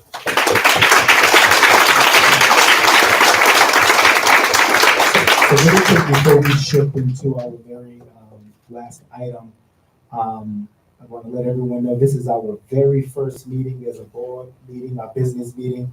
So, you know, what I'll do is I'll speak with each board member and see exactly where we stand on these issues and see exactly what we can all do. We definitely support our teachers, definitely our students, and we don't want anyone to feel as if, you know, you're being discriminated against. So, you know, we definitely will have that conversation. We'll speak among each other, and we'll definitely make sure we get back to all of you. So thank you. As we shift to the last item, which is our action item, which is, yeah, we have a motion on the floor. I would like to move that we refer to this item. Can you use the microphone? Oh, sorry. I'd like to make a motion that we refer this motion to the Finance Committee. So that it can be vetted. Okay, so we have a motion made by Mr. Williamson, seconded by Mr. Mahigabu. Any discussion? Ms. Hughes and then Mr. Jones. I'm not clear that this is an item that would necessarily go before finance. I don't think that there's a financial component to the specific vote under consideration this evening. That's not to say that it can't go before finance, just I'm unclear that that's. My impression is that if we were to vote in the affirmative, that we would be signing the contract that was submitted by the Council of Great City Schools, which is the 2-year agreement. So that's my, that was my impression of what that action item represented. Charlie, really quick, what's the typical process with contracts? So most contracts, unless they meet a certain monetary threshold, don't come to the board or go through the finance committee. I don't believe that this contract would be funded by the district. I believe there's mostly grant support for almost all of the funding for this contract. So normally, given the monetary threshold of the board's jurisdiction for the contract, it wouldn't be something that would typically be submitted to finance. So what would happen? So I think he's saying something about vetting it. What would be that process? I had two issues. One is that I've heard that that there's $50,000 available to put towards it and that there might be additional funds. The base contract that we were sent is $100,000 for 2 years, which has to be paid up front. Is my reading of the contract. And then any additional contact that we have with the Council of Great City Schools is billed at $250 an hour or $1,000 a day, whichever is less. So depending on how that all works out, and then there's also presumably a training that would be happening annually, which I think they bill at $20,000. So there's theoretically $50,000. So I guess my concern is that where this money is coming from isn't entirely clear to me, at least. And if the money is coming from RIDE, then the contract has to meet the conditions that are normally imposed on state contracts. And one of the conditions of this contract is that as I'm reading it, that the Council of Great City Schools reserves the right to unilaterally withdraw from the contract and keep the $100,000 fee for the 2 years, which generally when I've dealt with contracts before, if there are deliverables and if those deliverables aren't met, there's an expectation that there's a refund of monies. So I think there's some things that in this contract that strike me as unusual. And I don't understand the process by which, I also don't understand the process by which this particular organization was singled out as the organization that RIDE is essentially mandating that we work with. So I would like to have more clarity on all of that before we really even get into like the merits of the contract itself and whether or not we want to work with this organization or another organization and some of the other concerns that we might have about it. I think I would just like to have some clarity on if we vote in favor of this, who's picking up the tab. And, I just would like us to be responsible with public money, given that we don't have an endless supply. Absolutely. Mr. Jones? Charlie, is it possible for us to make an amendment on the vote that we would vote for it under the understanding that, the RIDE would foot the bill? You could condition the vote. I wouldn't call it an amendment. I would condition the vote predicated upon, a certain assumption that it would be either, at no cost or at, less than a specific threshold to the district. Yeah, I'd say I'd be in favor of conditioning the vote because I'm worried that in the timeline that we have set up in order to get our schools back by 2025, that we are not going to be, I think that we already, have a pressing, time period that we have to be prepared and exhibit our preparedness. And I would be worried that by not approving this or not taking this vote today, that it might set us back. I would say that if we condition the vote, we could then have a discussion with RIDE and try to at least get them to come to the table and support us or pay for that training if that is something that is a priority for them. I would assume that they would be willing to pay for that. Any other questions? Mr. President, I disagree with that. We don't need any conditioning on that, and I agree with Mr. Williamson that this contract needs to be fully vetted by the finance committee, and we need to be responsible public forum. Ms. Newman, Vice President Newman? Yeah, I wonder, I appreciate the sort of like scrutiny, which I think is healthy, of this contract. And I am just transparently in full support of having help as a very new school board. The mentorship of an organization such as Great City Schools, not saying it has to be them, but I think to be responsible to our community, we need to be held accountable in a real way. I'm not I think we need the help. Before we do that, I do agree that I haven't like I've seen like a very basic contract that seems to be like a template. It seems to be like a template and not like specific. And so I would feel very uncomfortable. As much as I want to do this, I would feel uncomfortable and irresponsible to like vote for it without seeing it. I do wonder if there is a way to like I don't know, make an amendment to the motion that could almost give it a first read, like a policy. Like, can we like vote to like do a first read as a group? And I don't know So how the that only thing I would would say is you're not presently voting on a contract, right? So the action item is not the approval of a specific contract. It is basically to continue to work with this organization to achieve the goals that have collectively been set forth. So, in terms of there being a contract, I think you could condition your approval of the motion to continue your participation on your subsequent review of the contract.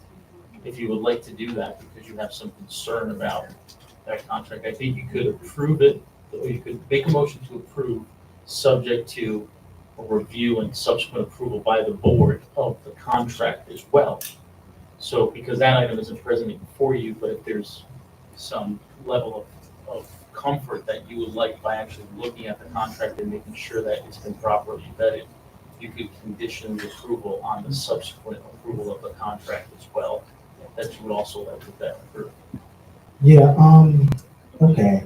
Yes, go ahead. I just want to echo the sentiments that you said about how we need to be held accountable because, as you know, we've had a school board for a while now, and like we've been doing a lot of good work. Microphone. Coaching.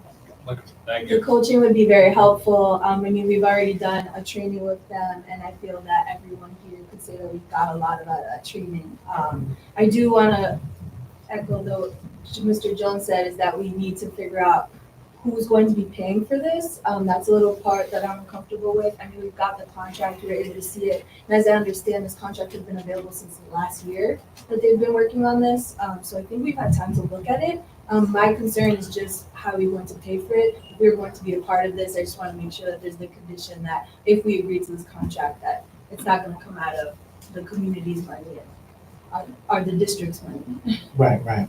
I think I would probably say, so if we don't have any information as it pertains to like who's paying for it, any logistics of, like we're not denying it, but if we don't have any, information or specific details, I think that sending it to finance would not be a bad idea, and then bring it before the board at our next meeting, which is in like 3 weeks or 2 to 3 weeks. I don't think that that's a bad idea, unless it's like mandated that we have to approve it tonight. And then also, like what Mr. Williamson said, did it go, what was the process like? Did it be properly vetted? Did it go through an RFP? I think that all of those different things we can get some answers on if it goes to the finance committee. It's just my thoughts. Anyone wants to add? Secretary Fonts? I just want to add that I also want to the condition of if Ride's paying for it and not coming out of the district. Yeah, and I would say, the only thing I'll say is my understanding is that there's grant funding associated with this work, and that's the primary funding source. But that being said, I don't know whether there's any condition imposed by the Council of Great City Schools on the actual, the passage of that tonight, or if it could essentially happen at a later date. I don't know if one of their conditions is that. Question, Chuck. So for a contract like this, does it typically have an RFP process that takes place? Typically not. I mean, this is, like I said, it's a grant funded contract, so the funding is coming from third parties that are acquainted with their work and have vouched for, which is why they're willing to fund it. Mr. Winston? Right. I would just want to reiterate that so far, I understand that $50,000 out of at least $100,000 has been voted for, but that still leaves $50,000, and potentially, depending on how you read the contract and how many additional hours we require, it could be $150,000 or $170,000 to have the 2 years. And then I would also like to add, if we want to discuss this all tonight, I have additional points that I would like to raise about this, and it is going to be a longer conversation. I'm up for it, if you all are.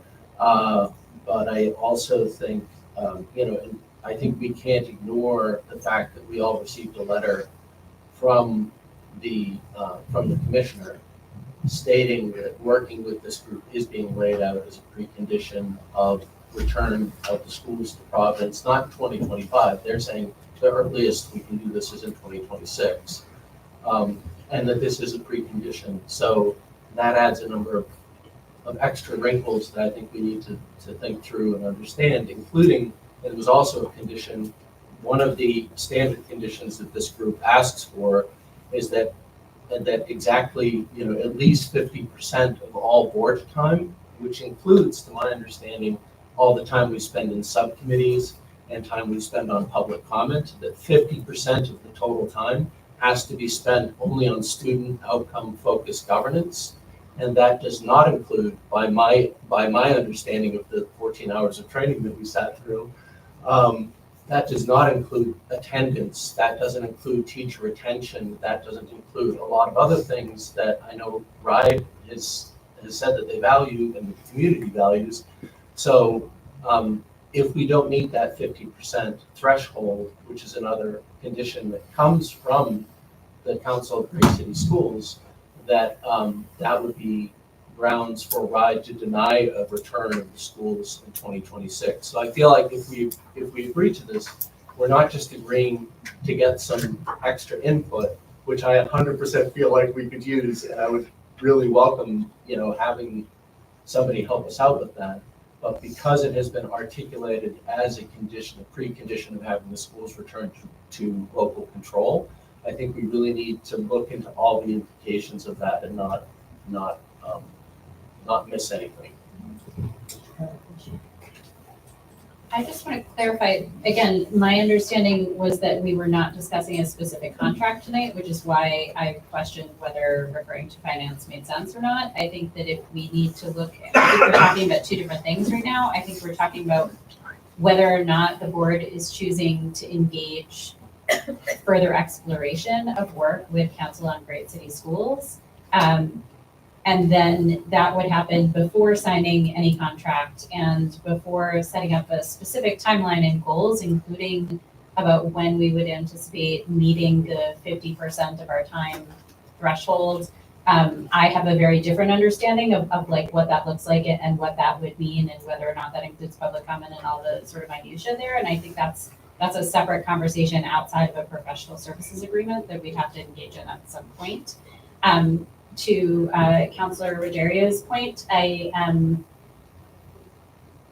this is not a contract that would be coming out of PPSD's budget, is the understanding, or is that the condition that people are looking for? I think it would behoove us to move on something this evening to demonstrate that we're still exploring this. I think if we were to table it all together, it feels like, we had this professional training 5 weeks ago now. And the longer we keep tabling it, like it's less fresh in our memories. And I'm concerned with this timeline and whether or not we agree that that should be a condition set out or not. It has been a condition set out by the commissioner in relation to demonstrating readiness by the board to resume local control. So whether that's in 2025 or 2026 or later on, like I just want to reemphasize that timeline. I'm not agreeing or disagreeing with the timeline. I'm articulating that is what that is a condition here. So I'm most interested in us being able to make a decision one way or another, not necessarily this moment, but like make sure that whatever we move and decide on tonight, that we're making progress in that decision making and that we're not just flipping stuff back and forth. If that means sending it to finance and having a more robust discussion in committee, then that probably makes sense. Vice President Newman, and then Mr. Jones and Mr. Lindsay. Yeah, I just want to, I do want to plus one with what Ms. Hughes is saying. I do think that if in fact the vote tonight is to further engage this organization and not to vote on a contract, I would be comfortable doing that. I want to clarify that just for the record. I would be totally comfortable like further like investigating like what this looks like. I totally hear what you're saying, Steve, in terms of just like figuring out like how did this come to be? And like, why is this like the actual organization that we're gonna be using? And at the same, I totally get that. And I think we should find answers to that. I also do feel like there's something, like unifying, you know, like that training was powerful, guys. You know what I mean? Like we did a training, 5 weeks ago now. And it, you know, it was like the board before we were sworn in, we were there, the district was there, RIDE was there. It's kind of like getting 3 different groups of people that everyone's kind of like ganged up and you're like, oh, like, do we even like each other? And then like, we're like, oh, actually, dang, like we went through this transformative process together and we do like each other. And like, we have a lot more alike than we do different. And I'm not giving it all up to Great City Schools for that. I think we have amazing people who work together, but I will say that was powerful. And I think it would be a good faith effort to say, like, if we can align on something, like, let it be this, you know what I mean? Like, let's get the energy we need to get our schools back, because it is going to take all of us, and just kind of like walling each other off and pointing the finger in different directions really isn't going to get our schools back or get our students to where they need to be and want to be. Yeah, so I just wanted to say, I hear you, but the 50% going to student outcome focused governance, that means that there's another 50% that we could be focused on all those other things. And the way I see it is that this framework gave us kind of a balance. And I think there was a lot that I took in that I liked, some that I took in that I didn't. But at the end of the day, our constituents or the mayor, put us here, not, the evaluators at, the Council for Great City Schools. So the way I see it is that, if you do it and then you don't meet the mark, it's the same thing as if you don't do it, right? The commissioner is gonna hold it, allegedly hold it against us. But the way what I liked about AJ and the Council for Great City Schools was that he kept saying, you don't serve the commissioner, you don't serve the mayor, right? You serve the community, right? And what he said that looks like is spending 3 months at the fastest, 6 months in the longest, getting community input, right? And around student outcomes. How do we want student outcomes to change? Coming up with our own plan, not the TAP plan. It might have aligning things. The TAP plan has some good things on it, but it's not our plan. It's not the community's plan, right? So creating a new plan with the community that aligns with our values, our visions, our guardrails. And, at times we might walk out of that framework because we're standing on our values, we're standing on our group values, personal values. And I think that's okay, right? Oftentimes, every day we're not perfect. Every day we don't do things perfect in our day jobs and, at this job, and that's all right. But I think it's so essential to have evaluators. The students are evaluated, the teachers are evaluated, the administrators are evaluated. Why should we be held to less accountability than the folks in the building that we're supposed to be governing on behalf of? So I think that it's important that we push this through. I think it's would be a smart move for us to condition it for RIDE to pay for it. If they're going to mandate it, they can work with us to find that funding. And I think that if we found that it didn't work or it wasn't successful, we can look at other avenues. But if we're not paying for it, let's take all the support we can get and then decide, in the future if we believe that this is right for us or it's not. I would like to add too really quick. I know, what have I done? I know in the past, sometimes there was situations where I didn't do my due diligence on contracts and stuff, and the community came and chewed me up. And this is something that I'm just a bit unclear on as well. We had this whole leadership situation that took in place that took a lot of the energy away from the contracts. I wasn't able myself to personally vet the contract. I don't think, I'm not disagreeing. We definitely need the support. Like we need it ASAP. But, as it pertains to like this contract personally for me, I just want to make sure that I have all of the details, the time commitment, all of those different things before, I sort of jump in. You want to say something, Joe? No, I was going to just Go ahead. respond when you're done. I was going to say you could condition it, like you were saying, or like Corey was saying, condition it perhaps even twofold, which is the first condition being that the partnership is approved for continuation, subject to the board's opportunity to later review Okay. the contract and answer any questions on the contract. And then provided that the board would have another opportunity in the event it was ever obligated to shell out any money to pay for continued participation, another opportunity to review it at that point. So you could put in benchmarks, or you put in subsequent periods of review. But I think right now, what you're really doing is voting on the intent to continue to participate in the actual program and the professional development that they're offering. I just, again, that participation isn't free, and they're not gonna be showing up to participate with us until we sign a contract and actually form over money, I think, but that's my understanding of it. And my concerns are not limited to the financial aspects of it. My concerns also have to do with the fact that, we have this 50% of our board meetings have to be focused on student outcome focused governance. Who is measuring that? I would anticipate that if we're paying the Council of Great City Schools to work with us, they are managing that. They are accounting for that. And if we don't meet that expectation, then that basically gives them a reason to say, it gives Riot a reason to say, you haven't met our expectations, you haven't met one of these conditions that we laid out, so we're not gonna return the schools to local control. So it becomes really important, is attendance a student outcome? We can say, well, we decided that for our purposes, we were gonna say it's a student outcome. I got the distinct impression at that training that the Council of Great City Schools does not consider attendance to be a student outcome. So, there are a lot of things that I think I really took away from that training that I really valued, but there were some things about it that I have real concerns about. And I think that this puts the Council of Great City Schools, the plan in front of us, as presented by the commissioner, puts the Council of Great City Schools in a position of power over this committee, and basically gives them the ability to say, we don't think you've made the grade. So the commissioner then could say, we're not returning the schools to public control. And the Council of Great City Schools could decide to walk away 9 months into the contract if they decide that we're not living up to it the way that they think we should. And in that case, we have failed to work with the Council of Great City Schools. And again, we've tripped one of the conditions that denies the return to local control.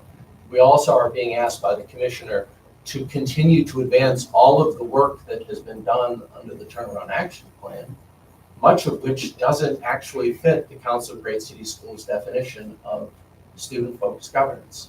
So I really do want us to, I just want to say, I respect you all. I might even go so far as to say that I've started to love you all a little bit. We love you too. But and I know we're gonna have disagreements, and I know things are gonna get rocky, whatever. If I'm the only one here, I'll have my comments. Who has issues? I'll just have my comments, put in the record, and we can vote on it. And if you all vote for it and feel like this is something we really should be doing, I'll be 100% in, and I'm gonna support it, and I'm gonna fight to make it happen. I'm also probably gonna be, unpopular when I say, we really can't afford to extend public comment tonight because it's going to violate our 50%, this condition that we have to spend 50% of our time on these specific subjects that the Council of Great City Schools has directed us to spend our time on. So, I don't this is not where I wanted to be in my first meeting on the Providence Public School Board, but that's that's sort of where we're at. So I don't know exactly how people want to proceed. If it makes sense to say, let's have finance look at the contract and make sure that there's nothing in there that's objectionable, or try to figure out how it's going to get paid for. Maybe have the policy subcommittee look at the policy implications of having the Council of Great City Schools as maybe a little bit of an overseer, right, for us. And then we come back next month and vote on it. If people don't want to do that, if you just want to vote on it tonight, we can vote on it tonight. I'm not trying to control the outcome of the committee in any way. I'm just raising what I think are important questions. Secretary Fox? Can you, to be clear, we're not voting to to sign this contract in. We're just voting to continue to explore the option of voting it in. You're voting to continue your participation in the program. Is that us That's agreeing? You're not agreeing to any particular contract. So can you break that down? Can you break that down for me? Sure. So, typically, contracts that meet a certain monetary threshold come before the board for approval. Depending upon whether or not this contract, provided that this contract met that monetary threshold, it would come before the board for approval. You can require or condition your consent or your approval on this action item on the subsequent review of the contract that you would like to see and approval. So if you're intent on saying, hey, before we really commit to continuing full force, I do want to have an opportunity to look at this contract. I want to have an opportunity to ask any questions about how the funding would work. You could vote in the affirmative to continue the participation tonight, subject to an opportunity to review the contract and ask any question you may have regarding funding, where it's coming from, and whether or not the board would like to approve the contract at that time. Can we make that motion now? Yeah. Like, can we make that? I'd like to make a motion to vote on this contract under the condition that RIDE will pay for it and that we will have the opportunity to review it and decide before we actually sign the official contract. Okay, go ahead. If there's. No, go ahead. You go I ahead. was gonna say, I'd like to help with the crafting of that motion if Go I ahead. could. Yes, please. Because I don't believe RIDE is paying for it. I believe it's being funded by a third Right, party a grant. third party pays for it. So what I would like to, how I would style the motion, or how I would recommend styling the motion, would be to approve the continued participation in the program with Council of Great City Schools, provided that the school department or the district does not have to fund it. And if there comes a time in which the school department has to fund it, the board would have another opportunity to, to reiterate or to again review that and approve that decision. So I'd like Give me 1 second. Melissa's actually writing it down, and I think that she should. You have any final comments, Board Member Williamson? I would just like to add, if nobody objects to it, I'd like to add an amendment to that we also ask for clarification from the Rhode Island Department of Education. Who exactly is going to be tracking the 50% time? Are we allowed to do that ourselves? Or is that something that Council of Great City Schools is doing? And whose metric are we using? Are we basically relying exclusively on the metrics established by the Council of Great City Schools? Or since RIDE has decided that attendance counts as a student outcome, do we use RIDE's determination rather than, can we sort that out in advance and maybe figure out like a sample agenda? And how is that going to affect public comment, et cetera, before we sign on the dotted line? Like, Can I just clarify too, and Steve, we can talk offline about that. My understanding is that what they presented us with was a collective governance model, right? And a model that says, like, if you're doing these set of things, you're at the lower end of like best practice, and that over time, as we grow our competencies as a board, we could grow our competency to being on the other end, which is meaning like we're more like community engaged, right? And that community has more ownership over what we do. I never understood it that it was going to be like a binary thing, like you have to go from 0 to 100. That the idea is that over time we work as a team to grow our capacity to be more community owned and informed, and that even the 50% is like aspirational, but that it's not like a stipulation. That's how I understood it, and I could have it wrong, but so maybe we should. that's what I understood from the training. Yeah. That this is a process and it takes time, and maybe you don't get there right away, right? And then the letter from the commissioner says by the fall of 2025, the Providence School Board needs to consistently spend 50% or more of their meeting time discussing and monitoring progress towards their goals in partnership with the superintendent and the superintendent's team. The goals are in their plan are only student outcome focused goals. So things like student attendance, by my understanding of it, didn't count. Teacher retention doesn't count. A good chunk, I mean, we spent roughly an hour on the presentation in TAP. A good chunk of what was in that presentation would not count towards making our 50%, because it wasn't on things that they identified, if we're using the Council of Great City Schools metrics. Then we spent, from 7:40 roughly to around 10 o'clock on public comment. So like, we're nowhere near, if we're going to continue to if we're going to sign on to this, it means we're going to do business in a very radically different way. And a lot of what we would take as public comment, the Council of Great City Schools would suggest that we direct to the school superintendent and to the school district, and that we don't use this time to hear directly from the public. So I think that's something that we should really be clear on before we vote to finally double down on this.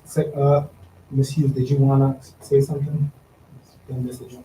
I want to both say a lot of things and no things right now because it's very late.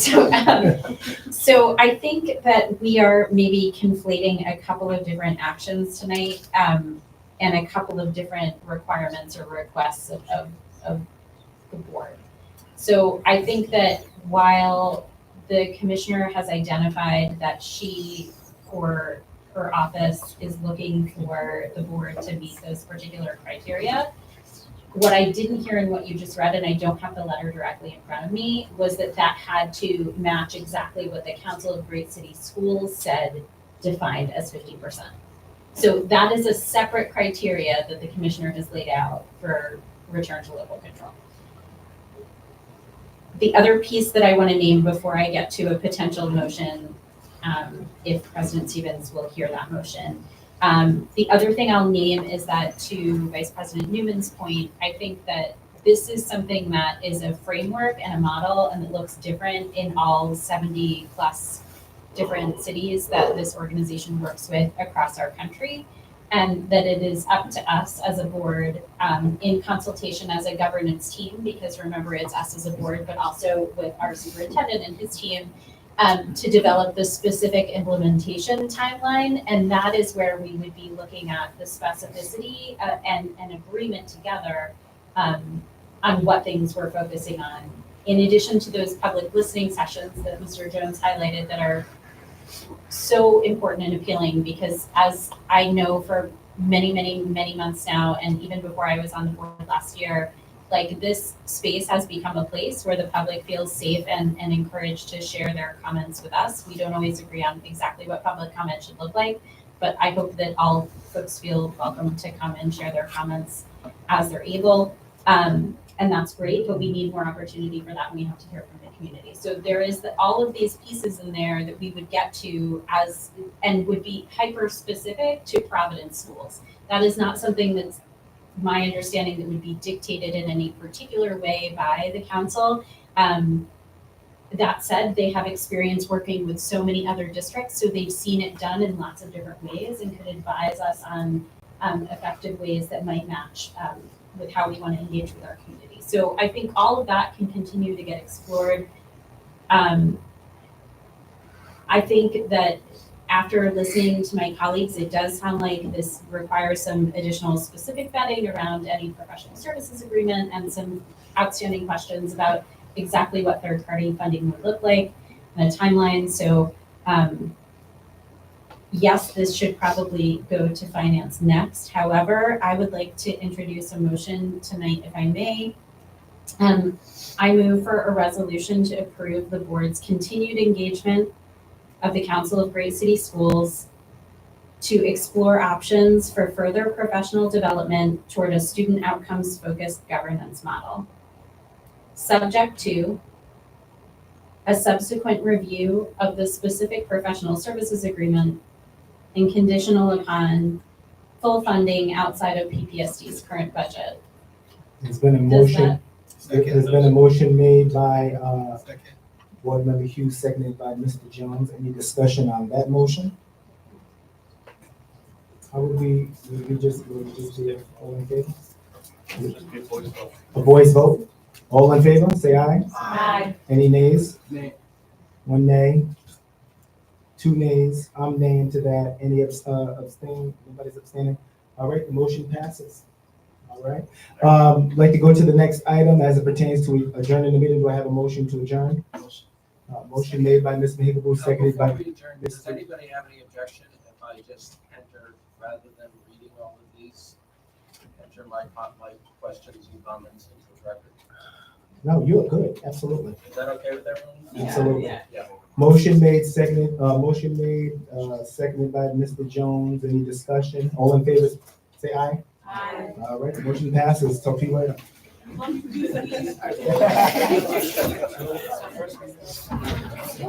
And the meeting.